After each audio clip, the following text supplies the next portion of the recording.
Welcome to Flat Earth Debate Uncut and After Show. I'm your host Nathan Oakley, and if you are new to this channel, or you've not done so already, then be sure to subscribe, hit the bell notification icon and join button if you'd like to become a Nathan Oakley 1980 channel member and keep up to date with the Flat Earth Debate. If you would like to support the channel, there is a super chat that runs alongside each of these shows while they premiere, and there's also PayPal, Patreon, crypto and thanks button in the info box below the video. Speaking of Patrons, I'm going to do a quick shout out to all of you who do support me on Patreon. So, a massive shout out of thanks and appreciation to Moon Harvest, Omashertha, Naughty Thumbnails, Mitch Kennedy, Original D Rose, Rod, The Name's Burley, Trod Wazzle, Jason Hornsby, Christoph Fournier, Flat Earth Travolta, JMels24, Unimento, M Iron26, Endless, Flat Earth Sage, Golden McKinnon, Retro Bill, More Books, Fibre Oats, John Kays, Patrick Gunnels, Banter, Mel B Styles, Hairy Blade, Mobile Max 777, Rob W, Reese Pound, Del West Watson, Maria Nealands, Unbelievable Productions, Blue Ridge Ranger, Abraham Mohammed, Skeptic 936, Life is Short, Texas Mike, Tina Baker, David Wayne Foster, and Dank. So another massive thank you to all of you for supporting me on Patreon. Now I will hand over to whoever is in Discord and Google so you can enjoy their dulcet tones while I set up for today's live show. Well, that depends. When you have no freaking money, you don't know where you're going to buy any gifts from, it becomes a stressful thing. What about gifts, my wife says? I About know a pretty that. tree. I told my wife that, but it's the women. Hold on, it's the women that get you crazy. I'm like, listen, we've done it for all these years. I understand if we can't do what we used.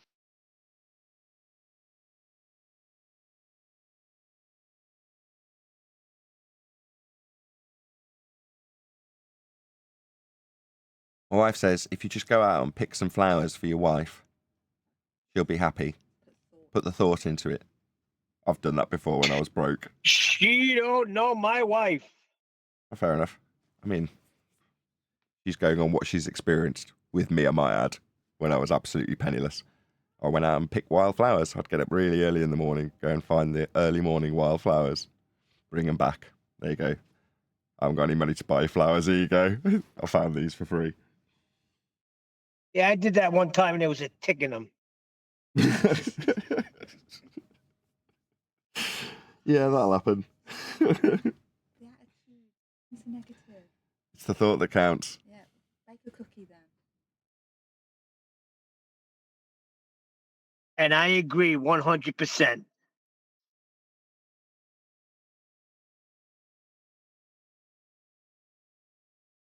Well, jolly good. All's well that ends well. Now look at this. Anthony sent me an article to cover today. Paul's got in there first, I'm afraid, Anthony. Wobbly space-time may help resolve contradictory physics, says The Guardian. Maybe another day. Got this guy to do. Thank you, Paul, by the way. Absence of 10th man, it is nice to be sent videos to cover. They're going to be covering... Yeah, I've got another couple, actually. I found someone else who's talking about, what did he say? To have gas pressure gradients, you need pressure, which means you need containment, but also containment that's moving. Gain's like way sort too of a high. variation on what Bill's pushing. Your gain's really high on your mic. You're overloading it. Sounds like it's... Is that a ribbon mic?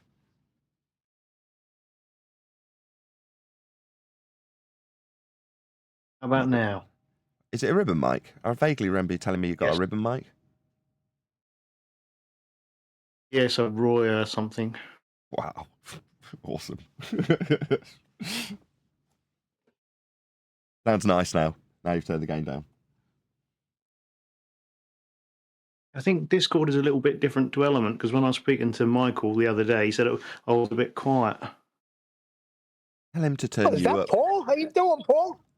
In other words, once you've set your level, if anybody ever tells me your level's wrong, I'm like, tough luck. Deal with it your end. I've got to deal with 25 people's wrong levels my end. You know what I mean? So I'm going to be balanced up against everyone else for the output for the show. If I'm quiet for anyone else, tough luck. Turn me up. Yeah. Morning, Neil. I can hear you.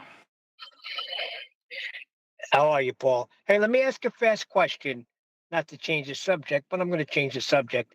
What's going on with this? These two pastors that are supposedly debating Dean. What's that guy's name? Dean Odell and another pastor. Yeah, and Greg Locke. Yeah, I saw a little bit of it, but when it was live, but they were arguing about whether you can go to Antarctica or not. So it didn't seem like a very good debate. I think they were supposed to get into scripture at some point, but Flatsoid was covering it, and I don't think they'd even got to that bit yet. He's doing a part two. Yeah, my wife was disgusted by it. And of course, the flat earthers got blamed for it. You see, this is what this causes.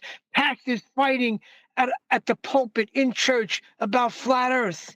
I'm like, whoa, whoa, whoa, whoa, whoa. First of all, do you think it was peaches and cream when Martin Luther came and slapped that note on the church door? It might be time for reformation. We might have to reform some things. And I think this is one of them. But he's only a couple of blocks from me, Dean Odell. I'm gonna have to pay him a visit and get him out of the feast of nonsense. He'll just piss you off, so don't do that. Dean Odell's been he's been around a while. He's totally harmless. Anyway. Yeah, but Nathan, he's got to get out of the feast of nonsense. He hasn't got to do anything. What pricked my ears up is the venue. Who cares if they're doing it inside a church? I mean, for humorous effect, when who's the other pastor astrologer that we cover vaguely infrequently? Do you know what I'm talking about? Guy with the beard, Nathan Thompson. That's what's his name? Oh shoot, I forgot his name. Talking about the guy that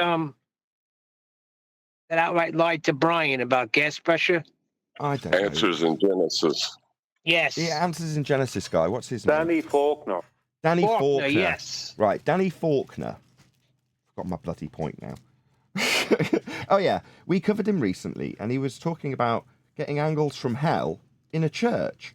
Now, I vaguely remember noting that fact for humorous effect, but I couldn't give a toss what venue they're in. Now, I'm not saying maybe it's because I'm not overly religious that I don't care, but my understanding of at least the Christian faith is the building matters not. Who cares where he's blaspheming? If he's blaspheming online on his podcast or in a church, it makes not the slightest bit of difference as far as I'm concerned. When you're talking about angles from hell, which is what we covered when he was doing it in the church, I don't know about Odell, but in this respect, was it the outrage at the fact he's doing it in a church? No. Who cares? That's maybe dig at your wife there, Neil. Sorry. Hold on.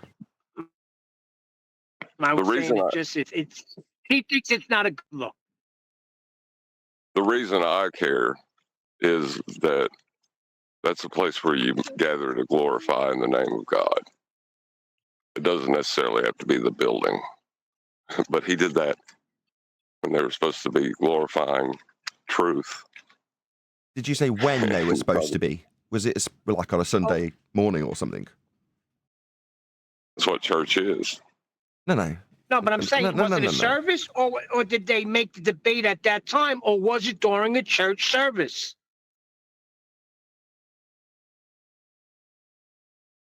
I don't think it matters from my point of view, Neil. If I'm saying it matters not, what difference does it make as far as I'm concerned? Now, you might say, well, it's outrageous to start debating about flat earth when there's a middle of a eulogy or something. And yeah, you're going to be granted that, right? But, my point isn't that it's about the time when there should be a church service going on. They should be listening to scripture or something. My point is the venue doesn't matter. If you're talking about angles from hell, the venue you say it in, you're going to say it's more outrageous that you're talking about elevation angles from hell in debate in a church on Sunday morning. I'm like, what difference does that make? I don't see why we should suddenly have a burst of outrage for Odell or Danny Faulkner, because they're priests, so they're going to have, more often than not, a venue that's related to Christianity. So to knock them for it, it's like, isn't that what they do? Isn't that where they're going to be? If they're going to be talking about it, they're going to be talking about it there. There is no appropriate venue, as far as I'm concerned, if that's your job. So it matters not where they do it. I'm talking specifically about Odell and Faulkner. Are you talking about the devil's Hey, angles, 100%. Nathan? What was that, Brian? The devil's angles? It sounded brilliant with an Irish accent too. Yeah, you just have to put the intonation on the right places. Well, that was perfect. You know what? They're both numpties, and they both failed very fast if they came into this hangout. So who cares what they did? More where they did it. I don't know why I've cottoned on to this. It just brings up visions of tradesmen and Jesus coming in and turning the tables all over. You're like, yeah, that's for those types of Christians. That's their motivation now. They're anti-flat Earth Christians, aren't they? So like any other anti-flat Earther, that takes them over. The fact that it's, I don't know, in some people's view, a bad venue to do it in. It's like, who cares about the venue? Listen to him. He's talking about angles from hell. The devil's angles. The devil's angles. I shouldn't laugh. It's true. The devil's angles. Yeah, let's be honest. Their actual, what's really going on there is one of them is a Christian and just happens to be a flat earther, and the other one is in the religion of heliocentrism, not a Christian at all. I don't think that's true. Who did Odell go up against? Not Faulkner. You just brought him into the conversation. Who are you talking about? A baller.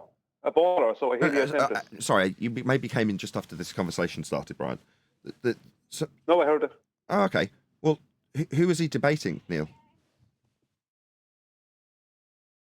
A baller who's also claims to be it. But you can't be two things. You can either be a heliocentrist or you can be some other religion. You can't be both. I don't know. I think they can hold dual tickets, but the cognitive dissonance is off the charts. The only people that need a finger pointing at them are the anti-flat Earth Christians. There's plenty of people, most of my family would call themselves Christian. Now, I haven't quizzed them all personally about whether or not they believe in flat Earth, but as a general consensus point of view, I can just assume, right? Well, would I call any of them blasphemous or heretics or anything like that? No, of course not. No, once you're part of heliocentrism, then that's it. There's no compromise here. Not for Christians. You're part. No. It matters I'm sorry not to... that they're related to you. It is what it is. Hold on, Hold on, Neil. I was trying to hold on. Right.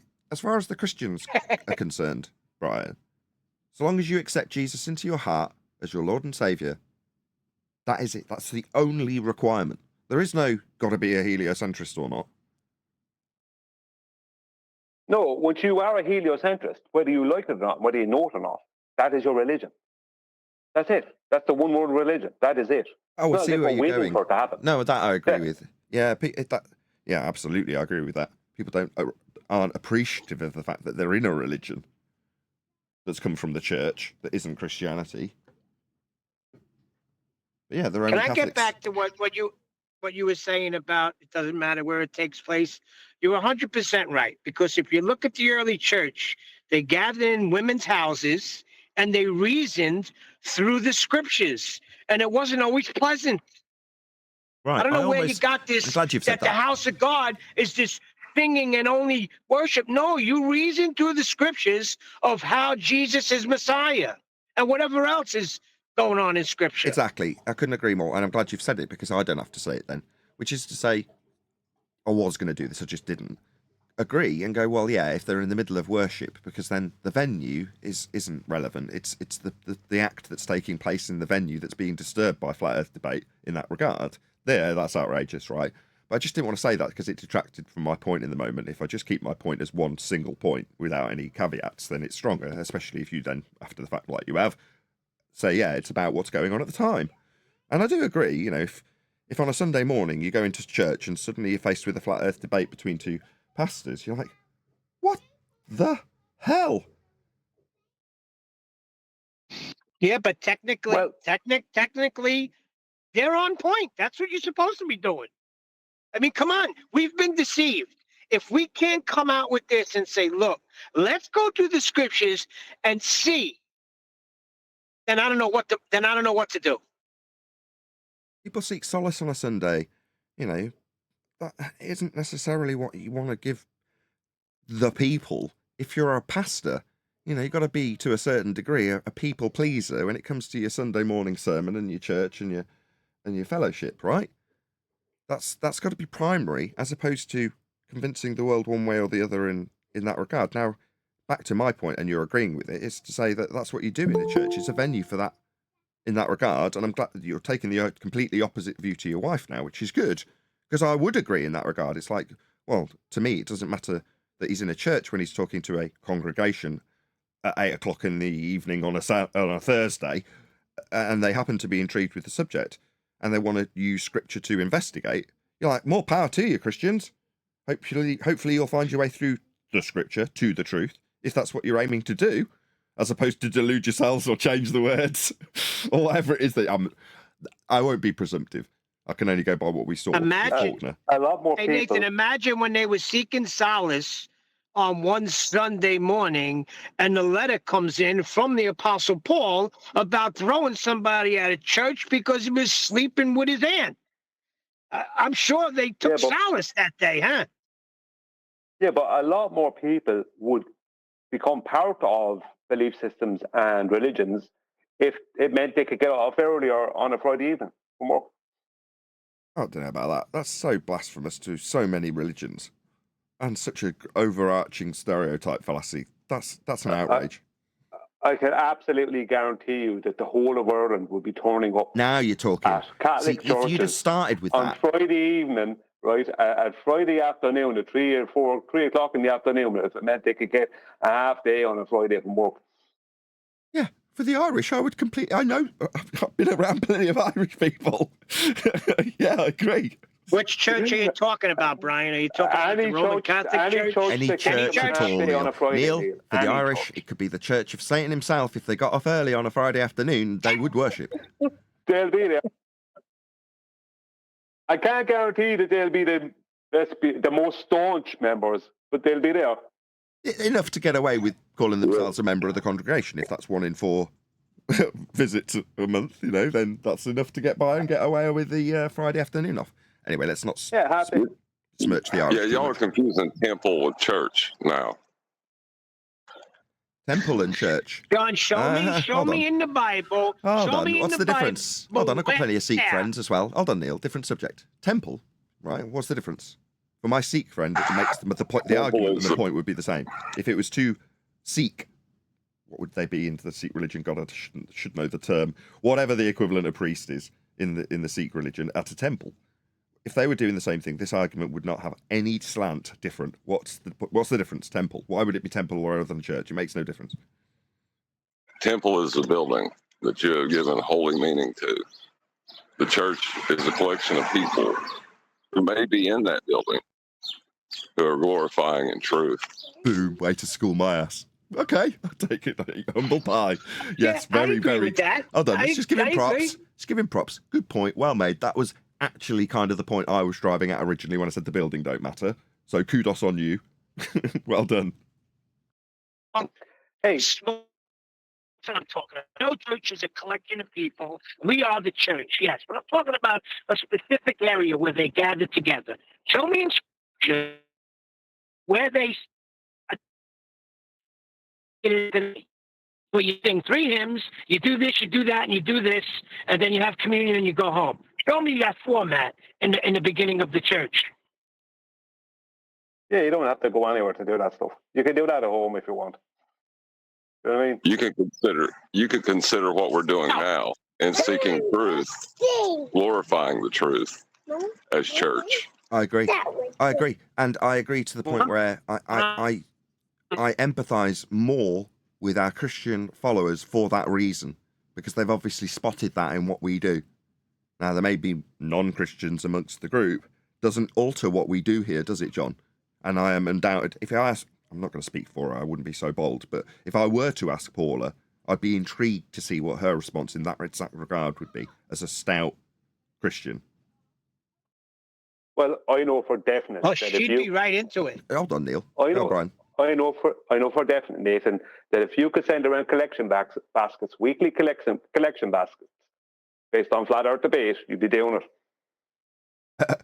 Well, I do, metaphorically speaking, with super chats, Patreons, thanks buttons. That's my metaphorical basket, Neil. Brian. Go ahead, Neil. I said Neil because I was supposed to be the one speaking. Indeed. I think Paula would be right on board with It's good to know. No one can hear that. Neil says, as soon as you start talking, Neil, it's just robot.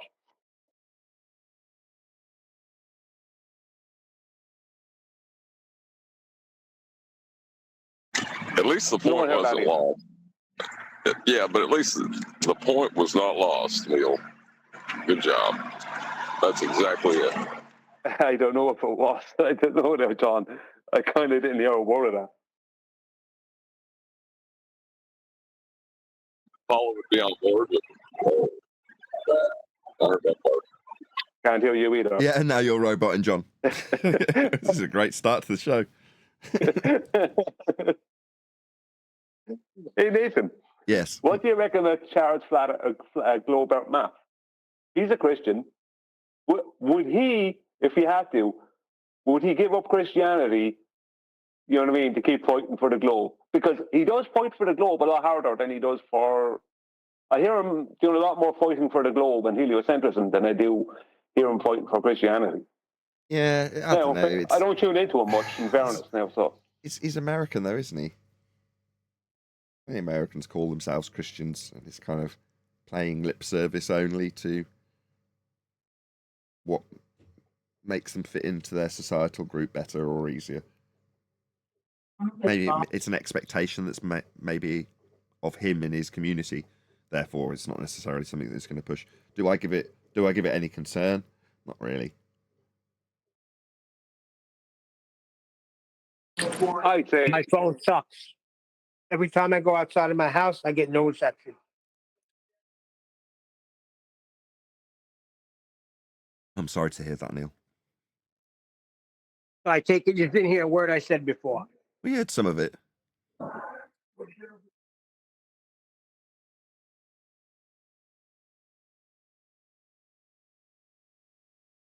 Anyway, yes, what we are doing here is grandiose discussion that maybe should be taking place in churches amongst those sorts of groups. We're just not cross-referencing it specifically with scripture here, are we? That's not what we do. Doesn't mean it doesn't come up.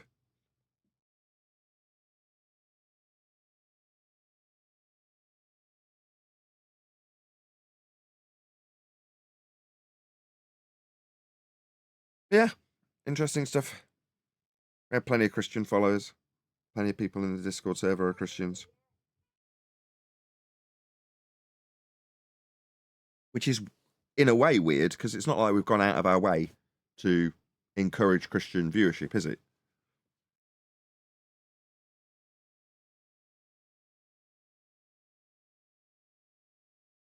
Alrighty then.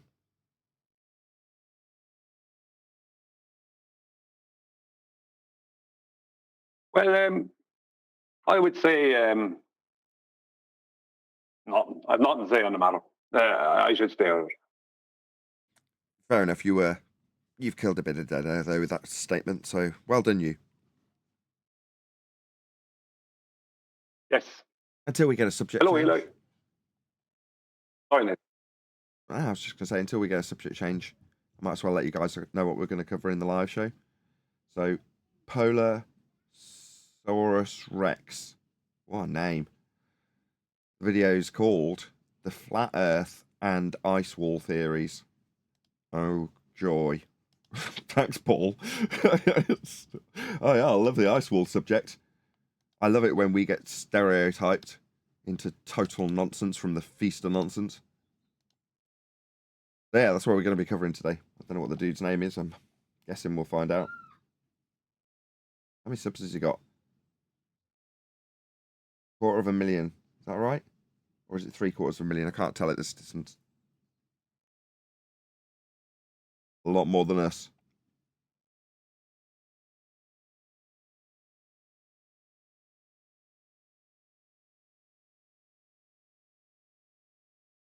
Any particular reason you picked him, Paul? Spark any particular outrage?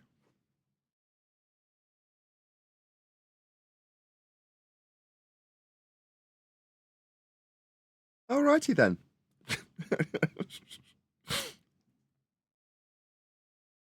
Yeah, whatever you said sounds good. That's great. Yeah, we didn't hear anything from Paul. He came off mute. I assume he's got a mic problem.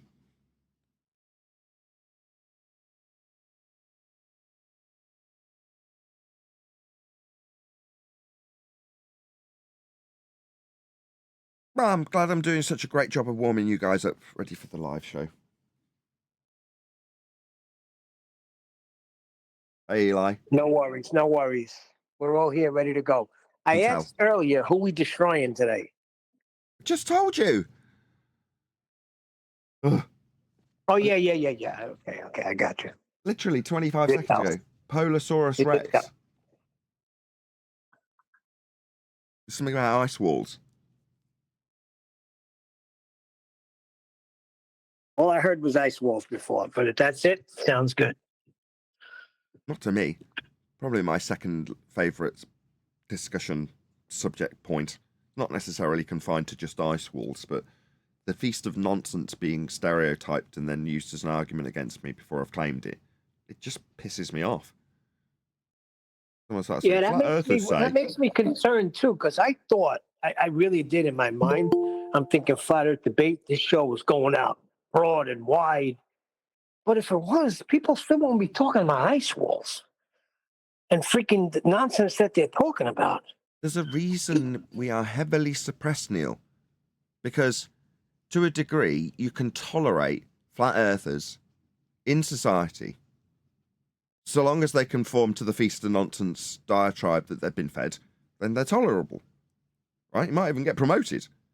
Well, if you're bracing against the feast of nonsense that you should be rhetoric by now, right? You're a flat earther. You should be talking about ice walls and domes. You're not? Oh, well, then you're a danger to everybody. I see. We're above the target.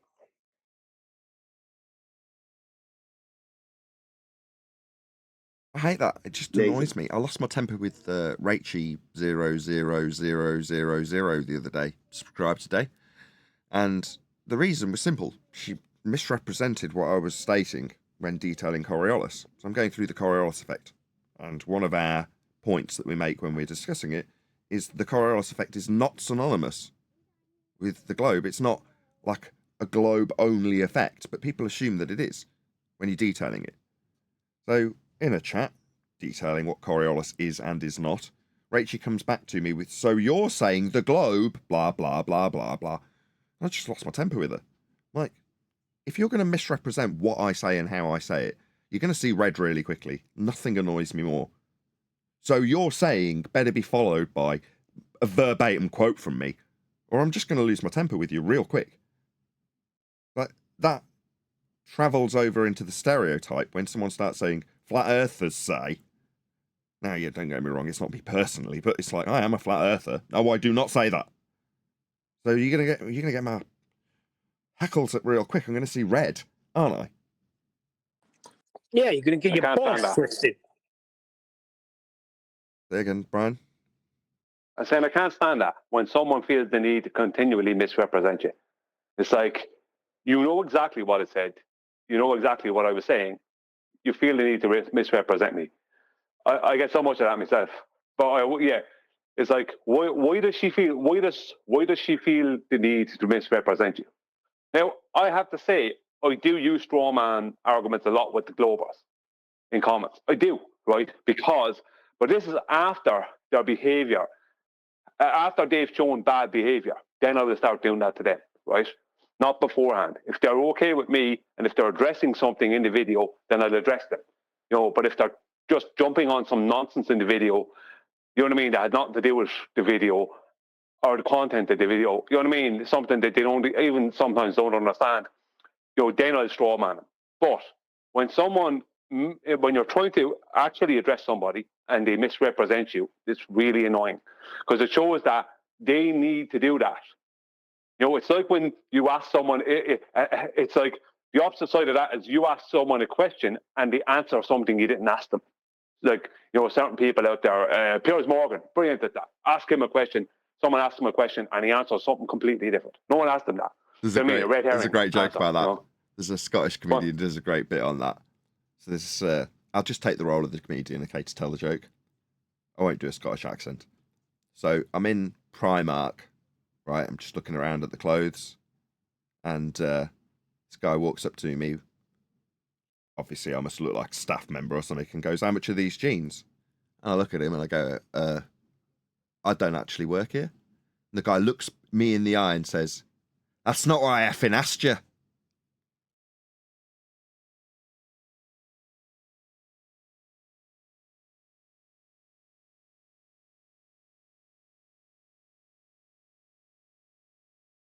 Probably would have worked better if I swore, but too early in the show.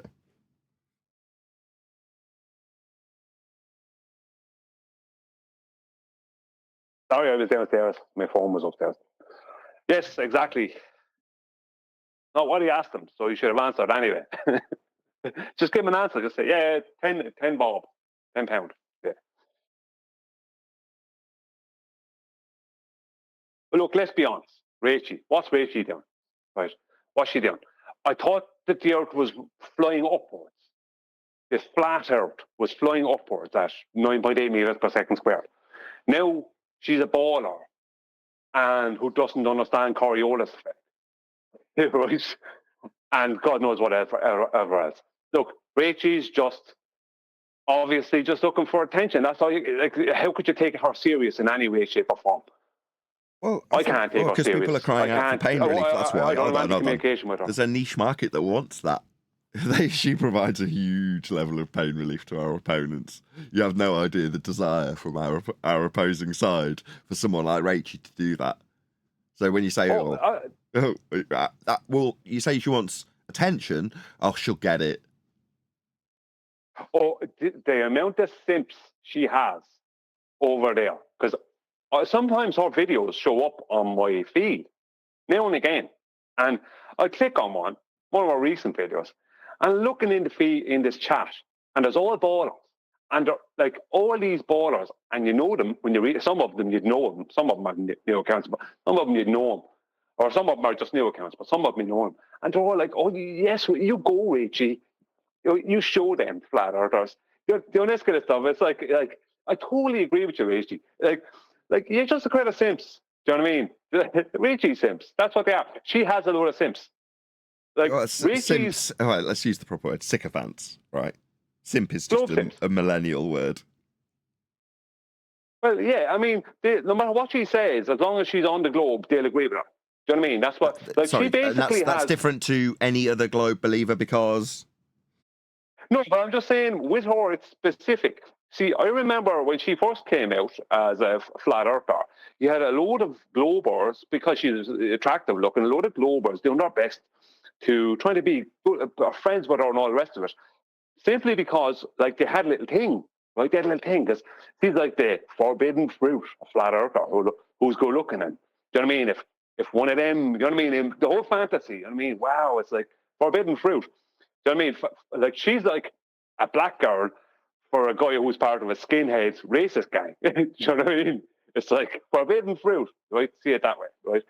Whereas now she's on their side, which is kind of weird for them. Now they can just be pure simps. Do you know what I mean? Now there's not even that kind of forbidden fruit thing. They can just be purely her simps, right. Which they are. Like, she's wrong. She should have an OnlyFans account, and they'd be all on it. Maybe that's appealing to her. If you listen to some of our criticisms, they don't call each other out. They only pat each other on the back. You hear that and go, "You're telling me I can talk any old crap, get it wrong, and they'll congratulate me." Yeah, the sweaty simps, as you call them, will pat her on the back and tell her she's done a good job so long as she's in opposition to the flat earth. That's all they need. That's all they're getting. It's not like she's offering up any great arguments after all. No, I mean, but it's like Dave McKeegan has loads of simps as well, but it's a bit different. They're not really simps. They're just like little followers of. I'm just using Dave McKeegan as an example. You can pick any of them. But with Rachie, they're simps. They're Rachie's little globe simps.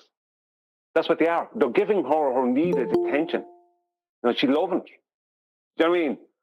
She really should start making more money out of this. Now, hopefully she does make loads of money out of it. Yeah, from a financial best of luck to her. perspective, then it couldn't have made a better move on YouTube. If YouTube algorithmically picks up on the fact that she's literally tapped into a market that a whole bunch of other knobheads have gone, I used to be a flat earther. Now listen to me babble on about how I'm not anymore. Well, lots of people have faked that. At least Rachel can go some way to claiming that she is that. Well, that should maybe bring her some financial success if algorithmically it benefits her. And if you're narcissistic enough to not care, and you just want the, what's the word I used? Money. Sycophants. If you just want the sycophants, then, you know, she'll get them. Good for her, if that's what she wants. I mean, we talk about this all the time in terms of sleep loss, don't we? Sleep loss, right, for their opponents.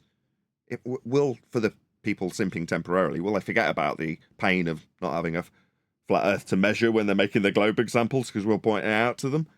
Will they get anything beyond that? No. They have to get temporary forget for a few moments. That's it. Pretty sad, but they'll take it, right? Go on, Neil. No, I was just saying, so you sell your soul, huh? That's what it's all about? For some. For me, I would feel that way.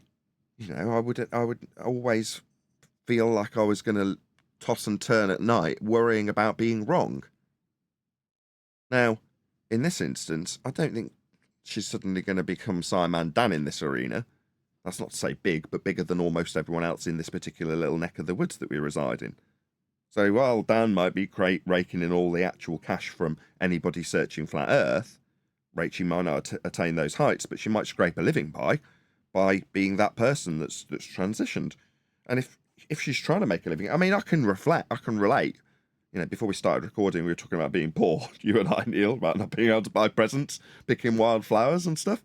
Well, that sentiment, nobody likes that. Nobody wants to be poor. But would I transition? I did contemplate it today for whatever reason. You're like, what would you take being wrong and the sleepless nights and the pain and a bit more cash in your bank? And you're like, no, I absolutely wouldn't. You know, do you want to be poor? No, of course not. Nobody does. But I would say that the cognitive pain of being an anti-flat earther far, far exceeds the financial reward. Now, there might be a 1 in 100 example that doesn't, that you go, okay, well, look at Simon Dunn, he's doing all right. You go, maybe it is compensation enough for some. But for the majority, take, I don't know, Ranty. There you go, perfect case in point. Do you think it's been enough for him that he suddenly had a little bit of success with one of his Amber Heard videos and then faded into obscurity because he's got no personality? But he got temporarily blip on the radar, didn't he? Well, that's not going to be enough, is it? He's not Simon Dan. So, you know, for the majority of them on that side who are well respected, they're not Simon Dan either. So if you're Reg Rhetoric, scratching around in this subject for months and months and years and years and years, Simon Dan comes along, do you not expect there to be a at least minor degree of resentment for that dick who doesn't know what he's talking about 90% of the time? Who's telling his opponents that you, that would be Globe Earth, and that would be Globe Earth, reference frames are ruined? Do you think they respect that he's at the top of the tree? Of course not. Right? But they're more than willing to put that behind them because all they can do is pat each other on the back. So they're not going to find one of them actually airing their resentment for Simon Dan, the numpty at the top of their tree. Far from it. Well, that type of pain, they have to bottle up like the pain they have for Flat Earth. All downside and pain and resentment that you've got to ball up inside you and pat others on the back when they talk shit. Oof, it sounds like miserable behaviour to me. I'm smiling because I don't have any part of it, do I? I like what I do. Might not be able to buy nice food and buy a nice new car or pay the bills half the time, but I am still happy. I'm still smiling when I'm saying those things, right? If I didn't, I'd cry. But my point is that none of the stuff I stress about has anything to do with the subject matter. That's all they stress about. And they want to come here to get pain relief to tell me about things like how well they're doing financially. Like, it's almost as good as a rebuttal. My typical response.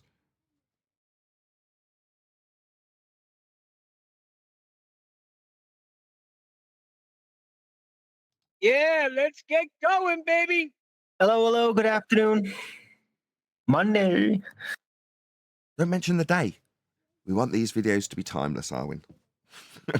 It is Monday, though, as Arwin's just It's all mentioned it. on Mondays, every 7 days, you know? Well, surprisingly, people have the idea from Garfield that people hate Mondays, and it is not the case. You know, studies have shown that people resent Wednesdays, right, far more than Mondays. Because on a Monday, you've just had the weekend. You've got stuff to talk about. You've got all the excitement to share with the people that you haven't seen for a couple of days. So Mondays are actually quite uplifting for people. Tuesdays, you've still got a little bit of a remnants of the weekend left, and, you know, you're still fairly fresh for the week ahead. Come Wednesday, you've got bugger all to talk about. There's nothing that's been happening over the weekend that you haven't already told people about. You're miles away from the next weekend. So generally, people hit the lull on a Wednesday. Thursday, people are ready for the Friday that they can look forward to the weekend on, and it's getting near the end of the week. Wednesday is definitely not that. So Wednesday, that's when people hit the lull. Thursday and Friday, people are normally up for it. That's But the funny. greatest trick Tuesday ever pulled was to convince everyone that Wednesday was the bad one.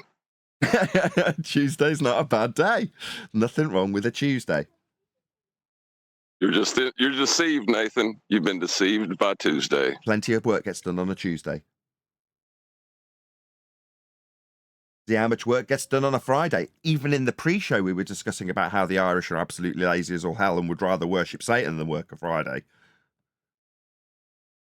If we could get a half day on a Friday, we'd all be at the Church of Satan. If it Indeed. meant half day on a Friday. Not Right. that we'd all be the most staunch members, but we'd be there. Indeedy do. Right, let's do a bit of housekeeping, joking aside. Any evidence of the distance to the sun? Nope. Just That sounds angles. like yes. Just what, Arwin? Just angles. That's it. You'll need a flat earth for those. Go ahead, John. What Definitely. makes you guys so arrogant that in the school books it has 93 million miles away? Now you're going to tell me that the school system, which teaches our children, is wrong? Yes. No, Neil, I'm not going to tell you it's wrong. I'm going to show you why it's wrong, and then you're going to not accept it. Also a yes, but with a smart ass no starting it. Well, the Yeah. phrasing of the question requires a measurement. So how will it be measured? It should tell you that in the school book, right? No, 'cause I'm that- sure the people that put the books together knew what they were doing. All right, guys? You're Occasionally they do. on a freaking YouTube channel. Occasionally they do. Occasionally the school books do include remnants of the discussion of how a flat plane will be needed and the transposition to equatorial planes and things of that nature might get discussed in what might be called a science class for high That's schoolers. just because it's easier to measure that way. But yeah, but we're the ones pointing out that measuring the Earth as flat is because it's flat. You can't measure an Earth to be flat if it isn't flat, and nothing that you measured thereafter would work if it wasn't flat when you measured it flat. So the overarching point in all of that, Neil, is that Earth is measured flat, and sometimes that does leak into high school education. Well, the only point of the distance to the sun claim where a flat Earth was required was when they needed to hijack flat Earth elevation angles to Polaris to back engineer a mathematical globe Earth. After that, they just pre-assumed the globe and pre-assumed that Venus was also a sphere of equal size to the globe Earth that they back engineered from flat Earth elevation angles, and that when its transit in front of the sun, based off the sun's angular size, they could then determine how far away they were from the sun based off of the angular size of Venus, because they knew that Venus was the same size as the globe Earth that they back engineered from flat Earth elevation angles. And then they knew then the distance to the sun, because they could tell the distance between the sun and Venus. And they know the distance to Venus because they know the distance to the sun. Perfect. Right. But Hold in on, that hold on. word If that was under 30 seconds, that's going to become a shorts video. Kudos, Brian. That was epic. But Thanks, but in the word transit, right? There's several hidden words. Hold on a sec. Okay. So if I say, oh, he's gone. So that was juicy for him to just drop. So saying there's a few hidden words in the claim that Brian's just gone through will probably come a shorts video unless that stammer in the middle makes it more than 60 seconds.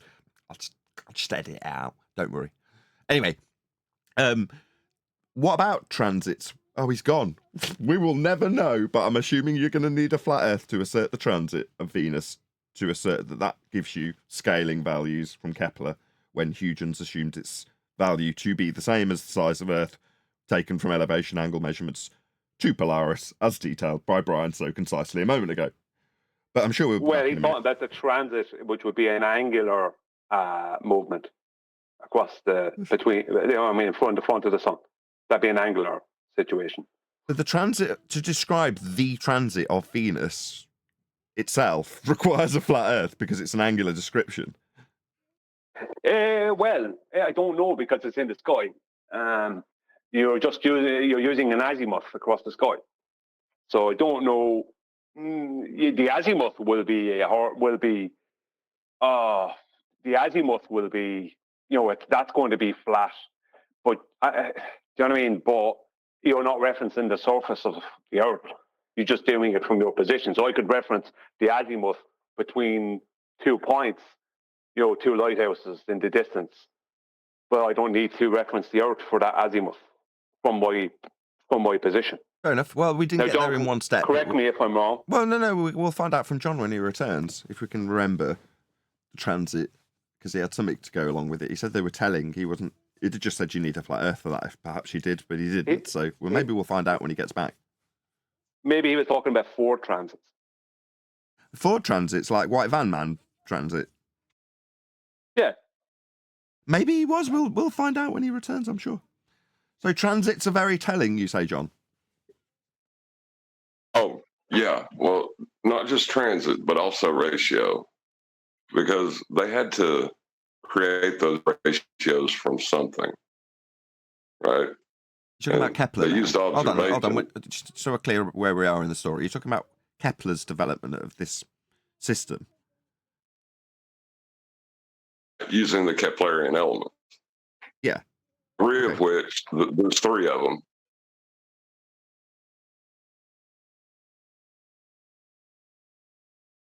Dun, dun, dun. To be continued. ... Right, let's go with it. Oh, no, he's still here. Oh, I'm sorry. I thought you were getting ready to say something. There's 3 Keplerian elements that require a flat plane.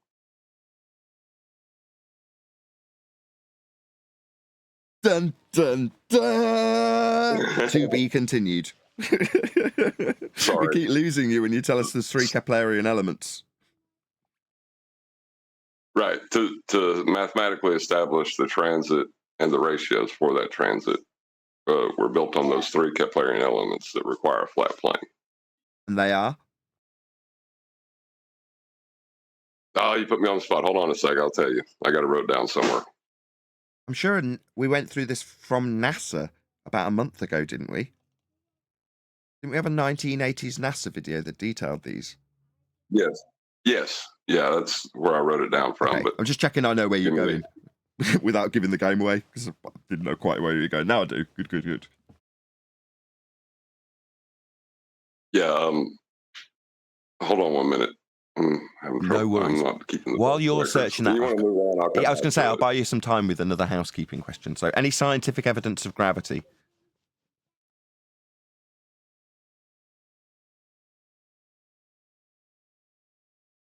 That's in the school books too.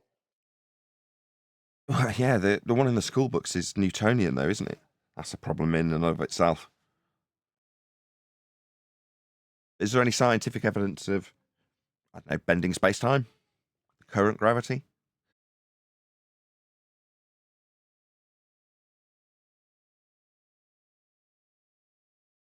No? No evidence? There is scientific evidence for gravity. There is scientific evidence for gravity. What's the scientific evidence of gravity? Yeah, specific gravity. More correctly, its correct name. This is official. This is not me as a flat earther. Its correct name is Hold on. density. That's relative density disequilibrium relabeled as gravity. Isn't it not? Yeah, but it's one of the 5 gravities. So yes, there is scientific evidence of gravity, just not for the ones that they want it to be for. Here's a question for you, Brian. Are these fill in the blanks corrections like specific gravity and the convolution with multiple gravities starting with Einsteinian versus Newtonian, are they there because they realise the weakness in the rhetoric and need to dilute it, or are they disbanding the rhetoric, would you suggest? Is it failed already? Oh yeah, it's absolutely failed. They know it's failed. For instance, right, just as an example, they placed their moon, right, at a perfect distance so that divergent light from that moon will give them the exact same shadows as the supposed parallel light from the sun, from their sun, right? Completely debunking the whole model. And the whole claim, based on the whole basis of the model, starts and ends with Eratosthenes' claim concerning parallel light in the sun.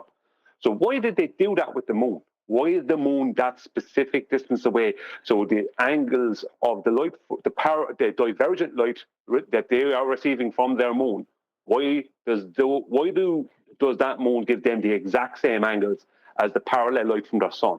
Because they realized that the whole thing is a farce. They realize that. And I have no doubt about it that the reason that specific gravity even exists as a name, specific gravity, because they realized that that's all that's going on. Density differentials between objects and substances and the medium they reside in. That's what specific gravity is. That's what buoyancy is. So yeah, it's like keeping the true story in amongst the nonsense stories, so that you can convolute it enough for no one to ever know what one particular description is true. But that only seems to serve a purpose in a failing rhetoric, as opposed to it doesn't cement any new foundations when you just, there's some government psyop that needs hiding. So what you do is you put out as many conspiracy theories as you possibly can with varying different stories of what might be, along with the truth. So even if somebody does get hold of the truth, there's so many other stories to pick from. It's like everyone shouting, "My name's Brian and so's my wife." You know what I mean? Yeah, exactly. They're not hiding the truth because it's out there in plain sight. I mean, they're not hiding the truth. They're just putting out a lot of stuff with the truth. And it's up to you whether you spot the truth or not. You know what I mean? That's about the size of it. They're not hiding it. It's right there. That's why they've called relative density specific gravity. And even so officially, you can read on Google, right? I only just recently I looked at it again. Right? That officially, its real name is relative density. More correctly called relative density. It's not funny. You know what I mean? It's like, why is that? Because they know. They know. I guarantee you, Einstein knew. Something showed him that all this mass attracting mass stuff was nonsense. They had beer before Newton. Yeah. Yeah, because that's what this is. You put your hygrometer into your beer, don't you, to see how dense it is, and you put in, that's what it is. And that's so before Newton's made this innate force, people used the term, the gravity of that, the specific gravity of fluids. Yeah, it's a known term before anybody's invented mass attracting mass. It's relating to how dense is that beer compared to just normal water. What's its specific gravity?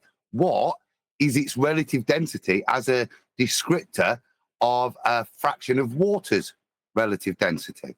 That's what specific gravity is, has been, always was.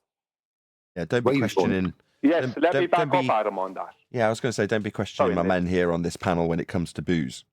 We know what we are talking about. Damn right, Nathan. You see, expert, subject matter expert. So am I. I'm definitely a PhD in that. But I'm basically but teetotal. I don't drink at all.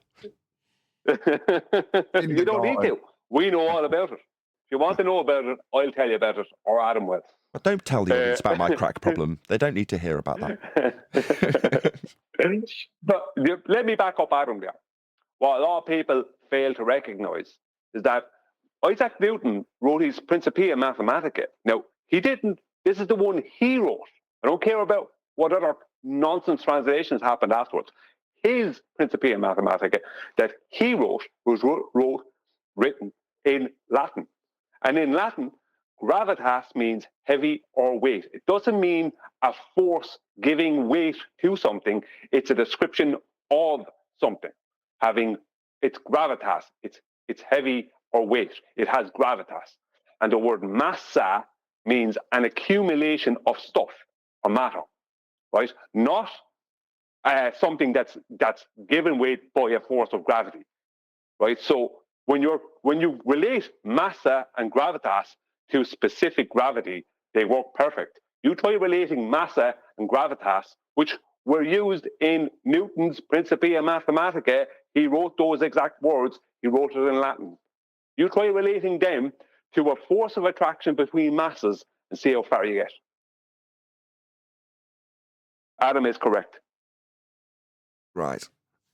Okay. Well, in the absence of refractive curvature, we're going to cover a video. If that's all good by you lot.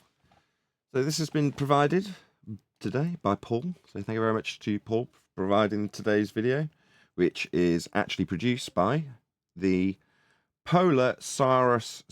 I hope I'm saying this right. PolarSaurusRex. There you go. Great name. So yeah, check him out. I'm going to put a link to the video that we're covering in the live stream chat, so you can let this particular videographer know at Nathan Oakley 1980 sent me. So leave him a comment, leave him some algorithmic love, where we as flat earthers receive none. So the idea being that this lovely chappie, were he to respond to our comments in respect to his video and comments about flat earth, were he to make a response, hopefully he'd put a link to our video, which is to say he'd put a link to the Nathan Oakley 1980 YouTube channel, shout us out, and offer us some support where we don't get any from YouTube. So we can only assume that by offering him an extension of love via the link going by in the comments now, and my very dedicated and faithful audience going along to his channel and this video to say at Nathan Oakley 1980 sent me, will obviously help him in the algorithm. Give him some comments, give him some love, give him some views. That's what it's all about, right? Hopefully that would come back our way. So hopefully that's bought enough time while I've been waffling about letting him know at Nathan Oakley 1980 sent me. People to actually have clicked on his link, gone to his video, and let him know prior to us actually getting into the nitty gritty of what he says about flat Earth and the ice wall theories, which is the name of this video. This fucking guy. I've been waffling long enough for Neil to interject. Do you know who this is, Neil? Brilliant. Go on, Neil, go ahead. Feel free to express your disdain. Oh, I'm sorry. I didn't even know I was off mute. Oh, were you talking about some other driver on the road then, not the videographer we're about to cover? I have something to say before we get started. I just want to say that when it came to proving these claims, refractive curvature ran off. That happened last week, didn't it? You guys got very passionate about something. I can't even remember what. And then who was it? AI came in and started calling him names and saying, you know, my boy is not going to get away with that and stuff like that. It got very heated very quickly. I suspected it would happen to the point where I told the audience to share as a result of it. I knew what was coming. My favorite that was bit uncalled was his for. kids. When I'm trying to give a rebuttal, and his kid went, Yes. That was brilliant. Got a raspberry from the background on mics that were open at the wrong moment. And hold Very on, amusing. Adam, let me ask you a question. Was he was calling you as a baller dishonest? I don't think he was calling you personally outright dishonest, was he? Doesn't matter. Lies don't pass my lips. So even when I'm a baller, on both days, I never lied once. I was very selective in the arguments I had so I could have the argument, but never once did I misrepresent any truth. I'm 100% with Adam on this. I'd have to I'm listen. You to on weren't that. even that being side. I'm on Adam's deceptive a side little in that bit? whole thing. No, So I'm you that much Hold of on, Neil. a sod. I was being honest, Neil. Right. Well, every single point, I was arguing truthfully about that specific thing, which I was not lying about, be it a line or what a curve or whatever we were talking about. I think we were talking about the order of dissection, weren't we? Okay, But I right, was- before you carry on, my bad. I'll have to tell the audience which show we're talking about and what this was. So I've got to be honest. A lot of the time, I couldn't keep up with the level of discussion. So I'm not embarrassed to say that I couldn't keep up. There are high level intellects discussing high level subject matters and intricate, as Adam put it, pretty geeky details within those subject matters and nuances about you're going to need a flat Earth for that get, let's say, ironed out in those sorts of discussions. But it includes people who know their stuff and know the point that they're trying to make. And for whatever reason, the communication isn't coming across between the two sides who have both got a point to make that they both see as valid. And before long, it turns into, no, well, that's just deceitful to put it in that way. And Adam's response, as you've just heard, no, I carefully picked my words, so I was not dishonest, even as a baller. So go back and listen. It's 2002, the show. Got pretty spicy pretty quickly, but high level of discussion. So I will be listening back when that comes out for the public. I'll be in the chat. You'll see me there. I think it comes out today, actually, on my second channel. Subscribe today to my own channel, which is the second channel, Nathan Oakley channel, just Nathan space Oakley. And that's where you get the Uncut and After Show if you're not a member. So it comes out a few days later, as you can probably tell, as we're talking about a show from last week. But that, I think, comes out today at 9 p.m. UK, whatever time that is in the States. So yeah, check it out. About 2 or 3 I don't know PM. why I'm not a member yet. Usually by now, somebody buys me a membership. Based on how much time you spend in the chat. So if someone's gifting memberships and you're not a frequent chat participant, you won't get that free membership. So there you go. Should be chatting more. Maybe. Anyway. Paula, you're in our chat. So you got brought up in the pre-show, Paula, in respect to your opinions. Sorry to put you on the spot, as you're just moderating the chat happily and not expecting to be asked any questions. Just generally what your opinions would be in regards to Flat Earth debate, if it was viewed through the lens of a Christian meeting, perhaps even taking place in a church, to have vigorous discussion.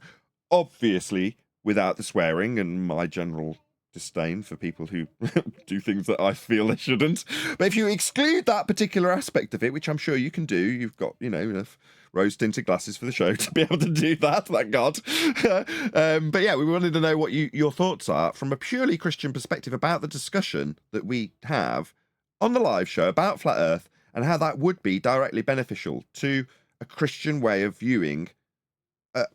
Maybe you can phrase this better for me, Neil, because you were the one who brought this up. Thank you, Neil. Paula, should they, well, you got to give me a chance to get off mute. I'm driving. Should they be debating flat earth debate during a church service? Because as far as I can remember, that's how the Reformation started. And that's what the original church was. They got together and they reasoned together how Jesus is Messiah. You're giving him all the information that's needed. This is coming off the back of the Odell guy and whoever he was debating, which took place in a church, and we were cross-referencing that with Danny Faulkner, who had his I'll let Brian do it. His angles from hell in that church. The devil's angles. The devil's angles, right? And my attitude was, it matters not what the venue is, right? And John pointed out that if you're in a church, that is the people, if you're talking about the Christian fellowship as opposed to a temple where it is specifically the building for worship. It's a metaphor in the Christian religion. It's not about the building. Therefore, the venue doesn't matter. But my question is more specifically about, how Christians would take to this discussion purely as a Christian, specifically as a Christian, for benefit of their Christian faith when listening to Flat Earth debate. I'm intrigued. But now you've got the full background of what was discussed. You don't even have to watch the pre-show now when it comes out in a few days' time on the second channel, which you will. Anyway, that's enough bibble babble because we were going to go for a video. Pardon? Paula's responded. I agree with her. It would be debate during a service would be inappropriate, of course, but somewhere it should happen. I agree. You have the service, and then you can have, and Sunday school and stuff like that. You'd still have time where you would have fellowship, nothing planned, just discuss certain things. I just wonder, looking at some of the things I've seen, whether it'd turn into violence. They seem a bit tasty, these Christian flat Earth gigs. Yeah, a bit heated. Outrageous. And, wow.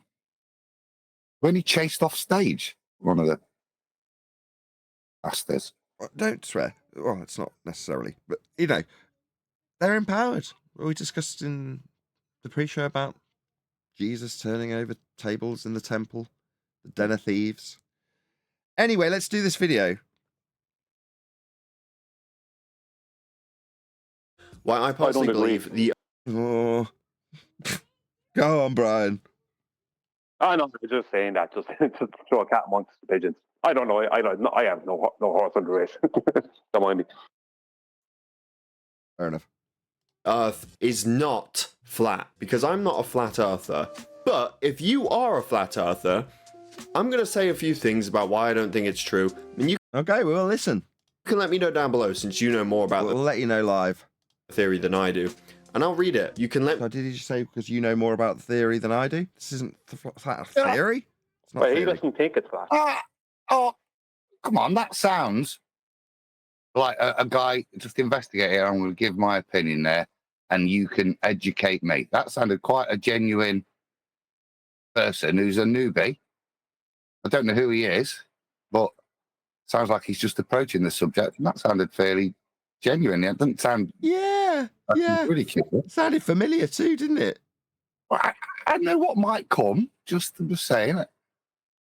For anybody who's new here, the amount of people that have come in to this discussion via the Discord link or back in the day when it was the G Plus link and told us that they are, quote, just here to learn. And they end up shouting us down when they're listening to the education that they refuse to take on board because it's too painful because it relinquishes their globe faith. When they're steadfast in their globe faith, and know damn well that they're definitely living on a globe, he's already stated it. Then they'll say, yeah, but obviously I'm willing to learn. It's condescending is what it is. Because he's already made up his mind. So what is there to learn? I'm a very open-minded person, says the closed-minded zealot. He's already decided that this is wrong. But what, you can educate me in my comment section. Like I say, no, we'll do it live. me know down below. You can listen to what I have to say and why I don't believe it's true. And then you can tell me down below. No, we're definitely not going to be exercising our beliefs in that regard. We'll tell you how it is. I'll actually read it. I'll actually hear you out. You go, girl. You tell him. We don't. Right, go on. No, you tell him. Yeah, I don't hold any beliefs about whether it's flat or a globe. I know it's not a globe because I know it's a flat plane. I don't have to have a belief about it. We don't need beliefs. We don't have them. We have knowing or not knowing. That's all we have. We know the Earth is flat. We don't know what the sky is. Yeah, bang on. Wow, we're not just taking a look at the flat Earth theory, though. We're also taking a look. He's saying flat Earth theory. You don't know what a theory is. At the ice wall theory. Well, he's wrong. Ice wall theory. By theory, he means colloquial musings based on feast and nonsense. No, he means conspiracy theory. It says here, look, I've looked at lots of conspiracy theories on this channel, but haven't really ever spoken about the flat Earth or the ice wall conspiracy theories. When he's saying theory, he means conspiracy theory, both in relation to flat Earth and ice walls. Okay, well, here we deal with science. So when we say theory, and in this realm, we are dealing specifically with physics. We're talking about the physics of the world, the physical nature of the reality we inhabit. Therefore, when we say theory, it automatically means scientific theory, based on physics, based on the physical and natural world. If you're talking about ice walls or the world full stop, that's physics. Yeah, well, it's not a conspiracy and it's not a theory. Let me just elaborate on that. It can't be a conspiracy when you actually walk outside your door and experience the Earth, right? That's not a conspiracy that they're hiding that from you. You're looking at it and experiencing it. Now, they may have indoctrinated you, and the people who indoctrinated you were indoctrinated themselves, blah, blah, blah, blah. So it's not as if there was never lawyers involved. I'm just saying it's not a conspiracy that they're hiding it from you. They're not. So it's not a conspiracy, right? It's measurably. It's measurable, right? That's not a conspiracy. No. And it's not a Can I just theory. clarify? Because Because we Hang on know. a sec, We sorry, have Adam. measurements. Just one Because sec. we have measurements. Yes, it's not a conspiracy when you're talking about measuring Earth flat. It's so devoid of being conspiratorial. It's pure projection. There is a conspiracy. Men have conspired to make other men believe they stand on a sphere. That is unequivocally a conspiracy. Yes. Yeah, that's what I was going to say. It's the heliocentric model that's the conspiracy theory. Exactly. I mean, how can a measurement be a theory? So a measurement can't be a conspiracy and it can't be a theory. We have measurements, and we have daily measurements, 10,000 measurements a day, commercial flight. Then off flight. Then it's not a conspiracy and it's not a theory. It's just a fact. Well, yeah, but people have conspired to deceive the true nature of Earth. So, And they've done a bang-up job of it. yeah. I was just going to say that, Brian. You got to take your hats off to them because they have it all twisted. Like flat Earth is the conspiracy. They took their time. It's the Hillary Clinton approach, isn't it? Just to accuse your opponents of that which you are doing. Suggests there is a huge ice wall surrounding the planet that we know, the world that we know. Well, that's a crazy notion in and of itself, because the planet has come from flat Earth elevation angle measurements. So to have an ice wall around a planet makes absolutely no sense. An ice wall around a reification that's come from flat Earth? That phraseology is awful. And beyond that, there's... Yeah, but he knows, right? Come again? Come again, Neil? That he knows. That's the world that he knows. That's what he was taught in school, right? Yes. Well, Fuck no. if you have an ice wall around a planet, would that be like a comet belt? No, I think he's Like just an ice ring misspoken. piece. He's just using the word planet for land masses there, isn't it? Because he's trying to say that we've got all the land masses, but they're just surrounded by an ice wall. But he's misspoken, and like we do, and use the word planet when referring to the Earth. No, that just shows what I've already said when I said that his condescension to flat earthers by suggesting that he's here to learn, when he's already got both linguistic and obvious biases in his videography and the title itself towards his affirmation of the globe. Now, in his pure linguistic demonstration in this example, he's saying ice ring around a globe. Why? Well, because it's going to be a globe in all examples. How can he wrap his head around ice ring around a flat earth in the feast of nonsense regurgitation that we have to battle against by stereotype? But as he cognitively phrased that, well, it's ice ring around a planet. Letting it leak out his bias. Sorry for stepping on you, Nathan. Yeah, absolutely. I noticed that. He wasn't able to say a ring around the Earth. He had to say the planet because he can't not say it. You're not going to wait. He's not able to allow it. Can't even comprehend beyond the planet. That's the point. There's a bunch of continents and all other things out there, all other life forms and stuff. Now, I think these two theories are separate. I don't think every flat earther believes that there is a ice wall and then a bunch of stuff beyond that. Though I am assuming that the average ice wall theory enjoyer believes that the Earth is flat. You ever seen the pictures? Probably. Kudos for what? I don't believe that every flat earther thinks there's an ice wall. Well, actually, that's a point of distinction we make. So he's not as dumb.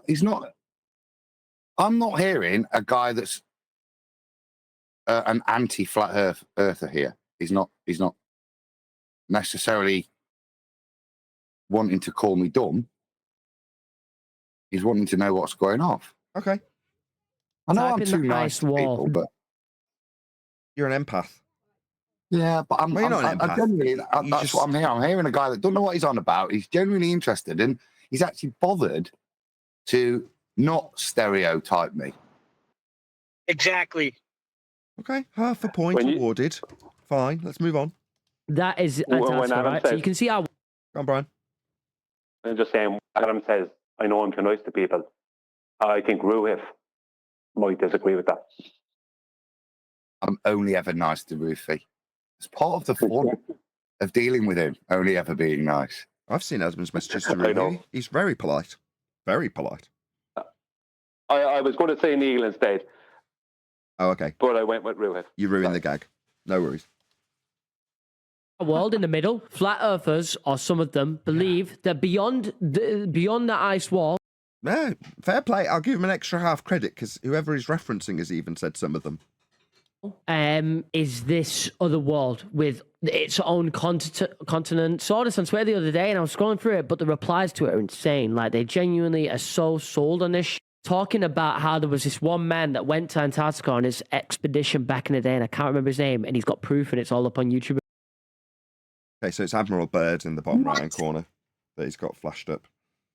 Apparently. Okay. This is why I don't believe in the ice. Yeah, you feel free, Brian. Yeah. Admiral Byrd is the worst evidence for an ice wall or anything else ever. I mean, I couldn't even prove that Admiral Byrd ever even went to 90 degrees, 80, whatever it is, degrees here.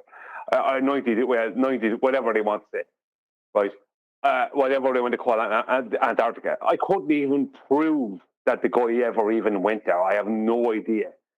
You know, I can see video. I saw a video of expedition in Antarctica, and they're on a sunny beach. You know what I mean? From back in the 50s, I think it was, 40s. Okay, well, with the audience might know what we're talking about. So I can't remember the name of the title. It's really hard to pronounce. It's like the Chronolona Monoscope or something. That he's got two hosts interviewing Admiral Byrd, and Admiral Byrd basically explains that he's gone down to Antarctica and beyond. There is loads of wealth in the form of minerals that are mineable. There's lush vegetation. There's all sorts of stuff going on that we should really be dealing with and taking the resources from. And he doesn't know why. That's what he expects to happen in the future. His future, at that time, in the, late 40s, I guess, was a world of travelling down to Antarctica and getting all the resources. Yeah, that's what he said on the interview. I'm just telling the audience what happened in that interview, regardless of its validity. Okay. Right. Mountains of coal and uranium, he said. Yeah. Specifically. Past Little America. But that's see, this is where you can't trust it, because this is the conspiracy to cover up what actually happened down there. Now you can go into that whether you think the hunting Nazis, whatever, but huge fleets went down there. And the story they come back with after, whether there were losses or not, but whatever happened we're not told about, the story come back is this Longines thing with him on. Yeah. To be given the tale that there's more lands to be discovered there. Not that we went down with shitloads of the military, what was left after the World War, and then we came running back, and we never went back again after making this claim. This is where they use conspiracy theory, and we, as you're saying, Brian, we shouldn't use anything like this. It's very interesting, like the North Atlantic Treaty, but it's not evidence for the nature of the Earth. It's evidence that our governments lie to us, and that's all it's evidence for. Yeah, the Antarctic Treaty is only evidence that they're claiming that a place called Antarctica exists, and that to go there you have to pay a bit of money and go through a lot of red tape, and even at that you may not actually get to do what you want to do. It's just evidence you're not free. That's all it's evidence for. Even there, you haven't got free travel. You are restricted, even on the high seas. Their level of control. That's the word. We got there in the end. It's about control. People say, why would they lie? It's about control. Here's just an exercise in demonstrating how the narrative in this instance points you towards you being very much under control. Not that there's a bloody ice wall or resources. Exactly. Yeah, exactly. It's a story to keep you believing, as well, that this place Antarctica is definitely there, as they say. The place they say is there is there. It also keeps you believing this place is there. But what it is it's a political restriction. That's what it is. Let's be honest. Yeah, tied up in a nice fantastical story for you, the public, to be interested in the gold that might be there. The juicy, juicy resources, not the fact that your government's keeping you well under control. They're exploring bits. Why can't you go and explore it? You're not asking yourself. You're saying, maybe they'll give me the opportunity to go that. Maybe they'll give me some free land like Americans. Maybe I'll get something out of what they give me. What scraps will they offer me, I wonder? Oh, I can't wait to suckle on the governmental teat. Yeah, well, they also show you videos from years ago of sunny beaches on Antarctica. This massive ice shelf that's supposed to be the coldest, driest place on Earth. Sunny beaches. Yeah, but that's this beach of South Antarctica. It's always sunny there. South Beach, Antarctica. Okay, before we go through hold on. Before we go through the bazillion narratives of an Antarctic story that we could all spin in various different guises that we can dig out and show you, the point is, we already covered this also, coincidentally, nice convenient segue, in terms of the government-based psyop that they're going to put out there and then give you all the different variations of the narrative that they can put in conspiratorial terms with almost plausible explanations for whatever it is that happened and the truth mixed in amongst it. This isn't that. Yeah, but you ruined it, Nathan.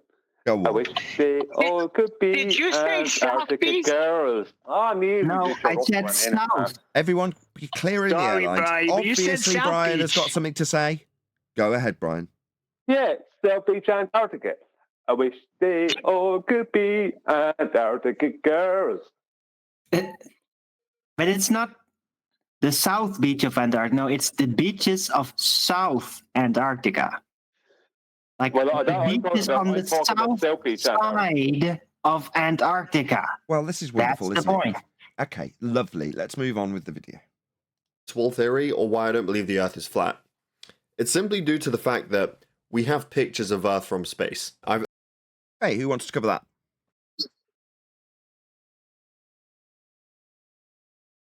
Do Wow. we? Wow.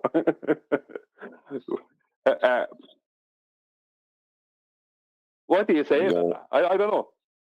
Go on, John. I say let's go back to 2014. Yeah, sorry about the having to run away there. There's some family issues going on, but you don't have gas pressure without a container.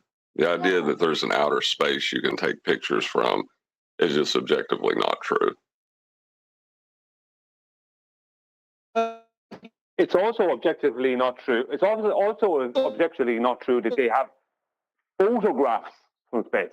But it is objectively true that they have images that they're claiming, not claiming to be photographs, that they're alluding to be photographs from a second law of thermodynamics violation. That is true. Well, what kind of images do they have, Brian? Well, they have different ones of a globe, and they have the moon, and different images of an outer space heliocentric sky vacuum. They have all kinds of images. Yeah, but the guy that made the blue marble, how did he make that? He made that, right? There's a certain guy that put that together through images, right? Simmons. You're talking about the Simmons guy. Yeah. No, Yes. no, that's not. That's not. that Unless you're wasn't talking what- about the that wasn't Robert Simmons. photorealistic. Are you talking about photorealistic astronauts, or are you talking about it's Photoshop because it has to be? Which blue marble are you talking about? That one, it has to be. That one. When I gave you a choice of two.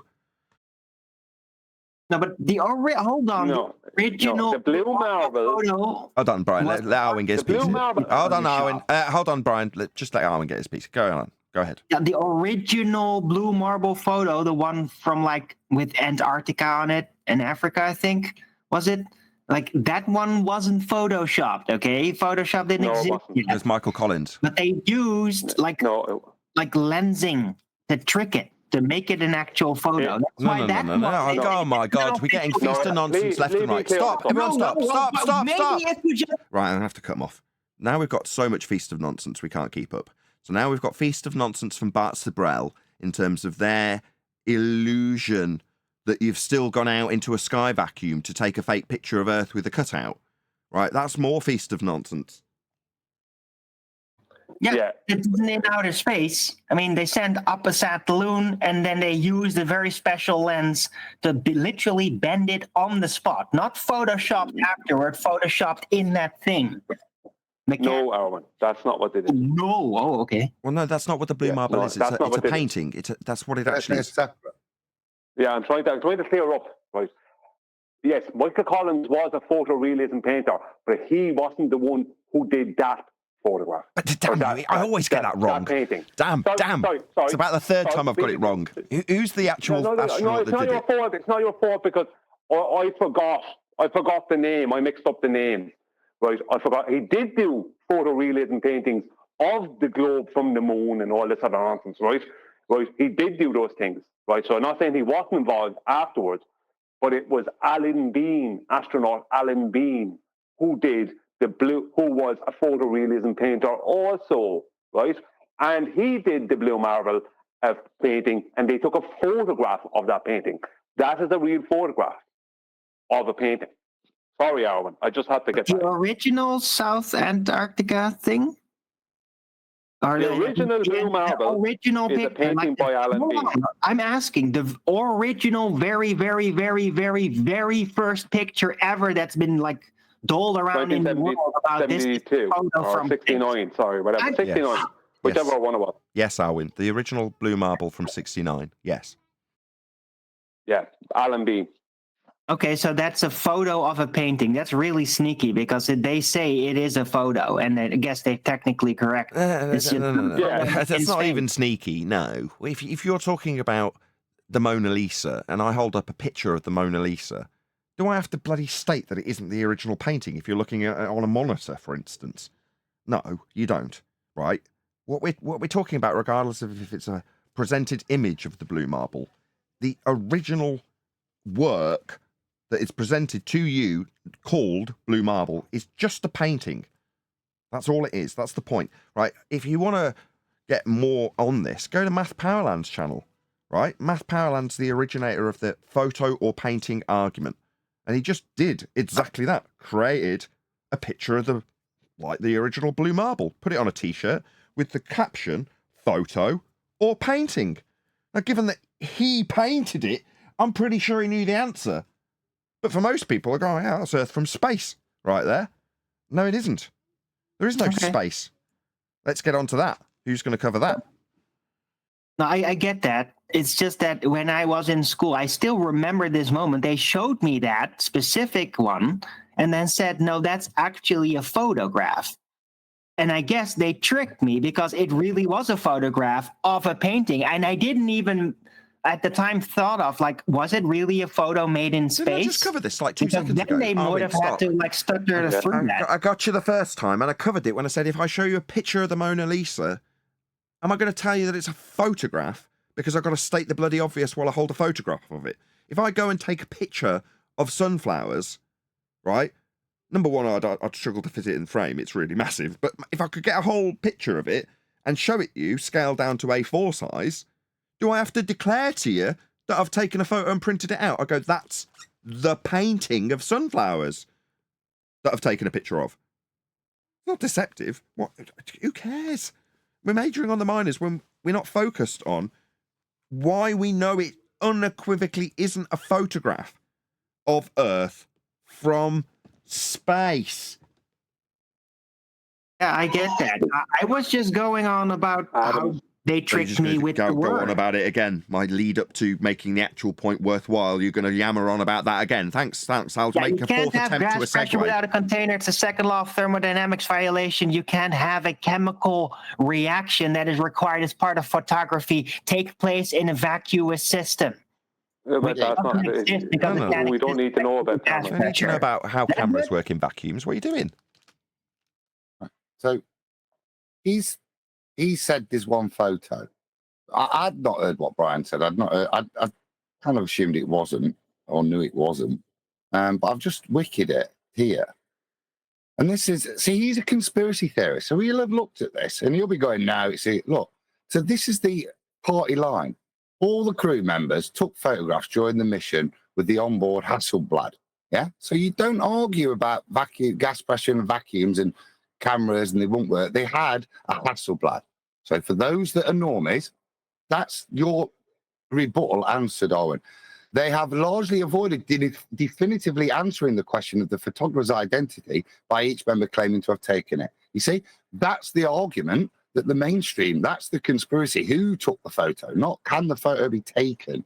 It's no. They're not being clear of it because they're not sure which person used the camera for the exact blue marble picture. He's a conspiracy theorist. These are all in his head.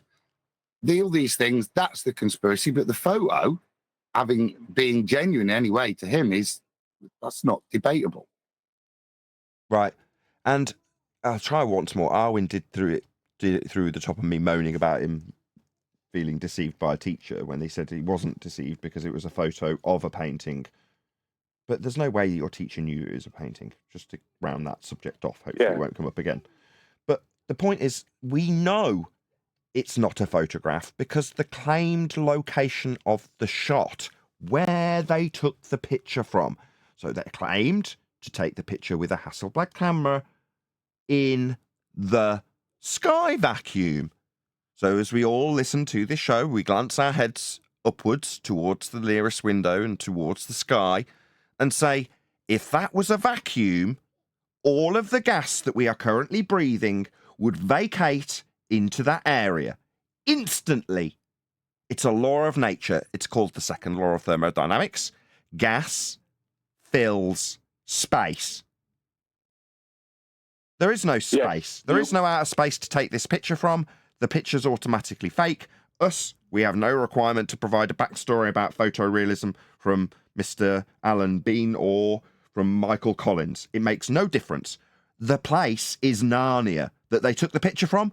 Is it a real picture of Aslan? We don't know whether or not it was Edmund that took the picture or not. Who cares if it was Edmund? It's claimed to be a picture of Aslan taken in Narnia. They're taking pictures from a fake place. There is no outer space. We'd all be dead. That's the main point. Well, according to the gas pressure, the last thing I heard, and this has been recent, they told me it's constantly being produced from ground level. And so it's going, but it's a constant flow. So we're never out of oxygen. Are they serious you're saying about that there are, by their estimation, hurricane force winds coming out of the ground to constantly replace the expansion of gas into an area of volume that is essentially infinite in their rhetoric?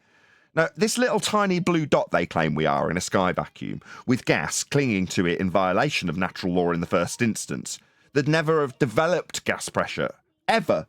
Because the very first gas particle that came out of the ground in that rhetoric, that nonsense of a blue dot in a ever-expanding vacuum of nothingness, no gas would ever have anything to press on. It'd come out of the ground and immediately vacate into space. You'd never develop gas pressure. They're saying, oh, we've developed it, and now we've got so much of it coming out of this tiny dot in space that it can overcome the vacuum of the space that it's in. No, that's a utterly absurd rebuttal. They don't claim that, Neil. They claim that larger molecules like oxygen, nitrogen, which make up the majority of their atmosphere, are too heavy to achieve escape velocity. So it's only the lighter gas particles, such as helium and hydrogen, that are light enough to exhibit gas behavior. Just out of interest, sorry. What's the people? So what are the specific weights of these gases, and how did we weigh them? So I'll say again, so they claim that the weight of the gas particles means gravity can stop them escaping. Yeah. No, no. So the gravity of a gas is irrelevant when it's expanding in all directions equally. But it's not, because gas go down, go boom, boom in this plane. That simply isn't the case, though, is it? Gas expands in all directions. It's a rule. It's a law of nature. Never going to change. Only the 3% of the hydrogen and helium molecules that actually exhibit gas behavior in their paradigm. The 3%. So you're saying in their paradigm, when they suggest that only 3% arbitrarily ascribed to expand in line with gas law, that's the only percentage of their gas that behaves as gas behaves. The other 97% does not behave in line with gas law because it's all going down in spite of being produced on the ground. It's more than that, 99.9997%. It's 3% of the hydrogen and helium. Because not all of that. Yeah, Not it's like 3% of the. helium. Sorry, I missed that. So not 3% of the sphere-shaped oxymoron atmosphere air, but 3% of the oxygen and helium escapes. Did you say hydrogen and helium? Hydrogen and helium. Oxygen's too heavy. It weighs too much oxygen to escape. Do you see what they're referencing there? Less than 1% might follow gas law in their rhetoric. Oh, how wonderful. But what they're referencing there is specific gravity, right? Because they have to refer to relative density within their claim, right? Heavier, right, stays down, lighter goes up, but heavier is only heavier because of more dense. Lighter is only lighter because of less dense, right? But just for the audience, for those that may not have heard it, or for the person whose video we're responding to, in case they listen to it. If air had weight, then objects weighed in a vacuum would weigh less. But objects weighed in a vacuum weigh more. Because air does not have weight. End of story, end of heliocentric model, end of every single thing. Every single thing they claim finishes at that exact point. I agree with that, Brian. I understand it when you say it, but I think people are making up their own shit. Because this person was actually stating that it's a constant flow, so it doesn't have to press on anything, and we still would have air because it's constantly being created. Yeah, that has nothing to do with no. Neil, you have to listen to that again. Listen, you need to listen to me again, right? We got it. Brian, you did a wonderful job and no one interrupted. We got it. Gas. No, I got it. And its behaviour would exhibit. I don't think he did. Stuff. Okay, you go through it again then. No, I did get it. I'm just telling you what people are saying. I got you. But I think people are making up their own stuff now. They are, Neil. They're Yes, that's thinking right. about it and Yes. they're just making up their own shit. Yes, we got that. Thank you. Yes, we heard the crap that people made up and told you. Thank you.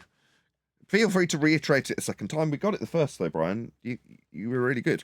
But go ahead. No, I don't need to say it again then. I just wanted to make sure Neil understood it, because he brought up the point about people saying this, that, and the other thing. It's like, it doesn't matter what anyone says.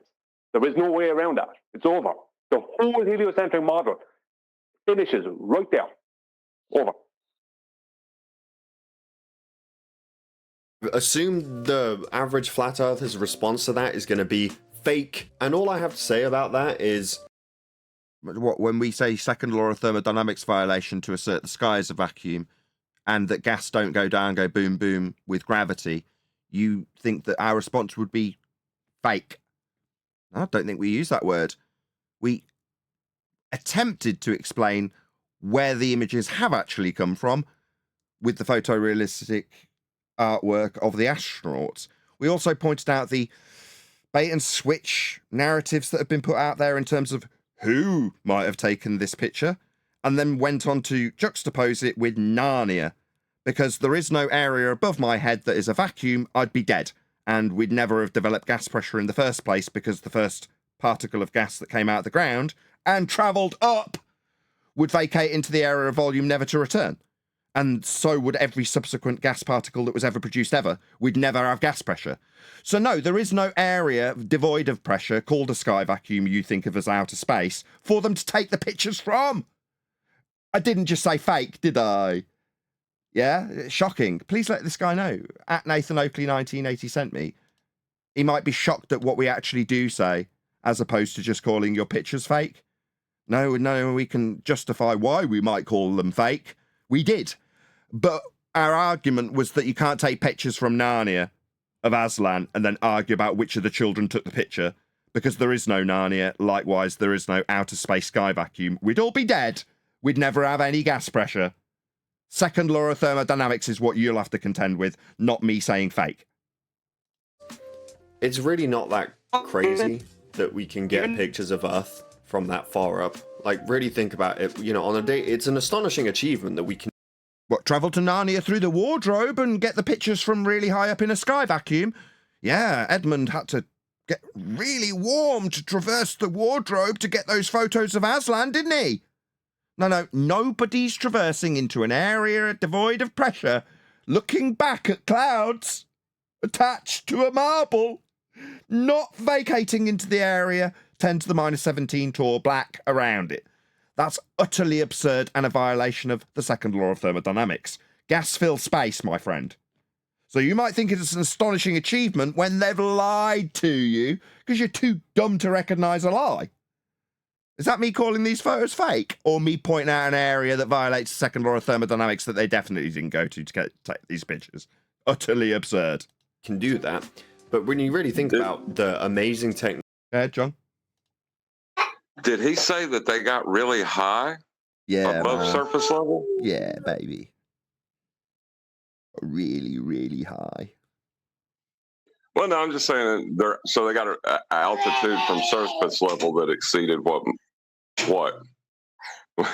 No, you describe the surface level?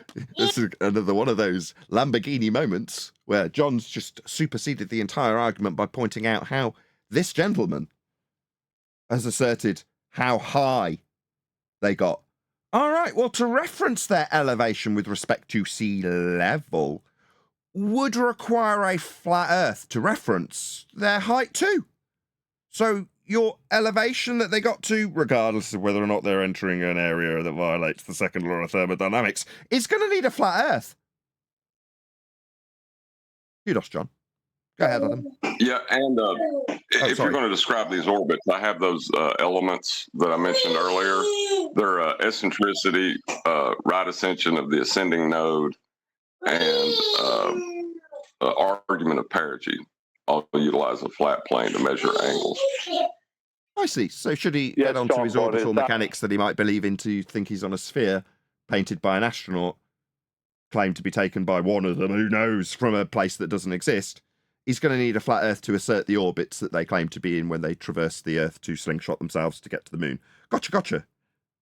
Oh, well, it's shocking that we don't have the telemetry data to point these flat Earth proofs in. Well, there we go. They lost them. If you want to believe that little numpty narrative that they put out for you dumbos. What you got, Adam? Just one point, right? These are very, again, arguments which he may recognise. I just want to put the base argument that I'd put to a newbie if I was having an honest chat with them, and that's just to address that statement that there are lots of photos of Earth from space. Obviously, I'm going to address the gas pressure issue. That's my favourite anyway. But I won't go there straight away. The first thing I'd want to do is just actually set the facts correct. Now, and I'll go by wiki, and I'll say there's only one picture, which we've discussed, that's admitted by your source, your experts, NASA, and that is your first original blue marble. Now, if I let you have that, will you recognise that every single other thing is just composites and computer imagery? And that's a big win with a newbie. If you remember his first statement, he believes he has got multiple images of the Earth from space. And if you can take that first little chip at them and get them to recognise that at best, right, they've got one, the original blue marble. All the others are, as admitted, composite data. So there is only one. That, if you can get the person leave your first conversation with just that knowledge, and they have to accept it, you're well on your way. Because that was his first rebuttal. There are lots of images, and I know what you're going to say, they're all fake. So deal with his underlying belief first. Yeah, Adam, I agree. I really like that approach, because you're giving him his blue marble photograph, then you're showing him how everything else, all these other images that come probably daily from NASA, aren't actually photographs. You're showing him how they're technically not photographs, none of them. So he's still thinking, and he will. Come on, sorry. You're citing NASA that's stating they are not. The picture is composed of data obtained from, and it's stitched together. That's, if you go into the detail, which you can do, I won't now, he's got to admit that, because it's not you, it's the experts, the people that are producing it, telling you how they're producing it. That's you can't argue with that once you can get the person to look at it. But if Technology he's that we use on a day-to-day basis. Is it really that far-fetched that like we can put something in space and then just take a look at Earth from Adam was space? talking, Like we Nathan. have planes. Planes are incredible. Oh, I thought it was done. Adam Sorry. was talking. no, I had. He wasn't done. I had. This is the next one. No, This is Adam, where gas don't pressure. tolerate that. He's trying to make little out of you. Don't allow him to do that. It wasn't. This is what he does. It was such a good point. It didn't need further comment. Oh, it did. No, but it's not about that. It's about what Nathan does. Nathan's an alpha male, and he tries to belittle other potential alpha males. That's what he tries to do. What a load of old bollocks. I'm Sigma. No, it's not. I'm a Sigma. Yeah, but you see, what Nathan does is he wants to play the video. He's going to play it in a moment over me. He wants to play the video of you, right? And it's kind of a way of dismissing you. And if you Incredible. tolerate Like, that, when you really think about the then you're technology and the fact that bending to humans his actually will. made that happen, it's Sorry, Brian, I thought you were done. Yeah, right. I was only waiting for it. Right, seriously though, can we move on with the But I video? just- It was actually because he had made an exceptional point, and I did want to punctuate it by starting the video. If he had something to add, it's unfortunate, but I did genuinely think it was an excellent point and wanted to punctuate it by starting the video straight after. That's actually why I did it. It wasn't because I was trying to exercise my bloody alpha male dominance, Brian. Yes, it was. You were trying to make Adam into a shell of a man, like you've tried. No, I wasn't. You listen back Yes, it and tell was. me. Yeah, You, it's not you working listen with back me, and tell me I okay? didn't. No. You I'm listen not back gonna and sit tell me I there didn't and lie. punctuate his point nicely. I did. I punctuated his point nicely. I think he made an exceptional point, which I now can't remember. Let's play then. incredible. And then you think of all, like more day-to-day basis things that we use. I guess planes are as well, since there's so many flights going out every day. But every Brian's got nothing to say on this. day you use the internet, The you lift use effect. phones. You're saying planes. I know you've got a lot to say. That was me being sarcastic and expressing my male dominance. You face No, I don't want to hold it up on that point if you don't want to. You can continue you want. If you I want. absolutely do. You've got a lot to say on this. I just want to hear what he's actually got to say before we Okay. say it, though. Okay, side of the world. once you don't play the video of me, I won't. I promise. right? I don't trust that for a moment.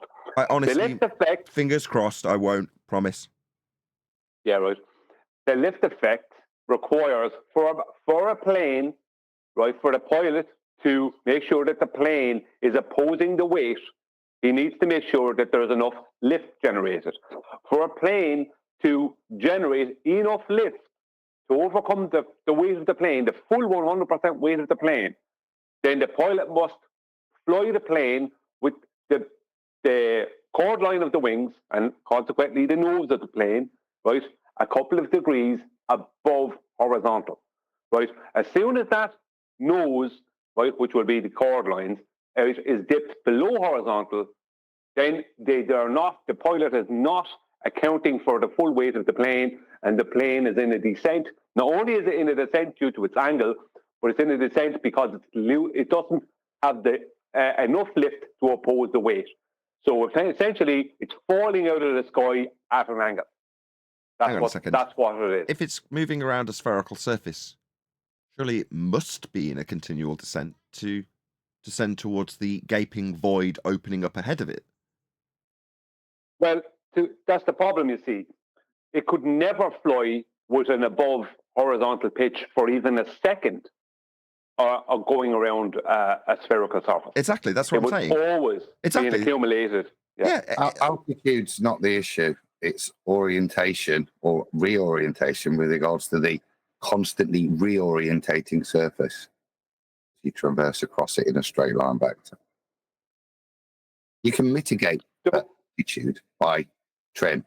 The point is you're flying in a straight line, but the ground isn't matching. It's not parallel. The ground, if you're on a ball, the ground is not only falling away with the creation of altitude, but it's the orientation of the plane with regards to the surface, and therefore the effect on what Brian's described, the lift effect, yeah, or as I describe it, the direction of down, how that changes as you fly in a straight line vector set by the gyroscope in the plane.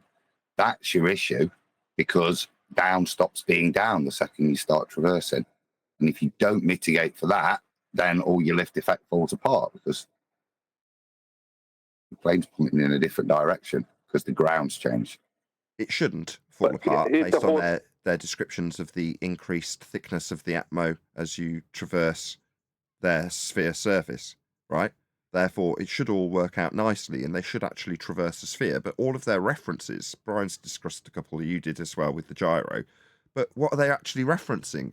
How do they know how high or low they are? I don't know if John's going to pipe up. Yeah. But... Yeah, but it's not as good. That point is not as good as the lift effect. Oh, no, I agree. Let me show you why. I'm not suggesting it is. I need to point out something, because Adam said something about altitude that's important. Right? Altitude is important when it comes to lift effect, and I'll tell you why. Not that altitude is connected to the lift effect. Why it's important within this point is for them to fly around our globe, right, to hold an altitude, right, above the sat surface, then they need to fly with a constant below horizontal pitch that will be an accumulation of below horizontal pitch.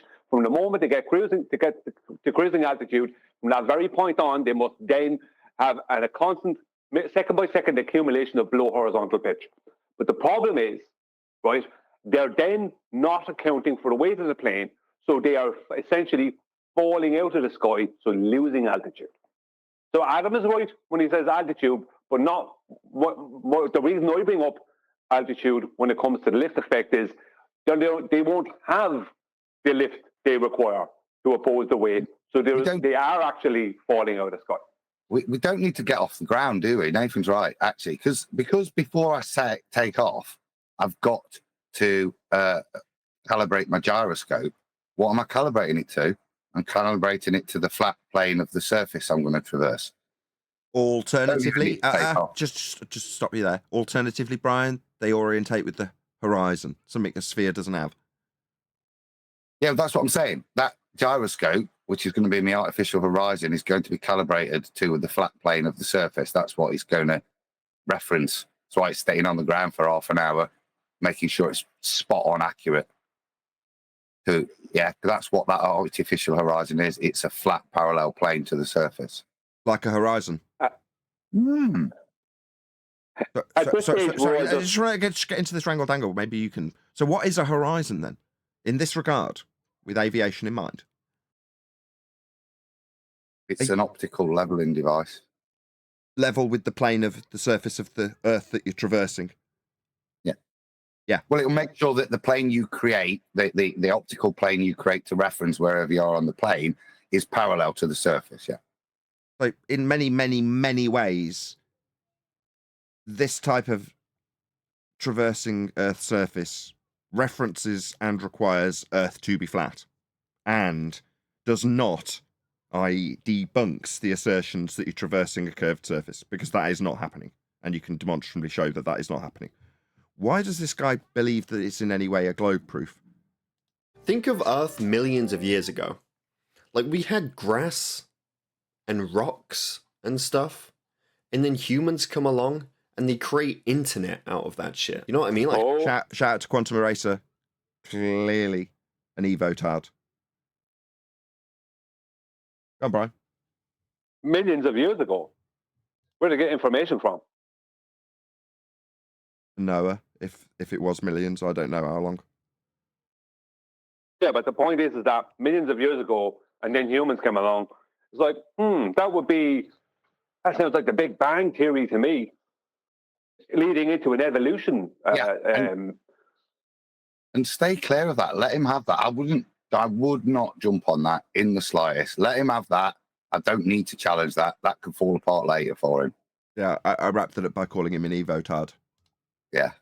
How the fuck? How do you even make internet, or how do you make the first computer? Did he just swear? Did he just let a little swear word out in exasperation? Yeah. I just want to get a note of his tone and his temperament. Let's just do that again. And then humans come along and they create internet out of that shit. You know what I mean? Like, how the fuck? How do you even make internet, or how do you? Yeah, he's clearly exasperated by this, isn't he? This is troubling for him. Make the first computer and a screen. Not the best way of describing it, but my How do we make the first computer? Ironically, the use of quantum mechanics debunking the notions of evolution. I mean, I know you said you shouldn't really grapple over this, Adam, but when someone's leaving it right out there dangling, you can't not smack it, can you? What am I supposed to do when he leaves that dangling out there and saying, where do we get computers? I'm not hearing that. I'm hearing somebody that recognizes the majesty of creation, but is still struggling with it. How do you even make computers? Right? He's looking at the majesty of what's been of technology around him. Let's say let him be. That's a confused brain. Right, but maybe a Heisenberg quote, right? The first sip of the cup of natural science will make you an atheist, but at the bottom of the glass, God is waiting for you. God, I paraphrase that terribly. I think this is a straight up argument to ignorance. I don't know how they make computers, therefore Earth's a globe. Yeah, it could be just as simple as that. Let's spin on and see. The point is, humans have made some really incredible things happen with technology, and it's really not that far-fetched or hard to believe that we can look at Earth from space. On top of that... My God, John! You called it 5 seconds before he said it. He couldn't have wrapped that up in a nicer bow for you, John. Props. We can make computers, therefore we can go into a second law of thermodynamics violation. Yep. You see, he's struggling. Can you see he's struggling? That's his rebuttal to all this. It isn't based in anything real other than, yeah, but look how good we are. We can make the internet. So therefore we must be able to go to this place that's his justification, not to actually validate anything, but just to look at other things, and they're great, so we must be able to do that. If I'm hearing this, I'm not jumping on that. I'm laughing, thinking, you've got nothing, have you? Okay, so it's a total non sequitur. Well, it's a false equivalency. It's what's holding his faith together, Nathan. You're hearing him tell you what's keeping it together. How can we go to space? Because we can do other good things like the internet and fast cars and a Tesla. Gotcha. Go on, Brian. Yeah, it's a false equivalency. It's like, well, we have computers, so that equals globe. That's a false. How is that equivalent? Just like email science. Yep. Shout out to Becky. I know space is a big thing with the flat Earth theory, right? I don't know if they believe in space because, like you believe in space? No. We told you at the start of this that we're not going to be talking about our beliefs. And weirdly, you start with them. I don't know if they believe, as I do, that space is real and men go to it. I don't know if they believe in that or not. I'm not sure. Who cares what we believe? Does it matter to you what we believe? Shouldn't. Shows insecurity. But you do. You concern yourself with what they believe and then tell the audience what you believe. Because you believe men have gone to a second law of thermodynamics violation sky vacuum that we call Narnia to take some pictures. And of course they did because we got computers. Like, if you're assuming the Earth is flat, This is on the word belief. This is the word that constantly turns up on these types of videos. People referencing us and then saying they don't believe in space, they don't believe in this, they don't believe in that. Because they are only dealing with beliefs and they're telling on themselves and they're telling themselves the truth without realizing it. They're only dealing with beliefs. We're dealing with what is for real, and they're dealing with what they can tolerate believing in. Yeah, they're in a category error. I don't understand why we won't. Yeah, they're in a category error. We discuss physics. He's discussing religion. Yes. Morning, guys. Right now, with that understanding, hey, Chocolate. Go ahead. With that understanding under our belt now, is it not reasonable to explain to them after you point out the failures in their logic, how they come to the incorrect conclusion that gives them their belief? Yeah, that's the step. Now is the time. As much as we and we get condemned for it, don't we, John? We step in with you're going to need a flat Earth for that too early. But your temperament, temperament, is that the right word? Your tempered nature in regards to finding the most useful place to tell the opponent that they need a flat Earth is now, isn't it? This is that moment. How did you come to this point in your belief, your religion, your faith? Where did you come from to get here? Well, you came from a measurement that was taken of the reality that you do inhabit, a measurement of the ground that you're standing on, a measurement of the Earth. And those measurements of a flat Earth were used to give you this belief that you question others in whether or not they hold. Yeah, right on, John. This is the moment to point out that you're going to need a flat Earth for your faith once they appreciate that they have a belief, as he's disclaiming with a burden of proof reversal, or however, it's not burden of proof, it's projection. It's not a globe, but you can think of it as a globe. Indeed. Hey, Quantum Eraser.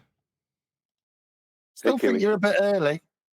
I'm thinking now I'm focusing on gas pressure without a container. He's done a lot of stuff first, so I'd stick with that. I want him to spit out a word like orbit or stars, or before I'm going to take him to that devastation that everything's going to come from all his measurements. Just chip away first.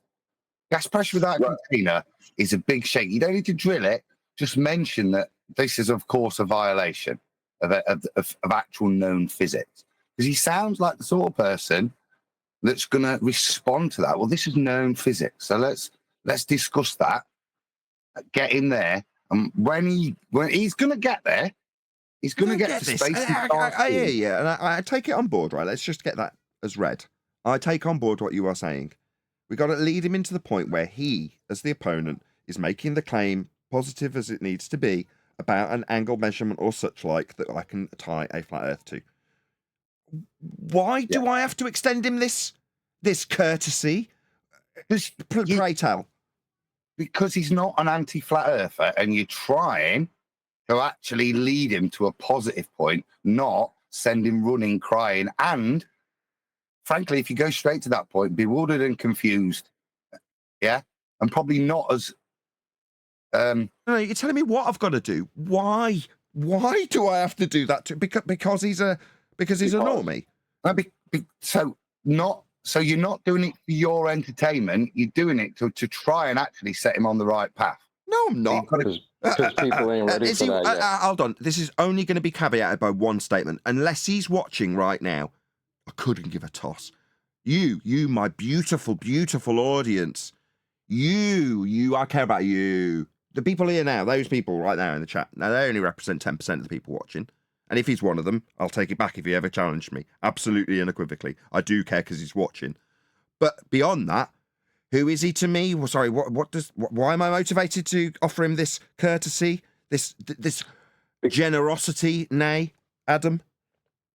Well, no, in terms of in the video review, I don't disagree. I'm saying if I'm having this conversation, I'm now at the gas pressure without a container point, waiting for orbits, waiting for something.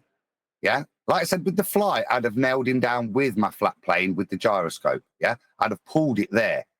Yeah. I don't want to run to a topic that I've raised. I want every topic that because he's telling me why he believes in space right now. So okay, I want to address. I'll play along. So in this scenario where we're happening to be discussing this with the guy in front of you, as opposed to a video review, right? Can I just get that correct first before I respond in that tone? Yeah. Okay. I've got a wife, I've got limited time, and I'm pretty poor. I have got better things to do. I could monetize that conversation by doing it like now. I wouldn't be having the conversation with him in that regard. I've got better things to do. He's taking you to the pub and for a curry. It's a free night. I've been cornered into doing that by my tech guy a few times. I know. Yeah, you know damn well I have, you bastard. Example. What Adam's trying to tell you is that some people ain't ready for this yet. Like I've hit people in real life, like ex-coworkers with your globe came from a flat Earth, and that gives me the look of, oh, you have three heads, right? Because they're still trying to get over the concept that they're not on the globe. So to come with the concept that you're a globe that you're thinking of came from a flat Earth, people ain't ready for that. And that's what Adam's trying to tell you. Again, sorry, I failed to see the connection with that statement either. So the people, these people in front of me on the street that I don't care about, not the glorious audience who share the show regularly and support me financially, quite literally with their own cash out of their own back pocket. This man on the street, you saying he's not ready? Sorry, was I holding up a light and a starting timer? Why do I care? No one's telling me why I care. I'll tell you why. You keep referencing your audience. Your audience want to go and have conversation with families, friends, people they do meet in the pub. Yeah, some are a bit more social than you. Yeah, and if you go in not without any lubrication, they're not coming back for seconds. So graphic. Yeah, it's like, come on, yeah, you couldn't nail it there, Adam. Yeah, okay. No, fair enough. So the conclusion. Hold on, John. So the conclusion: if they're not all lubed up nice, they won't want more. Okay, I follow. Yeah, hold on. But so now the conclusion, it seems, is just because they're not ready for a factual statement, you shouldn't give them one. That's not my conclusion. I didn't say that. With the second statement of summary. You shouldn't give them one. No, that's completely incorrect. Listen to what I've been saying all along. Everything I've given them is a factual statement. It's just what facts they're ready to digest at this moment. Now, I think they're ready to digest the fact that even though they think there's lots of photos from space. What an outrage. What a total outrage. So I'm that guy in front of you, and you're looking at me, down on me with your condescending furrowed brow and assessing what I'm ready. What a bloody outrage. Yeah. No, I want to convince you. I don't want to just bamboozle you. I want nods. Oh, shit. And then we can get to the fine dessert, yeah, where it really starts to blow the mind, where we do show that all your ball measurements come from flat Earth. You've been led. Yeah. Adam, you fell right into it. My trap. Adam. So it's like an agreement ladder, like in sales, you're saying? Maybe, yes. Well, yes. So exactly what's that? How is it you describe the product we're selling again, Adam? Shit. Selling shit. That's why you need sugar on that. So you're in the street selling shit to next man when you've got a beautiful wife at home. What a disgrace. Well, my problem with it would be that he's not going to understand what you mean or what you're saying. And if it catches on and enough flat earthers start doing that, what will happen is they'll stop knowing why they're saying it, right? Because someone's going to not know what, like, you need a flat earth for that. Really, why? I don't know. I just only learned the catch-all phrase. And it's going to come across as a smart aleck catch-all phrase that the average everyday man will just dismiss and just say, the earth is really big. Just, well, what's he talking about? And walk off. It's not going to be productive. It seems productive for you now to say to fight the flat earth. You're going to need a flat earth for that. But it's not productive for the everyday man. Right. It would be like saying that because gas has weight and things weigh heavier in a vacuum, that debunks the heliocentric model. And if somebody questions someone who repeats that, that would be bad, right? If they didn't understand why. Yeah, if they don't understand why vacuum weights destroy heliocentrism, then there's no point in them saying it. Do you know what I mean? What's the point? They need to know why. Exactly. You know what I mean? Yeah, right, exactly. There's a time and place. If they don't understand why they need a flat Earth, why are they saying it? Okay, maybe this is not the moment. Maybe when he brings up the angles that he's going to use to prove a globe is the moment. Fine. Do you think the moon is flat and all the other planets are flat as well? If it had said that statement before we got into that wrangle-dangle, we'd have realised the level that we're dealing with and we wouldn't have had that conversation. But that's okay. We didn't hear it and we still had it. What the problem is here, we have got extremely finely tuned instruments of destruction, right? Now they're super sharp, they're super pointy, and they very easily decapitate people.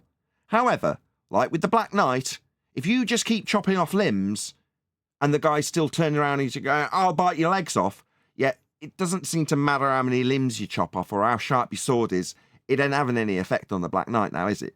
Now, you can turn around and go, yeah, I've just destroyed his argument, though, haven't I? I've shown the guy how he needs a flat earth to make his globe claim. Yeah, you did take his arm off, but then he told you that it'd bleed on you, didn't he?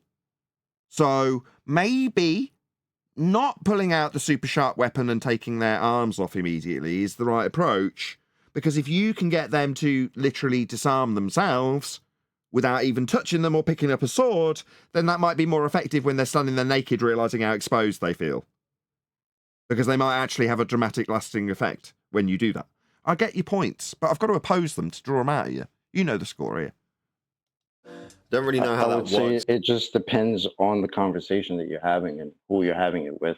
Yeah. If it's a full-on debate with somebody that maybe doesn't like you very much, yeah, you could hit him with, chop his head off real quick. But if it's a conversation, you want to actually just destroy it point by point instead of just going straight for the head.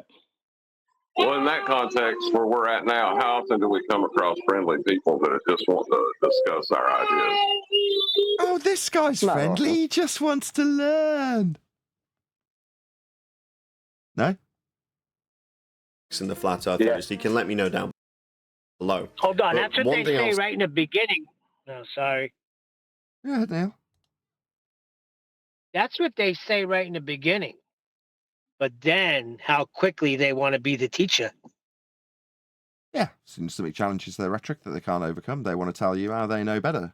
Maybe qualify themselves as a scientist. Who knows? I'll say is that there are things that you can get your hands on right now, publicly available telescopes. Might cost you quite a bit of money, but there are things that you can get, even just cameras, and you can Like a just look at the electron. moon I don't know. Let's see what he appeals to through these telescopes. Let's see what he's going to present. for yourself.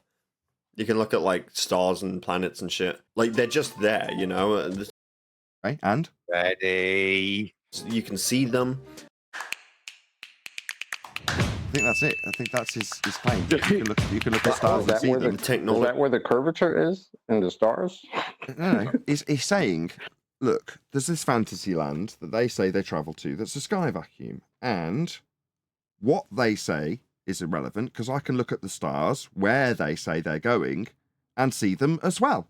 So because I can see stars twinkling in the night sky, I know that they go to them. That's his evidence. So we could So see is he being like the pilot? Is he being like the astronaut? We see stars and planets. So we could see them. This guy, no, right. If you guys could see what was on screen now, right, what he's doing is he's got his head in his hand, or his hand, right? This is a guy in mental pain, and he's verbalizing the arguments to an audience to make himself feel better about those arguments. Crap though they are, we know they're crap. But he's literally got his head in his hands as he's telling us this. We've done so many things that it's really not that hard to believe that we can go up There's to that word again. space. That is my reason why I'm not. Not that hard to believe you go to space. Yeah, right, it's really easy to believe stuff. Really easy for kids to What, believe in so- Santa, Narnia, easy. Yeah. What's your point? You've got a belief. Well done. The next proof we've got now then of space is telescopes. Yeah. I'm just logging what his proofs are. And as he raises them, I'd raise that now, Nathan. Yeah. So, okay. So your next proof of space being a vacuum is telescopes. How does that support it? No, that was the support. I know, but that's why I'm asking him that. Just to elaborate. Tell us. I'm brilliant. I love telescopes. I love as a flat earther looking at the stars. So just tell me, I've got a telescope. What does that mean? How does that demonstrate that there's space? All these things you've just claimed, because you've just cited I'll do it for him. telescopes. I'll respond on his behalf. Yeah. Well, you're looking at space and shit. How was that? Yeah, brilliant. You see, You could look up in the sky and see that the Earth is a globe. Simple. Yeah. Because we know they're all globes. So how could we not be a globe? Hang on. No, we don't. And once he said that, you can smile, can't you, Right. at him? Okay, so then we can point out two-dimensionality in the telescope. He's not got binocular vision to the stars, nothing about them spherical. Are you referring to orbital motion? Perhaps we could lead him so we can tell him he'll need a flat Earth for his orbital motions. Okay. Absolutely.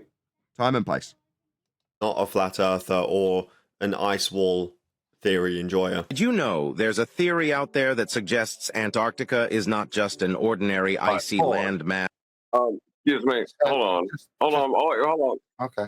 Let me just get this out because we were talking about telescopes. Tell me a telescope that's worth its weight in salt that you don't have to level. Point to one. No, that's what I'd want to go to, John, is all these things now, because he's trying to move to ice walls back. So I'd pull him back. Yeah. And I would now try and get in all you're going to need a flat earth for that before we go back to ice walls, because he's made his statements of what his proof was.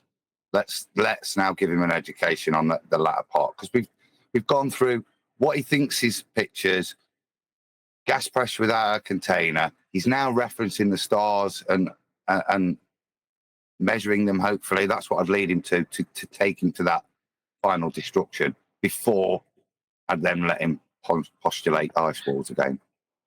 Right, because any telescope that's worth its weight in salt is going to be able to track the angle of the star with relation to the horizontal plane you're standing on, so that you can get a better image of it. Those little pieces you hold in your hand. Okay, no, that's fine. I'm sorry. No, don't rumpus him, Chocolate, while he's in the middle of... He's waited long enough to get this point in at the approval of everyone else. We finally got to the point where everyone's like, fair enough. He's talking about telescopes. I want you to tell the audience how they're going to need a flat Earth for that. For him, if no one else. I empathise with him so much. I really want to, take him there now rather than 25 minutes ago. No, I'm going to take everyone's point on board. If they're not ready to hear the truth, then I don't need to make factual statements. No, I pulled it back to that point. I'd been holding it off, but as the conversation, and I'm only saying how I deal with it, as the conversation's moved on, now's the time. And actually, that's a very nice opening line to get the conversation to where you want it. Do you know any decent telescope? You've got to get it level. It's a really good, opening line to get the conversation to what we're going to do, which is how we measure what we're doing, how everything's done from this level that we first set up. Well, I was just going to be an ass and just say leveling. There's telescopes that don't need leveling. What do you mean? Like the Hubble? That doesn't even need maintenance for like 30 years. Don't worry about leveling. Anyone know the score with Hubble? Has it got a new prescription, or what's the score? What? Oh, nothing. I made a point of not bringing up that you have to level a telescope on purpose, because I don't want to go to there, because he's not going to know what the hell I'm talking about. I made a point in that. If he was having a conversation with me, I thought I'd say to him, I'll ask him, so you've looked into these telescopes, have you? Well, I saw it. Have you observed an orbit? Because nobody observes orbits. The observing things going in front of things and things appearing to pre-assumingly going behind things, nobody is observing these orbits. Regardless of the fact that the mathematics requires a flat plane, the point is nobody observes them, including Kepler. Nobody observed these. You can't observe them because, of course, binocular vision is not, you don't have that with a telescope, number one. You don't know so you don't see three-dimensionally, but nobody observes them. You can't see behind the thing that you're thinking there is a behind to. Do you know what I mean? You don't even know what it is, how it functions, how far away it is, if it even has a distance. I mean, crazy and all that as that might sound, no one can actually prove this thing has a distance. It's ridiculous. You've got nothing, absolutely nothing with your telescope. No offense. Mass at the bottom of the Earth? No, Some believe that it's actually a... Your Hubble is your way in, right, to orbital mechanics, isn't it? Yeah. So you can go from telescopes to Hubble to then crowbar in your orbital mechanics now, because Hubble is supposed to, well, it was like 15, 20 years it was supposed to be lasting. I think it's 30 odd now. And I've just looked up, it's 2030, maybe 2040, they're saying. So then I'm saying, so these are accurate, these orbital mechanics then, aren't they? How do you get a measurement for orbital mechanics? Is that enough lube? Is Hubble enough lube? Adam, Now that's the point of penetration, isn't it? Eh? Yes. A massive ice wall encircling all continents. But that's not all. According to this theory, beyond that icy barrier lie hidden continents waiting to be discovered. It's like something out of a fantasy novel, isn't it? So they can't put two and two together then. So you've got the chronoscope, and then you've got a AI-generated voice telling you how conspiratorial it is to suggest there's land. What, like a government representative, an admiral, told us there was. Are these people dense? Well, It sure is. Just want to say that it's funny that he said it's, how could you believe in this fairy tale, I think he said, or something like that. It's like, well, could you give us the heliocentrism story again, please? Do you know what I mean? No, Fairy he called it a theory, by the way. I know that. I know we addressed that earlier in the show. We did. Oh, sorry. He's referencing conspiracy theories, John. In his thing, it's ice wall conspiracy theory, flat Earth conspiracy theory. When he's saying that, not anything other than that, we think anyway. But we point out it should be in this genre. He's in a category area. He's talking about his beliefs, aka his religion, and we talk about physics. So when we say theory, we mean the end result of experimentation based on hypothesis. That's the scientific method, aka we deal with physics. He's not dealing with physics. He's questioning other people's belief based on his own religious faith. There's a category error when he says the word theory. Right, but Understood. Thank you very much. I'm just saying this has hints. I don't know who's speaking here. It sounds like you said a generated voice, but boy, this has some David Weiss, other lands out there. Well, this is the double QE, right? What you're seeing is a guy who's I've mitigated to say he's at least looking at it genuinely, and unfortunately, it appears his reference sources for facts about flat Earth aren't flat Earth debate, because you don't get exposed to that. It's some ropey AI voice TikTok video that he's getting his book from. Yep. If it means that in QE, earlier on he said, well, we've got computers, so it's totally possible we went to space. Oh, brother. Another Haas and Pfeffer routine, huh? Oh, we got eyeglasses, therefore globetard. Thanks. Yeah. Yeah. And I don't know if I would put conspiracy theorists down by saying they're in line with heliocentrists, because at least conspiracy theorists are looking at facts and evidence and trying to come up with their own wild ideas about what happened to bring about those facts. Heliocentrism is the conspiracy. Yeah, we said that too. But I guess so, because the facts that they're looking at have nothing to do with what they're claiming.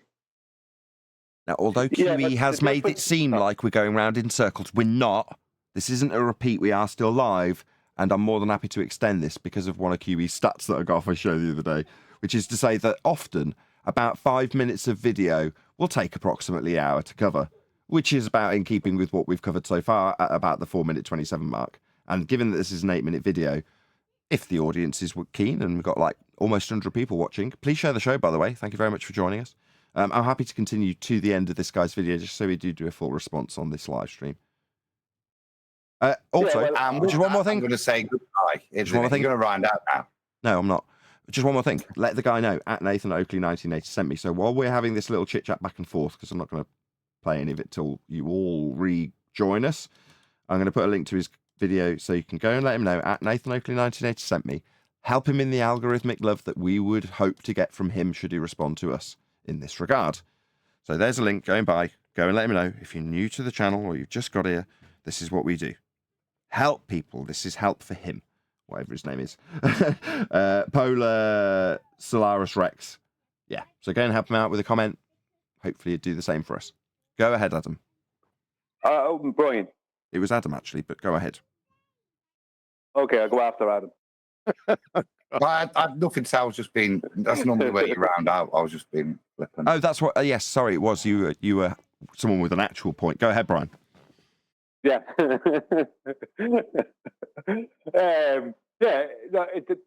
I just saw what Refracted said. No, the globe heliocentrism is a conspiracy theory. It's just a really boring one. No. What I'm saying is a conspiracy theorist looks at the facts and then makes a speculation based on the facts. A heliocentrist looks at the facts and changes them to meet his wild speculations. Well, I don't know about that because there's a few conspiracy theories out there now. There's not a whole lot of facts to go with them. Right, but that's the CIA, though, isn't it? This is the CIA behavior because no, conspiracy theorist, as you say, Refracted, is actually somebody that looks at it and finds that somebody else has conspired to hide the truth. So you show that this story is false. That's what a conspiracy theorist used to be. What it's now become, so they do that first part, but there's now the prerequisite to then make a load of shit up yourself to fill in the story. That's not what a conspiracy theorist is necessarily about. It's about uncovering the conspiracy, not filling in blanks. Right, but I'm just talking about the colloquial definition of conspiracy theorists. They don't fit that because they're not trying to come up with a wild speculation based on the facts. They're changing the facts to fit their wild speculation. Well, John, let me put it this way. Let's just say that the governments came out, let's just say the US military, let's just say, right? Right, as that, if they made a movie about this topic and it was going to be exposed, then officially, then the American military, some big general will come out and say it, right? The earth is flat, right? It was all wrong. The earth is flat, right? And whatever goes with that after, right? Are you telling me that Fight the Flat Earth, Charles Glober, Math, Ririf, and all these people are not going to start thinking that it's a conspiracy, that they're only lying to us? That it really is a globe? That's what they're going to say, weren't they? That's not what I said.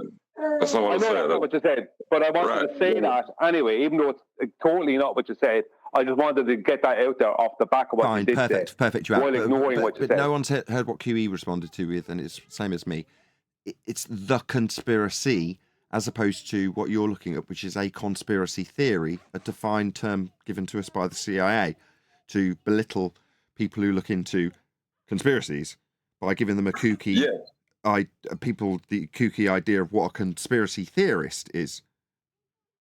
Right. That's what I'm saying. They are the bad thing, not the rhetoric that people are fed.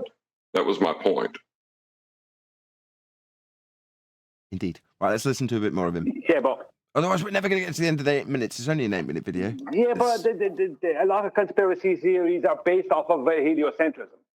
But heliocentrism itself is super boring. That's why they have to come up with reptilians from this sector of heliocentric space and time travel. The whole Hollywood. You're right, Brian. I'll reiterate. You're saying the whole Hollywood industry is there to sex up the boring nature of heliocentrism with exciting stories, battles from beyond the space that we can't ever have, and boring stuff turned into time travel with Einsteinian notions. Yeah, they've got to sex it up because it's boring as all hell. Yeah. Even though it should be the greatest roller coaster ride you'll never feel. That's another story. It sure is. I think it would be cool if we discovered an ice wall and that there's loads of life forms and other continents on the outside of it. One of my questions is what... Then go and have a look. You know, I mean, why not? If you're excited by that, I'm not. But if you are, then be that guy. I can't remember what show I was watching. I was reading through the comments on a show the other day, And somebody said words to the effect of, I'm born in a time where I'm too late to discover anything about the Earth and too early to discover anything about space. I'm like, man, what a comment. You've summarized the entire control structure of heliocentrism in that comment as a complete globe cuck, because you now believe that there's nothing to discover about Earth, like Truman when she pulls down the blind with all the Mercator projection all over it and says, it's already been discovered. So that's tick one. Yeah, he's not going to go out looking because he already knows it's already been discovered and there's nothing else to discover. We're on a ball. You're going to go around in circles. What are you, crazy? Right, okay. And what, you're too early to discover space? But yet, people believe that men are going out there into Narnia to take pictures. Yeah? So too early and too late all at once. Man, they've got everybody totally wrapped up, haven't they? With this control structure that they've got in place through the religion of heliocentrism, which is very boring, says Brian. And it is. But the space that they give you on Hollywood isn't. Sorry, when you says Brian, I thought you were finishing. Yeah, no, I'm saying, you're saying it's boring, and it needs jazzing up, and it definitely does. I mean, the stuff that I feel detachment from and sadness for losing were my fantasies that were embedded in space because of all the fantasies I was given by Hollywood. No other reason for me to lust after the non-existent... Remember... Go on. Go on, talk to that. Go after it. But did you hear what the guy just said, though? Like, that it would kind of be cool if there were other lands and other things being discovered. So basically, he's kind of saying, maybe without realizing it, like, yeah, it would be cool if they lied to me about what the Earth was and we discovered things that there are things out there that I don't know about. He's kind of agreeing with it, like, yeah, that'd be kind of cool, while simultaneously obviously being scared of it. So that's cute. Well, not to stand on what Chuck just said, because I agree with him, but just a slightly different point. The other day, when I was listening on Friday, I think it was, the I'm Gonna Get You Sucker movie was taken up, or was talked about. And one of the funny parts of that was the girl who he meets in the bar, the good-looking girl with the great ass and all this stuff, right? Then it turns out that it was her ass was only rubber, her boobs were rubber, she had only one leg, she was bald, do you know what I mean? All these things. That's the globe. All the other stuff is all the stuff Hollywood puts in. You take away all the other stuff, and you have this an abomination nearly, you know, that kind of way. Yeah, Cherry from I'm Gonna Get You Sucker. She looks beautiful sat at the bar sucking on a cherry, but when she takes out the fake ass and takes off the fake leg and the fake arm and takes off the wig and takes out the contact lenses that make her eyes green and takes off the fake boobs, she looks a mess. And that's the globe.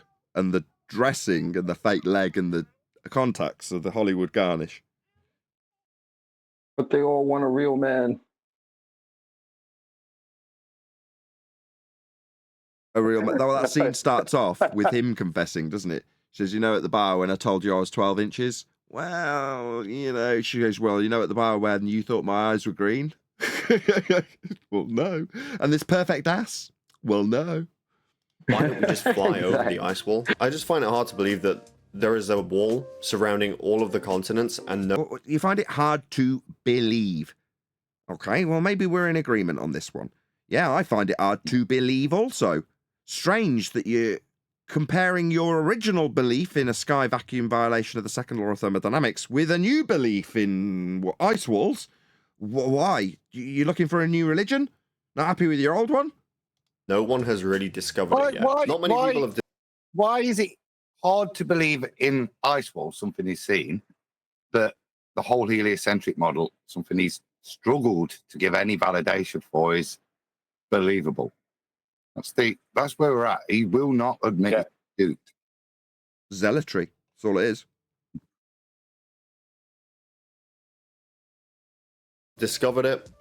Not many people from the other side have visited. Isn't it just going to melt at some point anyway? Have you ever heard of the Gleason map? It's a map that was published in 1992, and it shows Antarctica. 1992. 1992. I'm thinking, no, given that the date is on the top of the map, why would you get the date wrong? Encircling all the other continents. Coincidence? Maybe not. Some people point to the United Nations logo, which oddly resembles this very same map. Could it be a hidden message? Who knows? Like, I would like to believe it. Go on, guys. We'll respond to his response Okay. to the video that he's reacting to. Feel free. It's Yeah. nothing to respond to. So, well, look, we step back into 2015 again. Give me a break. I don't know when this is dated. We'd have to ask Paul, but he's on server mute at the moment. Let's have a look. 7 days ago. Have we stepped back into 2015, John? No. 2015 never left. Well, there is something I could say. For this person, Just say it. and whoever's Just with say it, man. What's your problem? I'm getting around to it, right? Concerning the Gleason's projection, right? It is a calculator, not a map, right? It is a time and sun calculator, right? But what it really is a time calculator, right? Because it has the latitude and longitude grid placed correctly onto the Earth. But it just happens that the projection of the Earth underneath that is incorrect, right? The whole process of it being a time calculator, of the latitude and longitude grid being as it actually is and how it actually is, was and is measured, that is correct. But what's not correct is the projection underneath that. That's the problem, especially south of the equator. Indeed. Because it is a cool idea. Like, just imagine that. It's kind of like, you know, with the whole thing with planets. Like, I believe that there are life on other planets because of just how many there are. You just have to believe that there are life forms. Is it the Maxwell equation or something? What is aliens are coming. Yeah, but he's justified it with a vague recollection of some equation that he's given. I've forgotten the name of the equation now. Drake or something, where it's stated that given the number of stars in the sky, basically, and the reification of those stars as land, then there's so much land there must be more people. Okay? That's what your justification for aliens.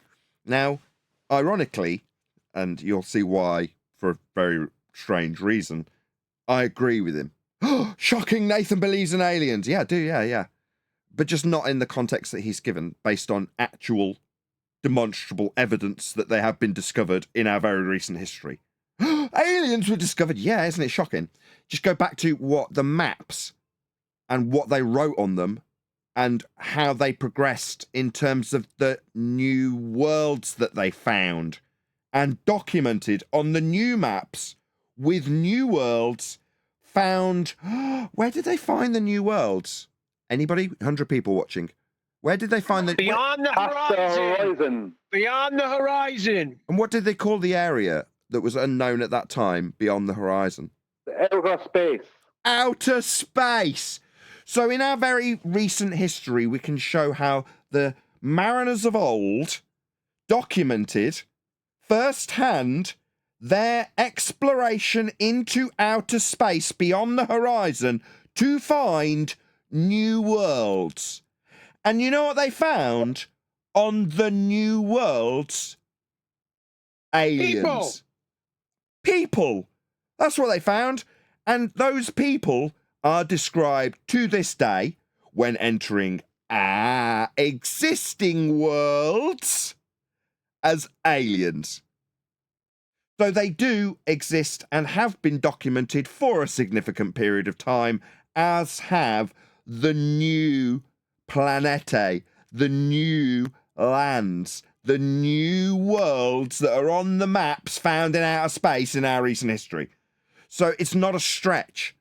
But what's that? This guy thinks that the ground, like the soil and the rocks and the stuff we stand on, is in the sky? You think there's more soil to find in the sky, do you? Yeah, this is stupid. Our own recent history, if you look at it, shows that to be absurd. And how the juxtaposition between outer space being beyond the horizon and new lands definitely being found, labelled new worlds, it's only in your recent history that they changed one of the terms. Third world country.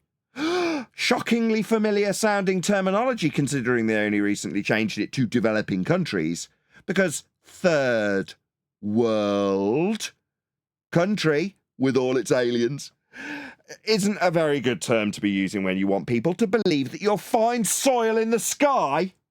Kind of utter numpty thinks that you'll find rocks and sand and soil in the sky. Oh, you do, because of the mathematical certitude given by Drake. No, they're just twinkling lights. There is no land to find people on in the sky. That's utterly absurd. And your notions that you came to, don't care if my panel object. Your notions that there might be a world revolving around you with rocks in it that are twinkling lights comes from a measurement of a flat plane. I wonder It's not, it's not just that. Sorry, Brian. I won't be a second chocolate. I won't object to that. I was the first person that I think to point that out. I wanted the absolute first. I even done a 40-minute video about it, where their world comes from a flat plane. So where did the illegal aliens come from? Oh, I see. So the timing's only right when you can take credit for doing it 2 weeks ago. I see the game here. I see what's going on, John. If you're listening, I know what they're all up to. Got my eye on all of you. This will be copyright. By me, not John. Refracted curvature. I was just going to say, in addition to the, you say that people think that there is soil in the sky. There's also people that think underneath their feet, past the ground, there's more sky. Well, Adam is going to hate me for saying this because they're going to probably rob his thunder. But it's pretty hypocritical of them to talk about the Drake equation and these other lands with these other people out past the point that they can't go to, when that was the very starting point when it came to flat earthers, talking about other lands past Antarctica, the Antarctic ice wall, and other people that we don't know of. I mean, that was a joke then to those people. But dead serious now when they're talking about heliocentrism. So what you're saying is, their reaction is, you're saying there's more land out where they found more land because a guy who's government based and an admiral said there was more land out where they found more land? Don't be silly. The land's up there in the sky, you stupid idiot. Yes. That wasn't the point I was going to make. Nathan, I couldn't remember it. He is the Drake equation, but that's what he's citing as his evidence, his proof. So that's why I pulled it up. There is no evidence of proof. It's just some stoned physicist, astrophysicist, who sat down one day with this lot. Dude, what can we make up? Right, there's got to be electromagnetic emissions detectable, yeah? They've just made up a load of nonsense shit based on their fundamental beliefs in a heliocentric model and thought of ways in which it would be possible. How can they know? We've got to have a planet. Yeah, we have to have a planet. Tick. Got to have actual life. Got to be intelligent. Got to, yeah. They've put this, like I say, just wish list together that could have more factors because it's just made up. Yeah. And then this gets pimped around and suddenly the Drake equation, holding my fingers up in italics, is pimped as evidence. It's just some made up waffle. We've cited it. I guess he will cite. Well, he didn't. I did. I mean, I got it wrong the first time I named it guessed. for him. He didn't know it. I didn't know it was Drake. I was guessing then. I mean, it was lucky I got it right. On at least a couple. There's nothing substantive in this other than just a load of science fiction waffle. Yeah? It's just a load of presuppositions based on an assumption of a heliocentric model and, say, fundamentally underwritten in science fiction. Yeah? There's nothing physics this is coming from. Look at the parameters. This is obviously that's not true. You're going to need a flat earth for that Drake equation. True. See, yeah, Brian did say this 2 weeks ago. Go ahead. No, I'm going to say something in a minute. Go on.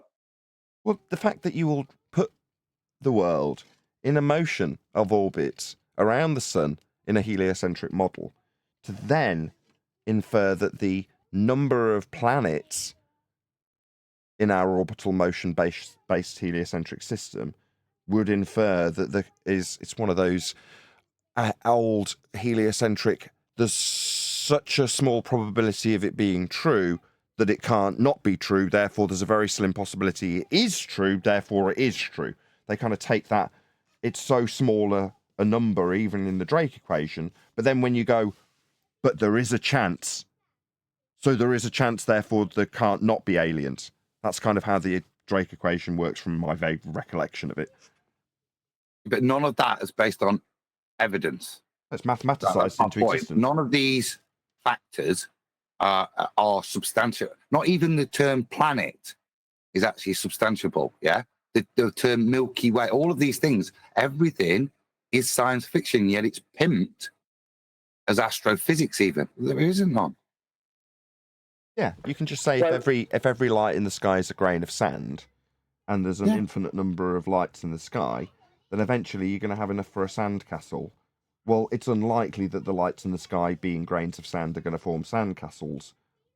But unlikely, there's a small possibility that they could. Therefore, there's a high likelihood that we're going to eventually have a night twinkling sky-based sandcastle. It's only reasonable to extrapolate. Yeah, because our star would be all the how many of those are silica-based bits of grain that to make the sand. FP is how do they agglomerate? They have to agglomerate in an intelligent way. They have to form structures. They then have to form windows. What's the probabilities of all of those? And this is now the Oakley equation for the sky as a sandcastle. It's just as valid. No, it's not the Oakley equation. I completely stole functional sequence specified complexity and worked it into an example in this case. But you can call it technically it is copyright mine anyway. I mean, it's not really functional sequence specified complexity. Let's be honest. It's mine. Oakley equation. Yeah. Oakley Are equation. you saying that the sky is South Beach? Look, with enough time, Brian, Beach. there's a very small... Beach. I'm saying with enough time, there's a very small possibility that eventually the night sky will form a sandcastle. And I'm not just talking about, like, in lights. I mean an actual sandcastle. Small So possibility. Venus Beach. Somewhere it exists out there in the night sky. Venus Beach. You're going to address that joke. I don't Look, care. I'm leaving these Easter eggs in this for this Evo tard. For you're telling me off for cutting him off with you're going to need a flat Earth for it, and fine. But you're not picking up on these little jabs that I'm putting in for the Evo tard that he's not going to understand, and I'm just snickering to myself about that fact. But I'll drop them in anyway because you're not objecting to them. Of those planets. Venus Beach. At the very Venus. Oh my god. least. So if there's all of a sudden a major discovery. Oh god, I'm going to get the reaction 2 or 3 times now as the penny drops. Of an ice wall and life outside of the ice wall, that'd be huge because then there's new life and new places on Earth itself. Not even just light years away, on Earth itself. But that's not just light years away. What? Not just the masses of soil in the sky. What? But also, like recorded in history, we found new worlds. Shocking, isn't it? How he juxtaposes it with the absolute fact and certitude of the soil in the sky. Love it. He's on a pizza dish, mate, still in space. Listen to what he's describing. He's imagining flat Earth, but it's a big pizza dish with extra lands past the ice wall that surrounds us in a heliocentric space. He's trying, but he can't get past his paradigm. Can't imagine what we're trying to describe to him, or not describing to him. He's still keeping it in that heliocentric that we're now flat. That's all it. Oh, he's saying we're a disc in space? He's still saying the stars are light years away. He's still talking, yeah? Listen to his language. He's not stepping out off of his ball, really. What we're discovering is that this guy, and that's probably why the empaths of the panel want me to not remove his head, is because he's at the fork in the road, isn't he? On one path, anti-flat earthism. On the other path, flat earthism. And both look pretty crap when you're at that fork in the road. So when he's holding his head in his hands, it's because he's come across a piece of information that he really probably would have been better off not finding out about. And now he's got to grapple with it. And in his language, he's talking about the contemplation that is beyond his ability, obviously, of a flat earth that still exists within certain things that are die-hard paradigms for him. and he can't relinquish them. He's nowhere near along that journey. But at this point of that journey he is on now, he's got a choice to make. Rebel against the flat earth and the obvious nature of the measurable earth we stand upon, or just accept it. You know, but it means relinquishing all your beliefs, which is all he's babbled on about, let's be honest. Yeah, but what I'd like to talk about is the fact that I was the first person to point out the globe came from a flat plane, as I went through a 40-minute detailing video of where the radius comes from. We got that. Now we all know when the timing's right. Brian wants all the credit. You should already be subscribed. And how Nathan did address that, and he didn't deny it, but it wasn't until John Shelton refracted curvature started saying you're going to get flat out for that, pointing to orbits and things like that. Then suddenly Nathan was all over it. You're 100% right, Brian. It's obvious discrimination. It's because I'm Irish or something. We get told off when we bring it up too soon, but the moment the timing's correct, suddenly it's all, I was the one to tell Nathan about this back in the day before John. Outrageous. Anyway, we will find the timing for you will need a flat earth for that, and it'll be inserted at the correct moment so that it's devastating and effective. And if it's not, I relish the criticism of John. Like we've had two already. That's crazy. We've had the gyroscope when he referenced planes.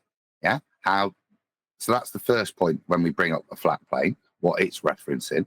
Yeah, and then the second point was when the telescope came up and we could crowbar in Hubble, but we were going to reference. And John had the best point there. How do you set up an expensive telescope? What's the first thing you got to do? You got to level that device. Yeah. So these two opportunities, I think, to have brought it in already. I'm glad they met your approval. Well, just I didn't. I'm not sure what's going off exactly. There seems to be this desire to use it at every opportunity, as opposed to a straw man that we don't ever want to use it certain other people. I say it's horses for courses for me. I just want to put every argument to the most effective use at the right moment, always.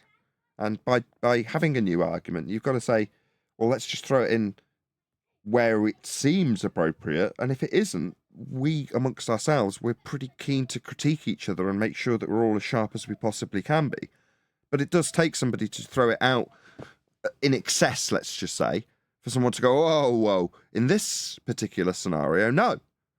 Now, it does seem like you're being a bit overly fastidious in that regard, but that's fine. Kind of like the way we used to say you're going to need R for that. Yeah, initially there would have been people throwing that out, and we used the example the other day, Chocolate, with the scientific method and Spurs. I'm sure you remember. Yeah, and where did they get R from? Yeah, you're going to need a flat earth for that. You will need a flat earth for that R value. Exactly. I detailed on my channel a 40-minute video. That's right, Brian did cover that at least 2 weeks ago. I know that's why I know it, honestly. Yeah, but that's where you use it. That's where it, boom, slap. That's the right point to use it. Somebody says, you're going to need a flat earth for that, mate. That's where it's used. That's where it's really effective. To me, it's crazy. Doesn't want to use it that way, a view of Earth. There is no ice wall that we see on Earth. Why have we not been there yet? I just. What's the point of hiding it? I don't understand. Sorry, that's wrong. You will see an ice wall somewhere because there is actual video of an ice wall. I don't know where it is, but it's been shown. Yeah, it's video, not, and it's not like recent. Let's make that distinction. You can easily find southern ice shelves that look like walls that extend for a significant distance. However, it is a far cry to say that there is a wall of ice versus an entire ring that's 74,000 miles in circumference that surrounds the entirety of the known world. But when he says ice wall, I know what he is referring to. He's referring to the Feast of Nonsense assertion when he goes to the Gleasons and says, this is an ice wall. I think it's something like 74 or 78,000 miles in circumference that surrounds everything. That's what they say Antarctica is, because that's how it appears on the azimuthal equidistant projection. No other reason. Yeah, well, I just want to clear this up, so we don't go into absolute absurdity with it, right? Besides the fact that you can see somewhere, I don't know where it is, but just maybe it's south, maybe it is Antarctica, maybe that is a place. I don't know, but I have seen this, right, on video back in the 80s, 70s. I have seen it. BBC had it, right? Blah blah blah. Now, there may actually be an ice wall surrounding us. I don't know that there is or isn't. But I know this much. This is the only point that I need to make concerning it. There needs to be solid containment because we have liquid water oceans. So something is containing them. That's all I need, the only point that needs to be made. I know that's an old point, but it needs to be made if this guy is to listen to this. And that containment might actually be an ice wall. I don't know. But I'm not might not be. claiming it You've is. got absolutely zero evidence to assert anything in that regard. You don't know. Now, while it is easy to infer containment, because it's an antecedent-consequent relationship, same as the sky, we must have containment to have gas pressure. You can use the same argument. But your inference, you very quickly step over that line when you start saying, and it could be an ice... Whoa. You don't know what the sky is. You don't know what the extremities are. What you do know is they keep finding more land with more oceans and more land beyond that. That's all you know. Yeah, but the containment could be an ice wall. I don't know if it is. It could be nothing but McDonald's nuggets all made into a wall. It could be. We just don't know that it isn't nuggets. We don't know that it isn't nuggets, do we, Brian? Hold on, I need to stress this. It's important. We don't know that it isn't chicken nuggets. Do we know that it isn't chicken nuggets? Hang on, you're missing the point. I said there needs to be solid containment. And that solid containment could be an ice wall. I don't know if it is, but I do know that there needs to be... The containment could be a blancmange. It could be. We just don't know. Hang on. There needs to be solid containment, right? Ice is a solid, right? My point is, I can't say that there isn't an ice wall. No, don't. There's an inference when you suggest that you don't know it isn't an ice wall. It's like saying, I don't know that the guy didn't fart. So you're suggesting the Bob... only claim I made was that there needs to be solid containment. That's my claim. Yeah, I know, but in a room full of people... Hello. In a room full of 5 people, your solid containment transposes somebody must have produced the fart. I'm not saying it's Bob. I'm not saying it isn't Bob. We don't know that it is or isn't Bob. That's what you're doing when you say ice wall. I'm not. I'm saying I don't know what it is, but I'm open to it being an ice wall because ice is a solid. There it is. See, you heard it. He said he's open to it. That's the reality. Brian's just open. He just likes the fantasy. Brian! Open to the idea. Suggestible is what I would call it. You damn open-minded Irishman. Every government in the world would collectively hide this information. I can make up a theory. It's a simple appeal to consensus fallacy. Outside of the ice wall are big dragons. Okay? Now, when dragons get the scent of humans, they'll... He's got this from the Mappa Mundi. So on the Mappa Mundi, on the outside extremities, you've got all these goblins and monsters. I saw it up close and personal. Got to study it with Martin Liedtke. I don't know what to say. What is my only... Okay. Fly over the ice wall and attack the world. That being said, the governments across the world Game of are Thrones. hiding Yes, Game of Thrones, right. this information so that no clumsy travelers climb the ice wall, lure the dragons over the wall, and wreak havoc. Is this just some guy in a mixed zone fantasy? This guy's he's already on the anti-flat Earth path. What bullshit can I make to make this make sense in my mind? Well, I take a bit of this and a bit of that, and it all makes sense. Havoc all over the world as we know it. I actually fucking believe that myself now. I've just convinced myself that there's an ice wall now. Yeah, I just pointed that out, that's how you were processing this, yes. It was embarrassing when you have someone else point it out, and then you affirm that that's exactly correct. Shit, I want dragons to be real. Of course I want dragons to be. Yeah, we know. That's why I just pointed it out and you affirmed it. It's really, really epic for my audience, not yours. Be real. Like, yeah, they're probably going to be, you know, very disruptive and obviously not friendly, but I mean, imagine seeing a dragon flying in the sky. That would be very cool. You're a fantasist, my friend. You have a religious belief that you're questioning other people in their belief of your belief, and now you're explaining why you process it in this way because you're a fantasist. Okay. Cool. Plus, I think we have the technology to shoot down a dragon at this point anyway. But whether we're talking about the ice wall theory or the flat earth theory, my reasons for not believing them are fairly similar. Pictures of Earth, I believe, are real because it's not really that hard to believe. There's that word again. Your belief in pictures coming from second law of thermodynamics violation sky vacuums that would leave us with no pressure developed in the first instance, no life to take pictures with. It's absurd. But you believe it. Okay, good for you. You believe in there's lots of soil in the sky and Drake equations, and therefore there must be aliens in the sky, on the soil. Okay, gotcha. Believe. And number two, we can see things in the sky. We can look into the sky with telescopes or cameras. Yeah, so if I affirm the consequent that you can prove unicorns, those little twinkling lights are unicorns, and look up at the sky, you can see that there's twinkling lights, therefore unicorns. Yeah, that's an affirming the consequent fallacy there, isn't it? You believe that they're soil and rocks. Okay, why?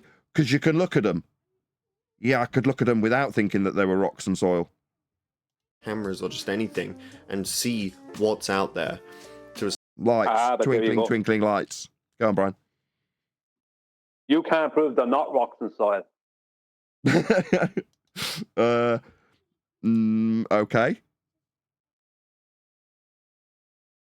Okay, like you can't prove the containment is not an ice wall. I knew you were going there. I was just waiting for it. Wasn't even going to dignify it. You leave that hanging out for yourself, my friend. To a certain degree. And there are some more specific reasons. Perfect. Yeah, I was waiting for you, actually, QE. Yeah, it is just a straight up argument for ignorance that Brian just used. But to simplify his example, right? To simplify his example, that's what he's doing. I don't believe the ice wall theory regarding the ice wall itself. Like, again, it not really being there on a map. And two, why can't we just... The troubling part is you believe the ice wall is a theory. So that's the really troubling part, you retard. Why are we going through this? Be gentle with him. Gentle. He's at a very important crossroads in his life. QE, have you no empathy? He sounds learned. I mean, we can look up in the sky. We can see the sky. Don't y'all get it? Move on. Nathan take the piss out of Adam there. I don't understand the notion of him saying he doesn't believe in the ice wall because it's not on a map. How many different maps are there?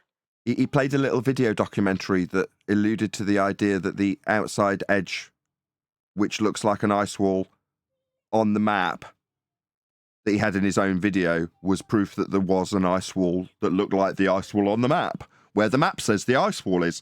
Now he's saying, well, I fail to believe it because there's none on the map. I think the guy is genuinely retarded, like actually stupid, because there's no other explanation that he could sit in front of a video editing it with a picture of a map with an ice wall on it and go, I don't believe it because there's no maps with ice walls. Doesn't that strike you as just straight up stupid? I mean, but by that respect, then all you'd have to do to get him to believe in the ice wall is to show him a map with the ice wall on it. Hey, maybe the one in his own video would do the trick then. Maybe. You never know.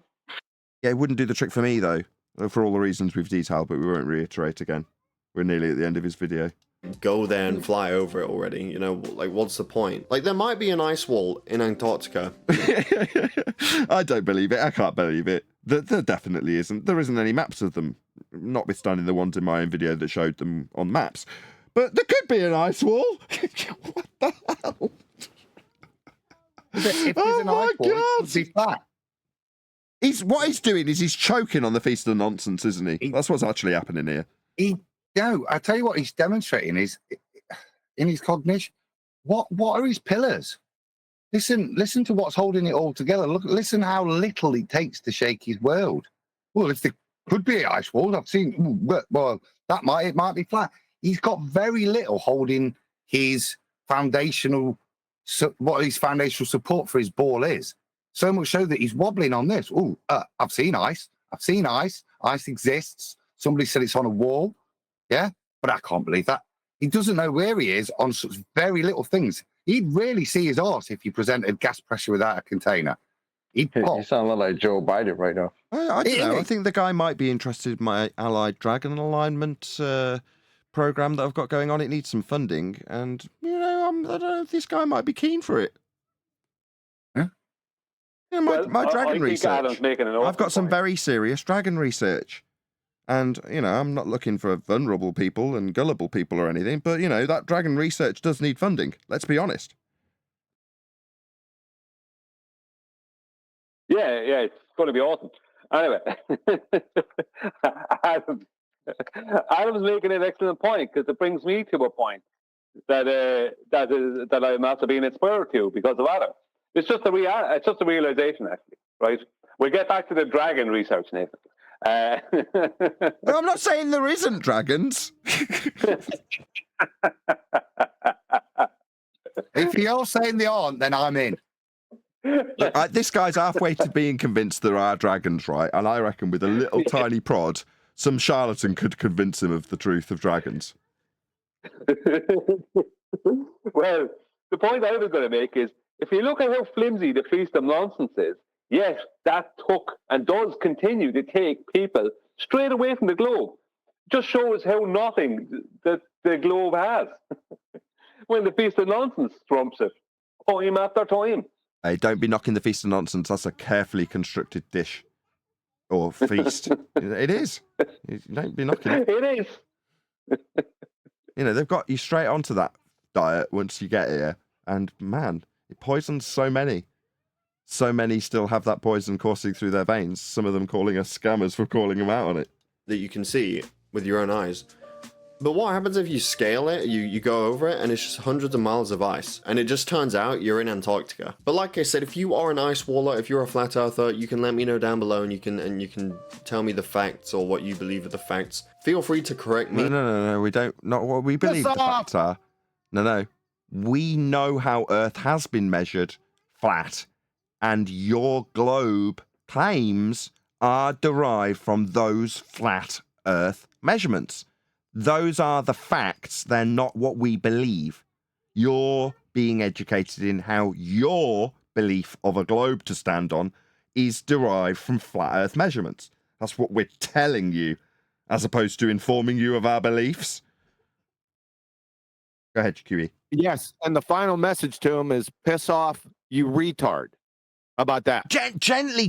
This is a man on the cusp of greatness in his flat Earth journey, and you're not coddling him. What's your malfunction? He's a retard. Then we can move on. I know it's going to be hard to get in here. And then we can move on to something a little bit more insidious. Do you not know the story of the Good Samaritan? The horse's ass. I wasn't done yet. The horse's ass of a fiasco that just happened. What is today? Tuesday? Monday. No, today's Monday. When was that horse's ass of a fiasco? This guy. Was it Saturday? Nobody knows what you're talking about. You've got to give this more context so we all follow along with what you're... I'll give you some more context. The flat earther, I think, Dean Odell. Yeah, we spoke about that this morning. Oh, you did? Extensively, yes. The show when he was in bed. It's extensively. We even involved Paula from the chat at the beginning of the live show over it, but feel free. I don't want. I figured that video would be up because I want to see. I want to see the flat earther, allegedly, proving his flat Earth model, his flat Earth theory, the government documents that confirm ether, the ether and all the ether experiments. That's what I want. Ether. QE, Wow, we didn't know any of that. QE, he's literally 2 blocks away from me. I can actually go pay him a visit. No, don't do that. He needs to understand what the feast of nonsense is and what real freaking arguments are. That's correct. And you, the audience, can help Mr. Oodle Doodle with that by sharing the show far and wide. Oodle Doodle. I'm going to see Dean Odell, whatever his name is. Sounds like Nodell, and in relation to Bob, it makes me freaking cringe. So what are you, Russian vids? Did anyone watch? Now, I didn't watch the whole thing. I heard about the end of the fiasco, but I did watch just a little bit. Right? No. When they were on stage, the two of them. Yeah. Did you happen to watch that? In a church. Well, QE, it's all over the shorts, all over everywhere on shorts, because my wife was very upset that it's going on in a church and how flat Earth is causing a major division.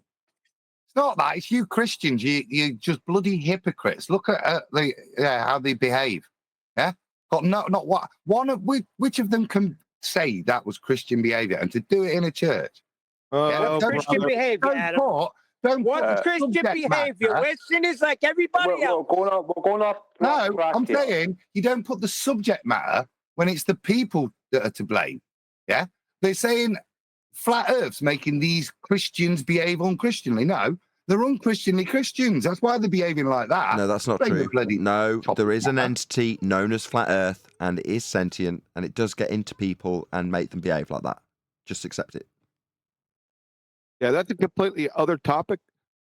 That's another facet of what happened. I don't want to even Holy get Spirit. into that business. The flat Earth Holy Spirit that gets into people and takes them over. Did you hear what I said? No, I was just trying to get a gag in about that. My damn mic is acting up. Again, that's a complete, what Adam and all you guys are talking about, that's a completely other facet of the same train wreck of a disaster I've seen. I just want to deal with Dean Odell's comments concerning flat Earth. I want to see the flat Earth theory. I want to see the flat Earth model. I want to see these EFER documents from the government. I want him to demonstrate his EFER. I want to see these experiments for the flat Earth of EFER. I want to see the experiments for flat Earth. Odell. Was there no criticism of his? No criticism of his globe Earth opponent. Say again. It just sounds so biased towards us critiquing Dean Odell, Reverend. Yes, he needs critique. What about the opponent? I'm not concerned with that crayon munching opponent. Me either. The danger to flat Earth is flat Earth is QE's 100% right. The wrong people are disseminating the information. It should be us, not these morons. I agree. You should be you, Neil. QE, there's nothing wrong with your mic. We heard everything. It just, we continually overtalked you. It's me continually over talking you. Thank That's you, all Brian. So did this pastor make all these claims, QE? Is that what the problem is? Like, did he? Yes, and he explicitly did, and then implicitly did when he didn't raise arms against what the crayon muncher told him that his beliefs were. Fine, let's break this down just so it's reiterated in the strongest possible terms to match the disdain level of QE so that it has context for the audience. What we are talking about is a discussion between a globe Earth proponent who I think our general consensus view would be everything he said in respect to a globe can be debunked and would have been. However, the positive assertions that are being made by someone who represents us as a flat earther, Christian or otherwise, need to be scrutinized so that we aren't stereotyped, as we are anyway, with this notion of having scientific validity for ether, and I assume the guy has a bit of a speech impediment because it's being pronounced ether. Nevertheless, he hasn't got any scientific validity for a counter space garbage that juxtaposes with gravity in the fourth dimension quite nicely, just so you know. he also doesn't have any models of a flat Earth. But if you do, we'd like to see them, I think is QE's sentiment. And there was a third. QE, what was it? Flat Earth theory. Oh, flat Earth theory. Right. So there's a lack of understanding of the scientific method and the genre we are in when we discuss the nature of our world. The physical nature of reality. That would be physics. So when we're talking about flat Earth theory, you're in a category error. There is no flat Earth theory. That doesn't make sense. Well, Dean had a PhD physicist there. Yeah. Oh, his opponent was a physicist. So what you're suggesting is, at the very least, is a globe Earth believer or otherwise, the opponent as a physicist should have been able to point out these category errors to Dean Ogle. No. PhD. Dean Ogle brought his own PhD in physics. He was out in the audience. He pointed them out. You haven't watched this video. No, I haven't. No, I didn't. No, none of us have watched it. I was trying to tell you that, but everyone was over talking. I was trying to tell you about 3 different times, but Nathan wouldn't shut up about it. Blaming Nathan. I never watch any of these videos. My only information is from what you guys tell me about what you've watched, unless we're actually watching it on the show. So people in the audience get to see the sum total of my flat Earth content when I watch it with you. Beyond that, it's just what you tell me. But I must point out something here that we need to address about this, right? This is serious. This is not me making jokes. There is one major problem here. And that is... Me as well down below if you feel like I'm... Right, don't. Right. We're dealing with two numpties, right? I don't care what their faith is. Two numpties who have beliefs. We're not dealing with beliefs. They are quantum field theory. We're quantum mechanics. That's the difference. These two numpties on some stage, right, or wherever, right, in a church, I don't care where it was, they're numpties with numpty ideas and numpty beliefs. We are not dealing with beliefs on this show and on QE Live or Ballbusters. We're dealing with what we know and what we don't know. That's what we're dealing with. These fellas are not dealing with that. That's the problem. I'll be there in 2 minutes, and I'll put it on camera. We're going to address this Dean Ogle character live on YouTube. Sorry, did I ruin the show with this? No, you brought some light to the show. Is he an old fella? Yeah. Is that an old school name? Who?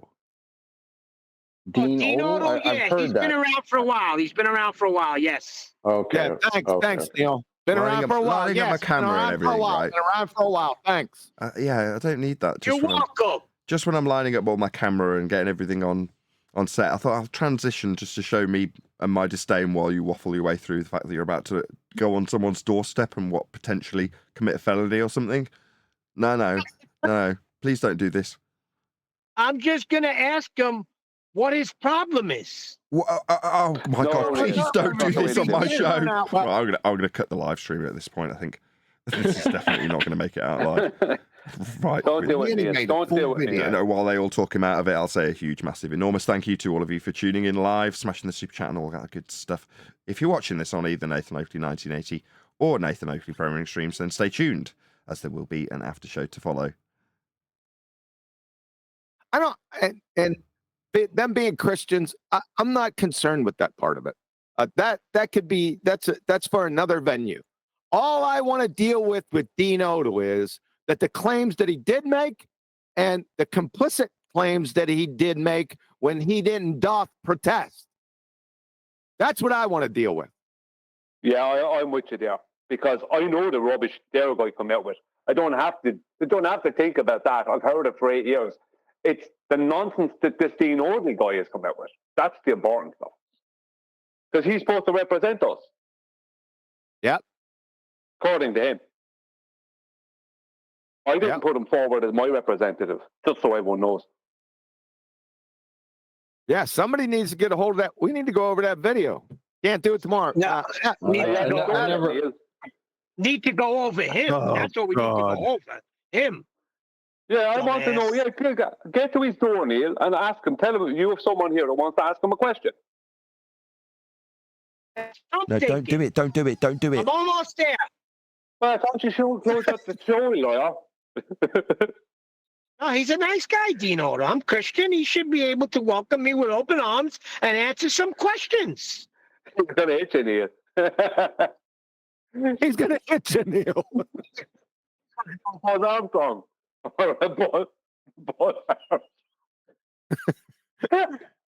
Just write the guy an email and see if you can set up. If he's close to you, right? Why don't you just contact him in a civil manner and suggest that you might meet with him rather than turning up on a bloody doorstep? Please don't do this. Yeah, Neil's Italian. That is civil.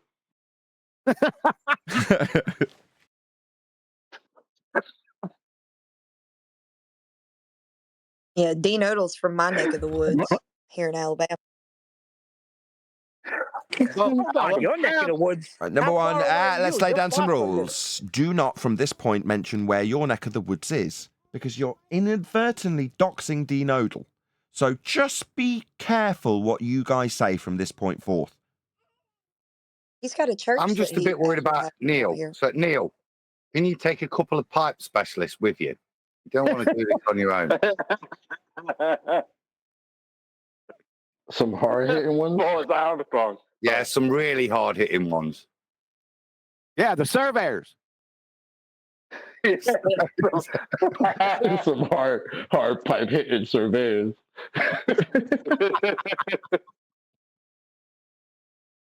Nathan's a lawyer.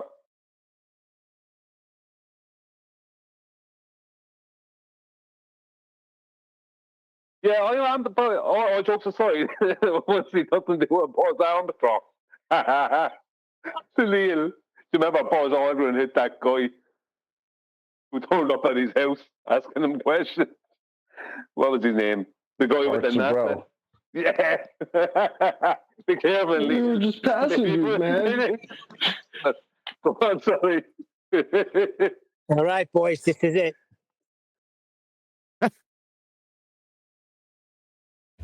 And one more thing about the debate, just so you know, that Dean Odell admittedly has only a superficial knowledge of the ether and the scientific angle of everything, and hence he was going to call up on stage none other than, guess who?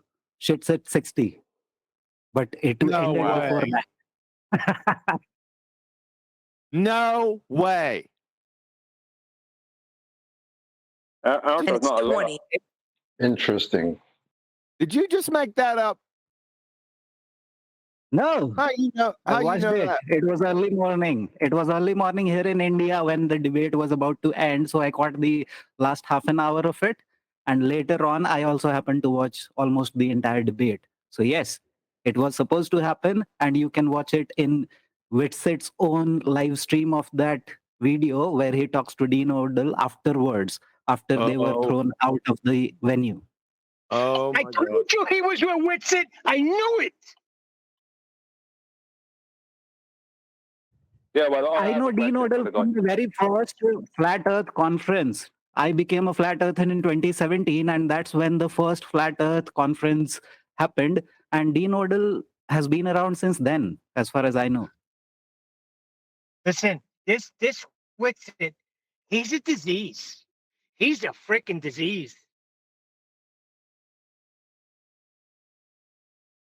How far away are you, Neil? Freaking looking for my brother showed it to me. He's like, Dean Odell's church is right here. I'm going up and down the block looking for his church. It's a small little. I think this is it. Let's hope he doesn't do a Buzz Armstrong. Neil, If he's, did you bigger, say if he's bigger than me, I'm out. He probably is. I told you, wear a helmet. Neil, are you really at his church right now?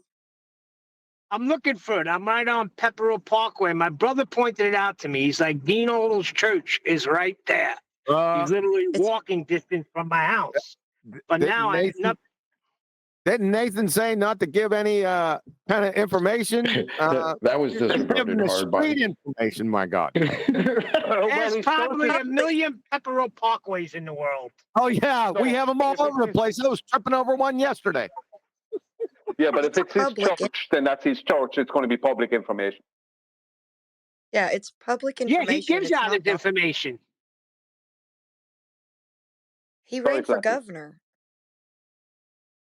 Yeah, it's not doxing him. He's got that on his website, on all of his social media platforms.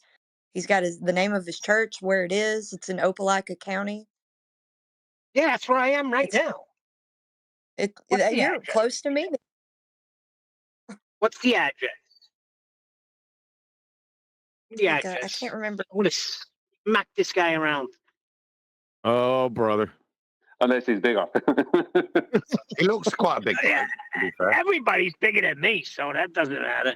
But it's He's the an Alabama. size of the out. Ryan, you having a good time with this? I'm actually, yeah. When I said, This is kind of entertaining. Though. That ended me. Because I was so dead serious. Boy, I'm totally wrong. Flatsy, if you could get me the address, I'm right here. I don't think I ever heard Brian laugh quite so much. This is pretty entertaining for you, isn't it? I don't care about any of them. You know what I mean? But I did Want to hear something funny? Want to hear something funny? Yeah. Your mama. Earth is a globe. Yeah. No, I'll keep it short. So it is relevant to this debate.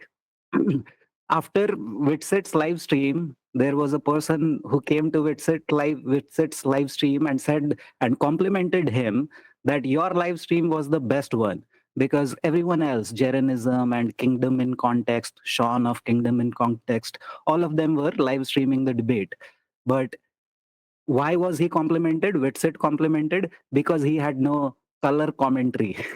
Even though the audio level was not as great as Jeranism or Kingdom in Context, still Witsit live stream was the best because there was no color commentary going on from the one live streaming. But Jeren and Kingdom in Context were also commenting on the live debate.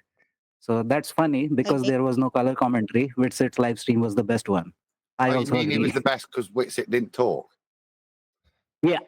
Basically, the person wanted to say that. I get you. Neil, I've just got on his website and it shows you his, I've got his You're now address. being recorded live, Flatsy, as being complicit in a crime. It's on his website. It's You're public handing it, Neil. Who's Hold on, gonna... Adam. I'm not going to do anything, Elite.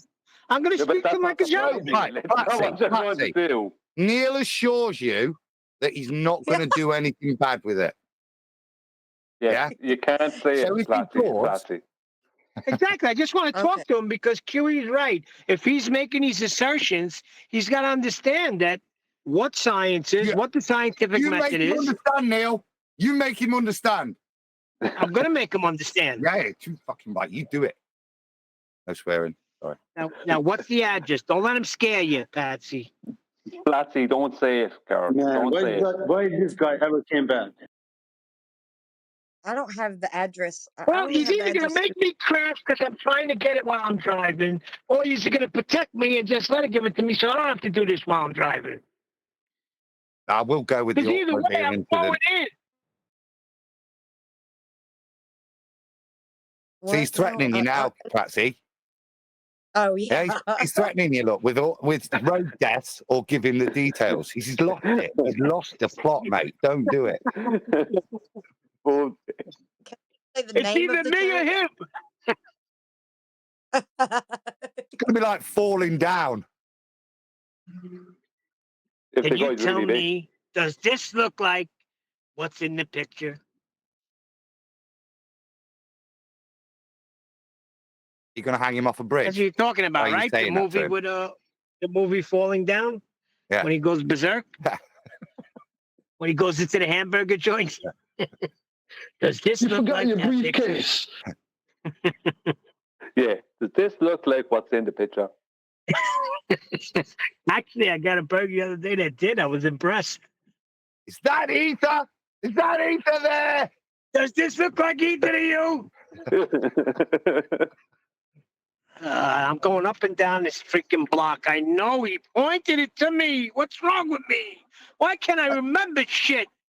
I even think that Odell even gave a what ether was. Wasn't? Didn't he say it was some like super fluid something, and you could Oh, my see it, God. and you look at the moon, and he had a couple different definitions that I might add to the growing list. Super fluid. My God, does anyone? Hold on, you can see ether when you look at the moon. Yes, that's what he. That's You what's have up. to listen to this. You'd have to listen to that little spot, not the whole thing. I'm just when those two idiots are on stage, that little part when they're talking to each other when they're sitting in the chairs. We've got the last 8 minutes here because it's like 4 hours long. But this is where it seems to kick off. This last little bit. Super fluid, like liquid helium-2. I can't remember what he exactly, but he did say something to that effect. Yeah, I mean, talking about Pro liquid 777. Liquid Triple seven. helium-2. That's what he was. Yes, that Yeah, too. so he's talking about lunar waves. The lunar wave. Haven't heard that one in a while. So now we're claiming that lunar wave is how you can see ether. Oh, ether. Sorry, yeah. Jeez. No wonder that they're our friends. I thought it was just a logical framework. Now it's a logical framework we see on video.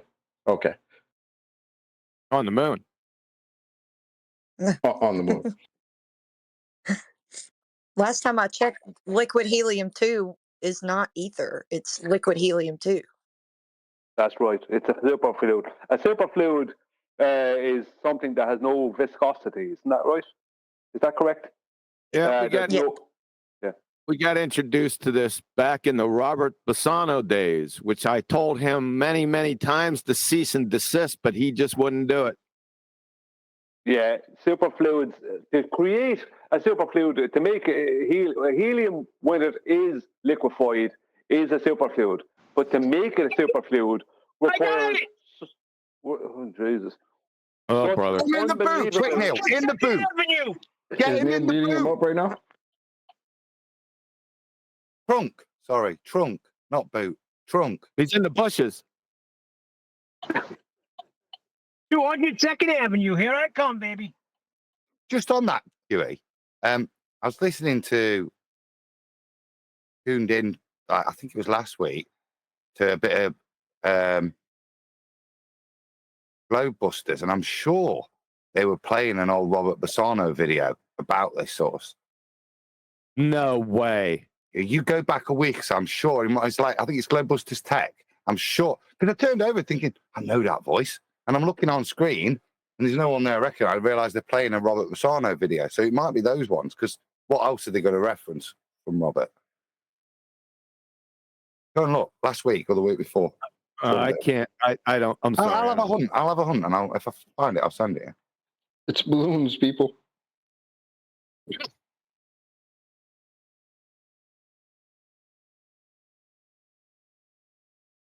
Oh, by the way, listen.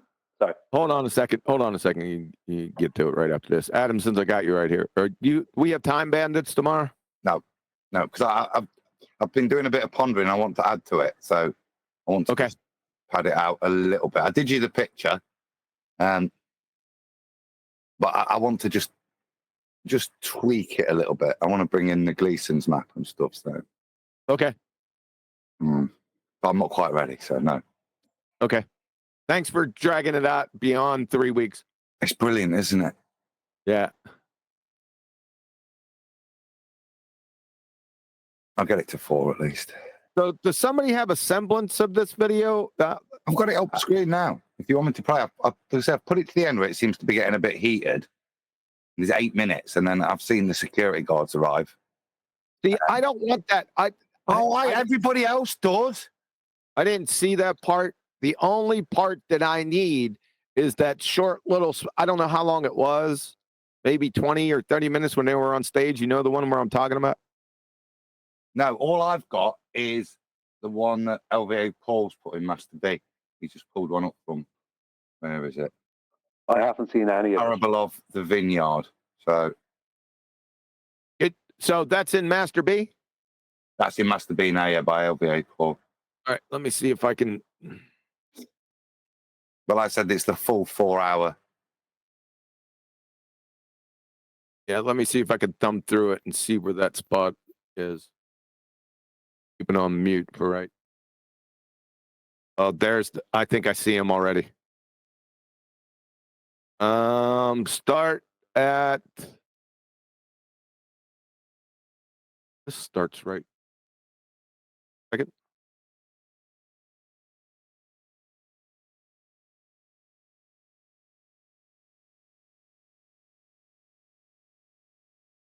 Looks like 8 minutes and 42 seconds, Adam.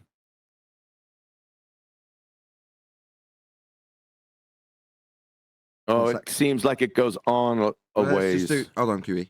Just do a quick sound check. Make sure we are hearing it. Can you just play it, Adam? Won't take a long time with this. Yeah, that's good. Yeah, so identify the players, Adam. Or are you hold on a second. Are you broadcast? Is this live? Not. Oh my God. Is this on the screen that you're projecting, Nathan? Yeah. So the guy on the left is the the heliocentric Christian. And on the right is Pastor Dean Odell. You may continue. But, hey, church it until tomorrow, and you drove a long ways to get here, many of you, and so it's going to be a good time. Kind of give us just a working idea in the ministry of how you were led into this. Well, just so some of you know, I came back to, I got saved when I was 11 years old in a little Baptist church in Opelika, Alabama, Northside Baptist Church, and I was truly. We can't hear him. No, the sound. It's the sound on the video. I mean, I had a revelation in 11 that there's a heaven, there's a hell. That's good, isn't it? That's the most one-sided debate you'll hear, isn't it? That's perfect. That's just what you need from the flat earther. Murmurings through a non-working The glory mic. of God was around me as I walked There down it the is. aisle. I don't remember. I remember stepping out of the aisle. I don't remember walking down it. And I got up there with the pastor and prayed. We don't need this, Adam. Skip forward. Powerfully born again and What baptized timestamp? not long after that. You gave But him then, the of course, timestamp. I got into my teenage years. I went to 8:42. My parents Okay, divorced, okay, and so listen, we quit going to Nathan, church, and, just stop it. Just stop it. Let me explain something to you, Nathan. I just got this piece. I don't know where I got it from, okay? But I want the part where they start talking about flat Earth. I know I gave them the timestamp. It was right off the cuff. It's just when I seen them sitting on stage. Have you even watched this video? Say again? Have you even watched this video? Not this. No. You finally got that part. Sorry, is this the blind leading the blind here? No, it's not. I just wanted to fast forward. I don't know exactly where they start talking about their heliocentric, ball-tard, and flat Earth. But I don't want to sit here and listen to this nonsense until they get to that part. So, do I know where that part is? Just give me a moment. Just appeal for some action then. Can somebody else who hasn't watched the video please have a stab in the dark with a random timestamp, and we'll see if that's the right number. Why not? Adam, go forward 10 minutes and see what happens. 10 minutes. There we go. That's as perfectly random as somebody find it. Somebody find it. You can't. It's a 4-hour video. What? You're not just... I don't think anybody has actually watched this video. QE's seen a small bit of it. Oh, hello. I'm here. Well, ask him where it started. Ask him where he mentioned ether, Neil. I'm right at Fire and Grace right now. Fire and Grace Ministries. Tell him we're live on YouTube and we're trying to find the bit where he's Ask talking him the about timestamp number, Neil. Hold on, I'm parking. I'm parking the car and getting out right now. It's got to be dealt with. That's the timestamp. Really? You see it? You see it? We can't see it, no. We don't want to see it, really, Neil. You know this? I can't stop laughing at this right now. Flat I Earth know, is this drive-bys. the school or the church? It says Fire and Grace Church. Oh, this is the church. Pastor Dean Odell. I don't think anybody's here. Parking lot is empty. It's a small parking lot. Yeah, but this is a school. If this is a school, I can get in trouble here. You know they call him the pastor with a shotgun, right? He probably done something. It's closed. It'll be open on Sunday, won't it? Yeah. I'm gonna come and see him though. I can help. I can help. Can I you got please it. I got it. 13 minutes and 30 seconds. Hello, could you hear Arthur? Yes, I did. I got it. 13 minutes and 30 seconds. He doesn't even care, Arthur. It's an outrage. Go ahead, Arthur. Did you get that, Adam, by the way?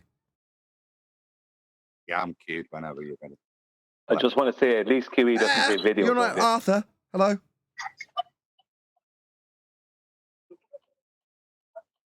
Like Nathan does. Forward, I preach on. Oh, bloody hell. Don't do that. Arthur, did you have something you wanted to add? Q's got it, so let's just get on with it. Go on mute, Neil. Fine. Sorry. Are we gonna be party to a felon here, or are we gonna play the video? Which one? I'm up for party to a felon, but that seems to have fallen flat on its face, which is okay. I'm happy with that. Neil ran away from the church. No, it's closed. It's closed. Shocking. All right. Didn't even check the door. All right. Now I don't know how far. I just know that's where it more or less begins. I don't know how far it takes him to get to the spill, but just 13:30. Let's roll.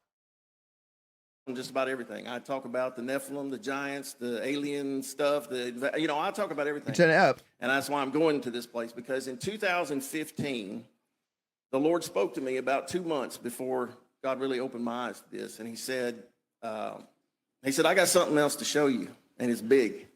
And I thought, what in the world could it be? I mean, I'm already casting demons out of Christians. I'm already, ostracized with that. I had to walk away from the assemblies of God, just become independent, And I said, what could it be? And so a friend of mine that had gotten saved out in Hollywood, this guy worked with all the big folks in Hollywood. He gotten saved, and I was kind of mentoring and discipling him from a distance. And one day he just sent me this question. He said, does firmament earth ring a bell? Now, he's already a little strange being in Hollywood, but I was like, what is he talking about? I don't even know. So he sent me this video. He paused it. And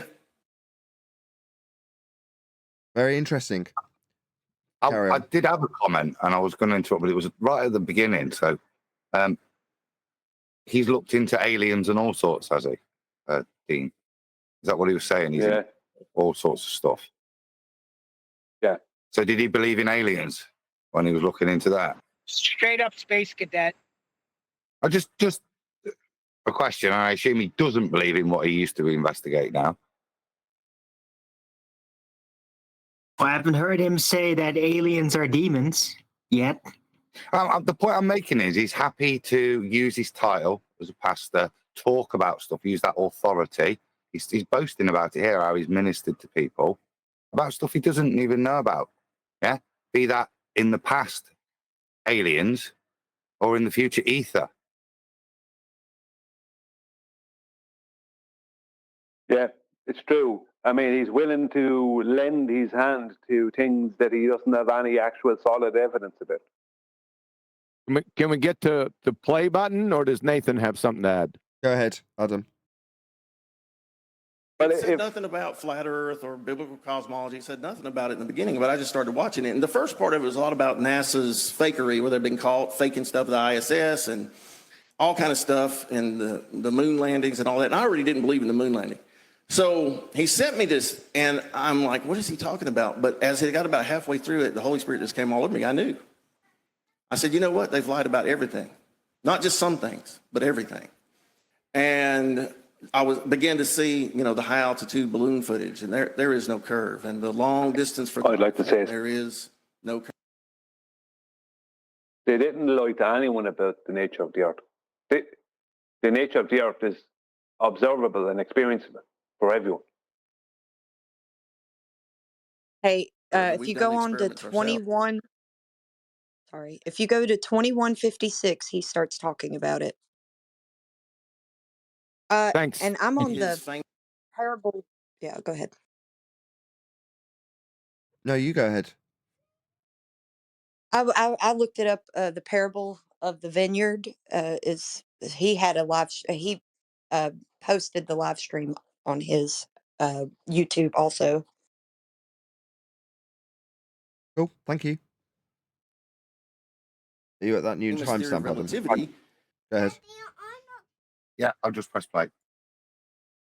Because once that Michelson Morley proved by scientific, they admitted that their experiment proved that the Earth was not moving, but they could not accept that because they were hardcore Copernicans, and they just didn't hold on accept one it. And second, so Adam. he came up with Scientific. Please spare the colour commentary over the top of it, because I've got to turn the line right up, Arwin, so you're blasting out my audience. You don't know that, but typically... hold on a second. Scientific, you say? This is the interesting point, isn't it, with Michelson Morley? It doesn't prove anything for us or them. They got a null result, which was interpreted that they didn't think the Earth was rotating. Based on what? What were you measuring? Yeah, it's the same question we put to the Ethereans. Yeah, it doesn't mean anything for us or them in reality. This thing, yeah, doesn't mean it doesn't mean it's geocentric as people have claimed. It doesn't mean anything. What until you can define what you're measuring with your Adam, wouldn't airplanes be a much better definitive proof that the Earth is not rotating? So obviously not orbiting something. Well, if that's what you're measuring is, if that's what it is, fine. I'm not trying to come up with proofs of rotation. I'm questioning why you think this interferometry measurement means or doesn't mean rotation. It's to both sides. What are you on about? Yeah, I don't think we need to go through. I don't think we need to stop here and waste an hour on each small comment. Can you just play it through? No, we got. Yeah, but we have to comment for YouTube rules.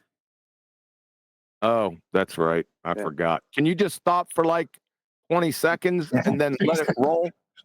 Come on, allowed to say things.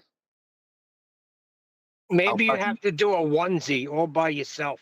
'Cause Yeah, nobody's that's respecting you. what it looks like. I'll press play.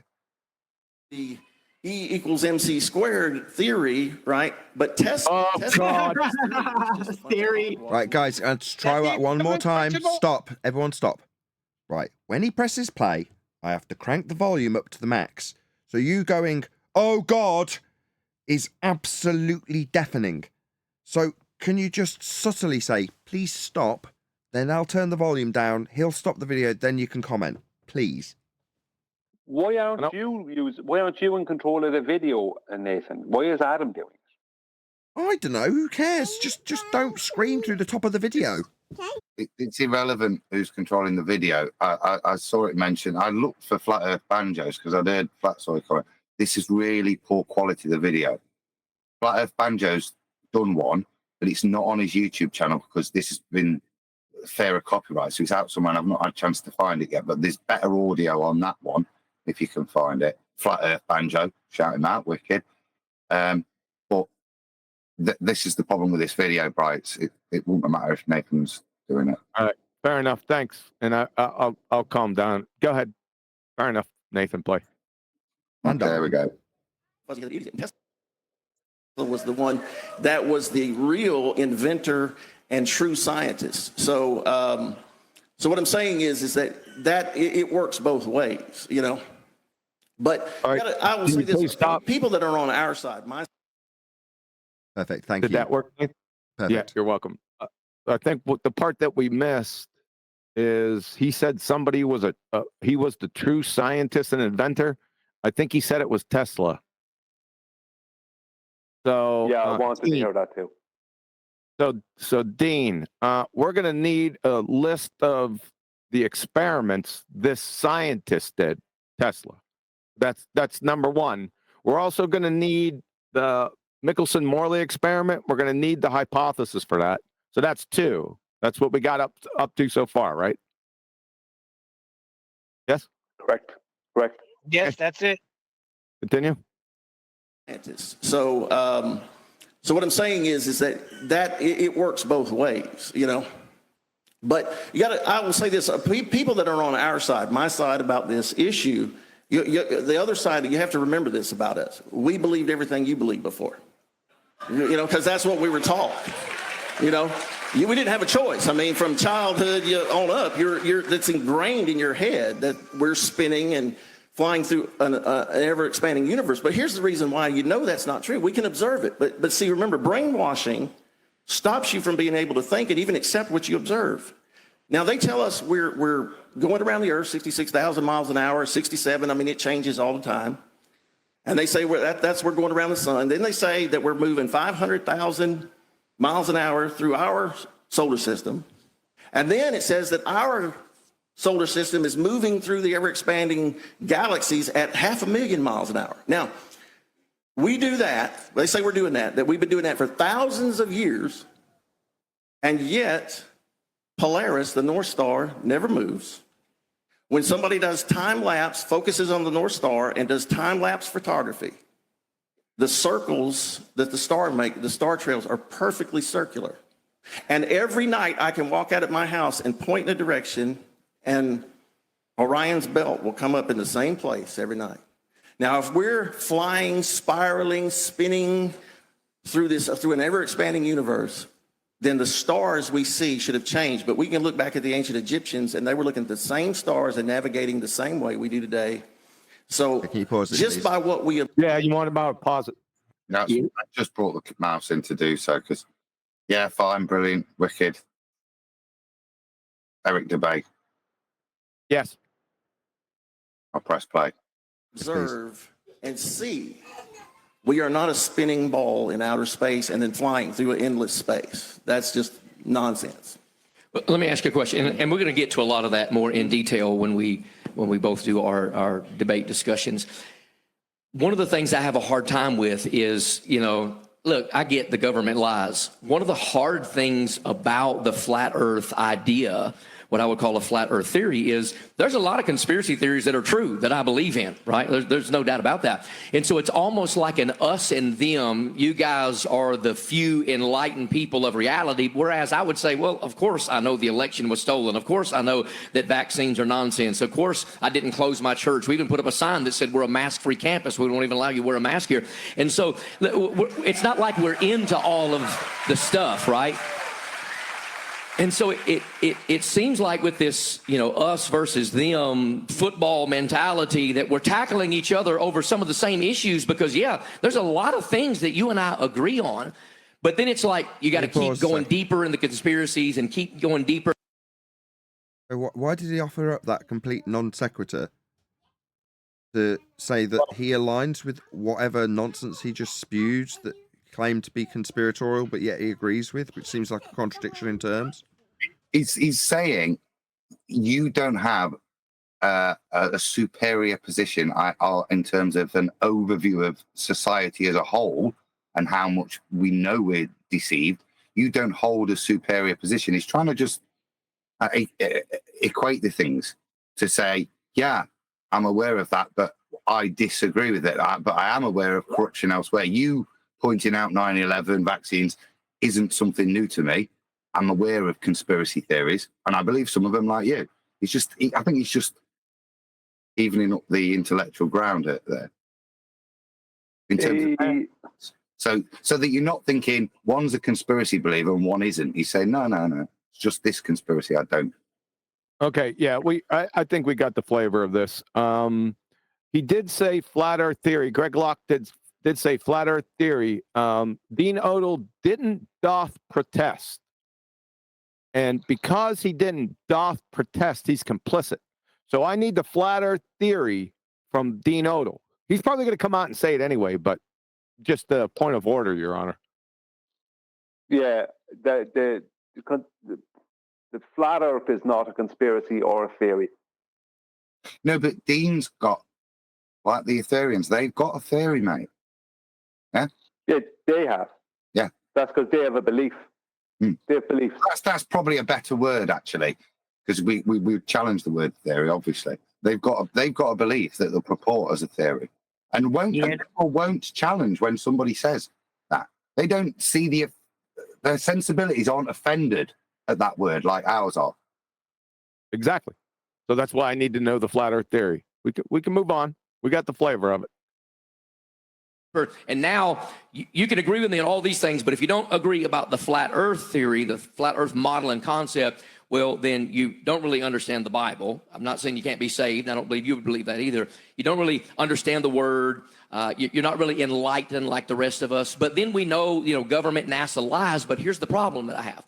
And probably in your presentation, you'll talk about some of those documents. I've read every one of those documents that you released. No, not yet. I see them. Released some of them. Well, the ones that you have released publicly. I read all of them, said I wanted to be very thorough. But here's the issue. NASA bad, NASA bad, NASA bad. But these NASA documents that I just released tell you that NASA's telling the truth. So I don't understand the discrepancy. And I'm just being honest about that. Well, it's simple. When these documents were top secret, meaning if you divulged the information that was in them before they were released through the Freedom of Information Act, you went to prison accused of treason. Okay, so the government. I have something to say. It's like, okay. So Flatsy may have made us cross that ether part. I can point it out right now in this particular video. Just play around the 18 minutes and 40 seconds. Oh, boy, we haven't got there. We haven't got there yet. So No, we're we've at third. gone past it. It's before. It's If I'm before. saying that, Yeah. then we've gone. Or I We've was gone past it. sorry, I was through it, and I thought that that's where it was, but you're right. It is at 18. I'm so sorry. It's fine, don't Remember, worry. Adam. Thank you, Adam, Arthur. remember. Thank you. Remember Thanks, when it was Arthur. at 8 minutes, and I said just go forward 10 minutes. Remember that? Yes, And everyone Brian laughed at me. did point out that it was a different timestamp a couple of weeks ago. That's correct. Yeah, I did. Shut up, Neil. I'll press play. Moved rotation and curvature. And in each occasion, the flat Earth individual said, it's not going the direction that we want it to go. And then, of course, they ended the whole show with, stop it. well, Stop it. that's interesting, right? And so Greg Locke is talking now because we're chopping this thing up. He's talking about the mockumentary, Globebusters mockumentary on Netflix. Thanks, Bob. Yeah. I that's what I got from that immediately. Yeah, that was he's the only talking he's about probably talking about. Yeah, go ahead, continue. The only video I've ever seen where that actually happened. So yeah. Okay, go ahead.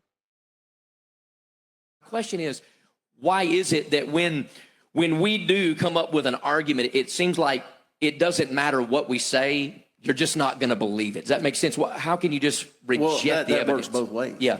Oh, understood. Yeah. Because we show evidence, and then everybody, people go, "Well, I don't care." Here's the thing about whether it be the gyroscope, that electronic gyroscope, and I remember that. Now you got to remember, you got to look at things like just because somebody does an experiment, that experiment has to be repeated again and again and again, and observed again and again. Oh, brother. They are talking about beyond the. Hold on, Owen. They really Yes, are. we got that. It's fallacy of division. Go ahead, QE. Yeah, I'm just marking these down as we go. So I got gyroscope experiment. We can move on.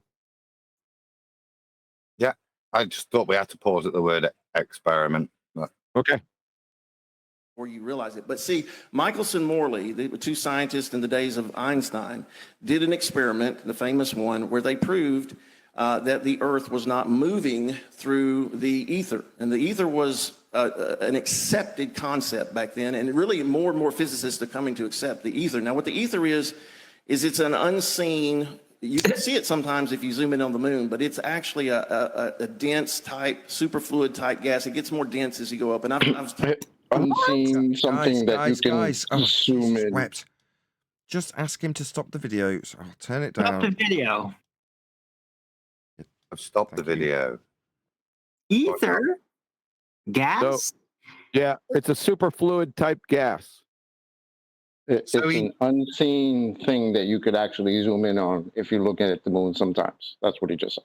Yeah, it's unseen. Unseen, but you can zoom in on it. But you can zoom in on it. Yeah. That's cool. On the moon. It's out. On the moon, yes. Yeah. Right. So we now have a problem. Certainly, that's not the Ethereum model of Ether, unless it's changed. But we've now got two Ethers, have we?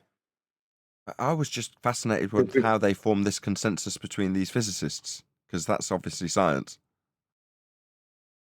Well, a lot of them now, they believe in an ether as well, you know. Because apparently, these physicists now believe in an ether, a lot of them, according to Dean Odell. I just want to draw the distinction. I'm not sure. He seems, with reference to Michelson-Morley, to be invoking a luminiferous ether, a medium for which light can transmit as a wave.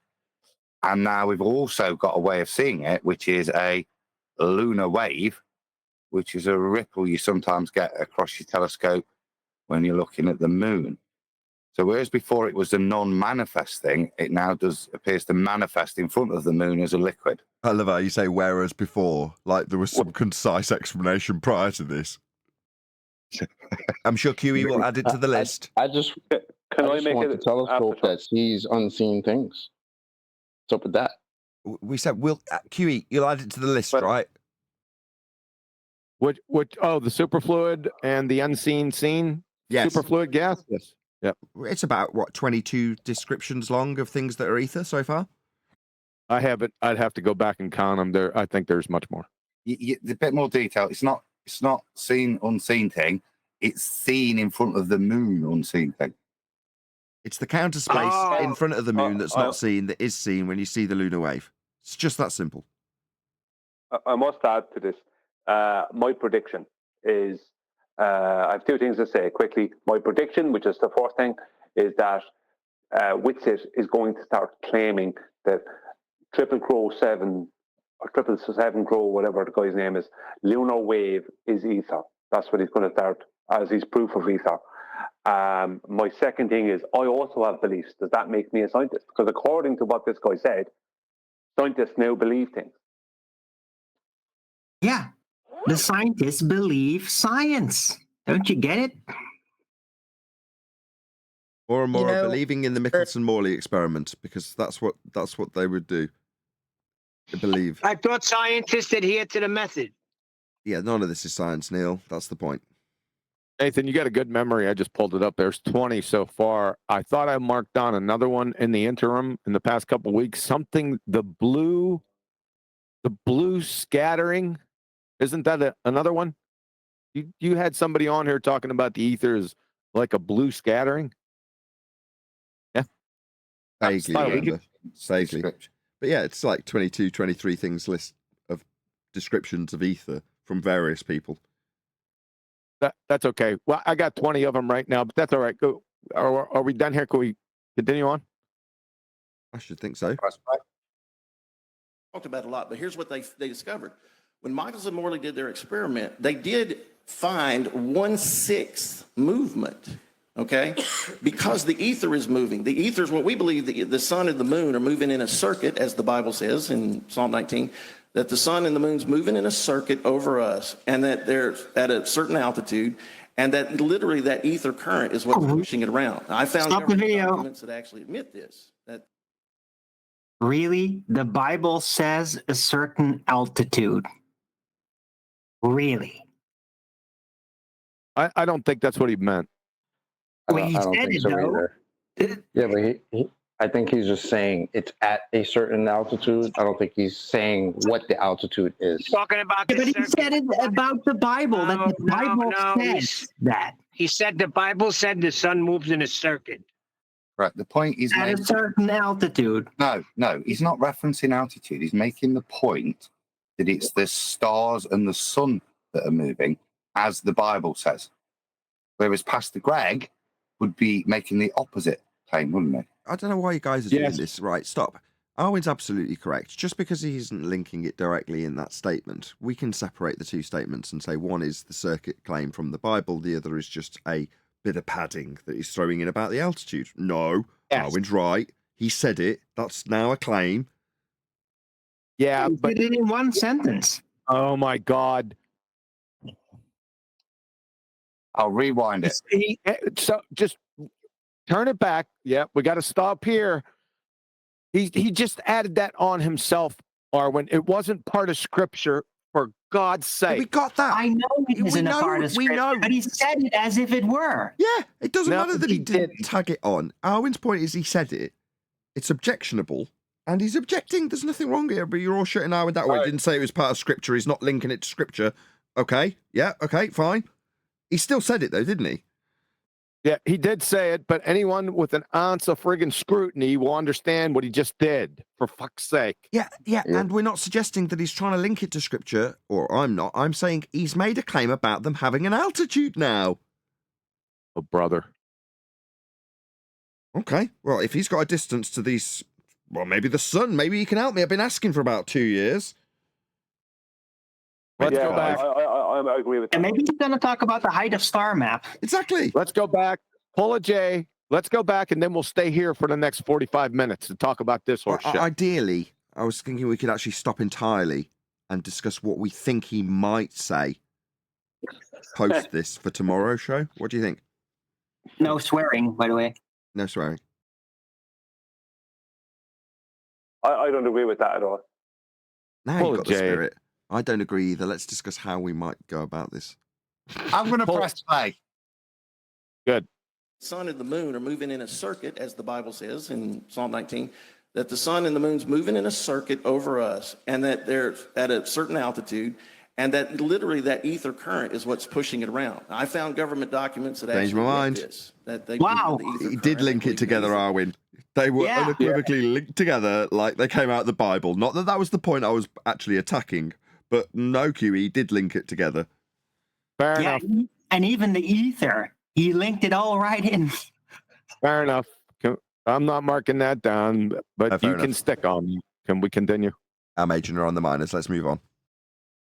So the ether is moving. So certain instruments, like when Michelson Morley did their test to see if the Earth was moving, and the gyroscope, sometimes they're going to pick up the movement of the ether, and not necessarily doesn't mean that the Earth is spinning. Now, like one of the big arguments of the global side, the spinning ball side, is the Foucault pendulum. But what we have discovered is that in Smithsonian, I actually have the documents. The Smithsonian admits that they use an electromagnet to move it. And my friend Matt Long is here, who used to work, where are you, Matt? There he is back there. Matt Long used to work for a construction company that actually installed one of those electromagnets on the pendulum. So they try to tell us in the media, through the media and the agenda, is that the Earth's spinning is what's moving the pendulum. But you have tour guides that will admit, when the Foucault pendulum, they'll admit that they have a motor on it, an electromagnet motor. That Can you pause it? Alone, I don't know if that's... pause that. Yeah, have you got enough now? Is that enough to substantiate what you were demanding of him in the live show? No, but I want to see an electromagnet. Yeah, That's number 9. Okay, so when I attack this position, exactly the same argument. It's the false dichotomy of affirming the consequent that the gyroscope proves Earth's turning underneath the fixed frame of the gyro spinning, versus the affirming the consequent of ether spin causing the drift in the gyro that nobody experiences beyond faulty gyros. So that's the argument. And when I put it to Bob that this could be spun in such a manner that you get them to affirm their actual position, which they're very keen to deny when it fails, that is to say, they have a position that Earth turns underneath the gyro in this example then. Wouldn't that be the thing that you attacked? So Earth's turning under gyros? We'd notice shortened flight times. It's absurd. That would be where I went, by training of quantum eraser, I might add. Yeah, but I have to just not remind you, but just to bring up another prediction that I made. Well, not really a prediction, just something I laid at Witz's door, was that Witzit and the people around him who are pushing this are just trying to replace the paradigm that's already there with another paradigm of nonsense. And that's what I placed at his doorstep. I said, you're trying to hijack the unknown part of light and trying to claim that for basically take away the atomic model and add in whatever you want it to be. And he denied it several times. And then at the end of the debate, at the very, very end, he admitted it. Right. But we have got what QE wanted, because he wanted the qualification from Dean Odell that he's got models because he didn't oppose the model that was claimed by his opponent, therefore he's complicit. Also that he's got scientific validity. He also suggested that scientists are claiming it, but that wasn't on QE's list. But for the ether and the experiments that he's claiming in this instance is Michelson-Morley. So there's a whole bunch of stuff that anybody who's a regular viewer can go, yeah, we know exactly why all of those points don't stack up when you actually get down to the nitty-gritty of claiming you've got a 20-plus description long, ether that doesn't exist. So the guy clearly doesn't know what science is. His argument against what could be a strong point to hold them to, with Coriolis effect at least, he isn't. He's using 2015 arguments of how the pendulum's debunked.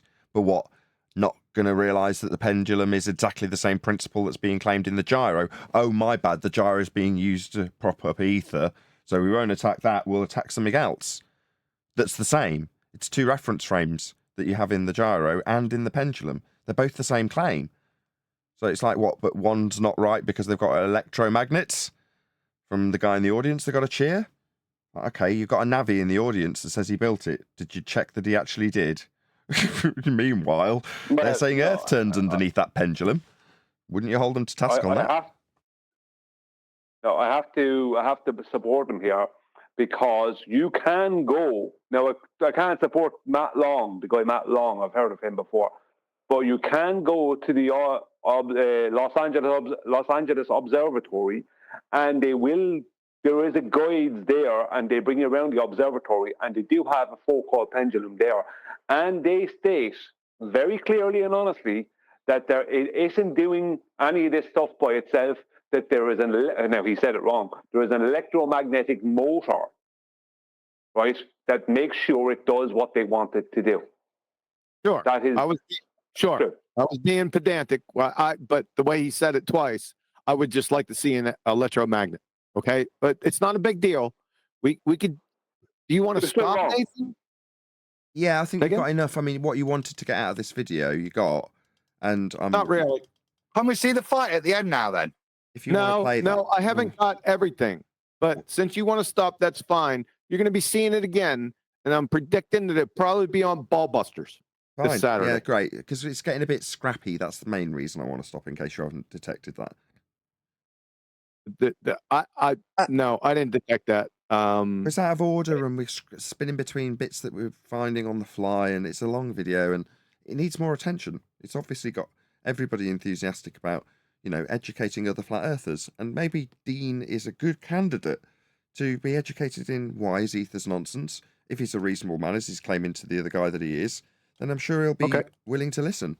So maybe he'll relish the opportunity that we're offering in that regard, because he is a friendly, right?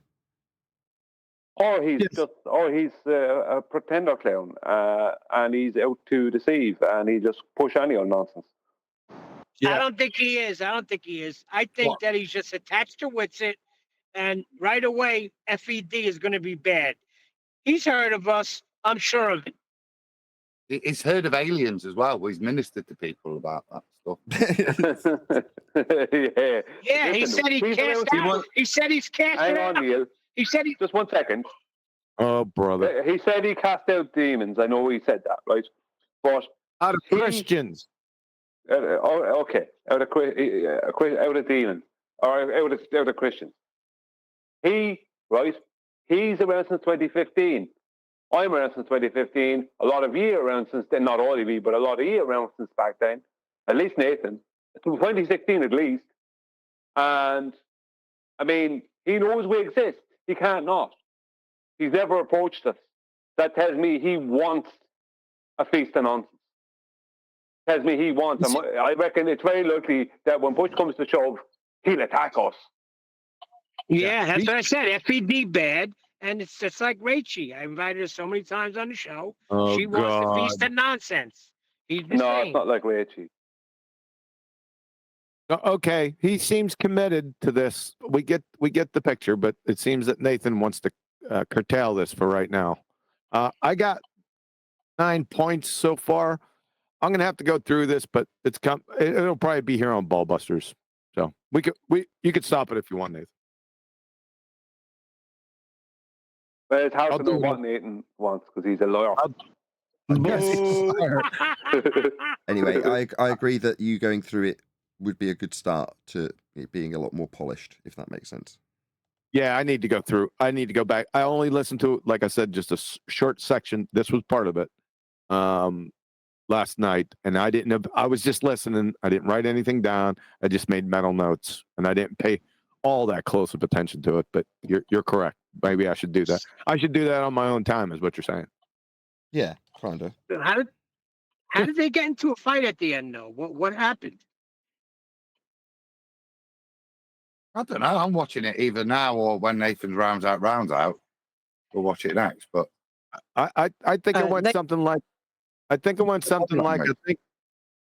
I think it went something like. I think Greg said. I just thought of something real funny, and Dean said what, and Greg said your mama. And with that, I'm going to say a huge, massive, enormous thank you to both Discord and G Plus panels for making today's after show possible. And of course, a massive thank you to all of you in either Nathan Oakley 1980 or Nathan Oakley Programming Streams for hopefully smashing the super chat, liking, commenting, sharing, subscribing, joining as a member, and all that good stuff. I've been Nathan Oakley, and I'll see you all in the next video.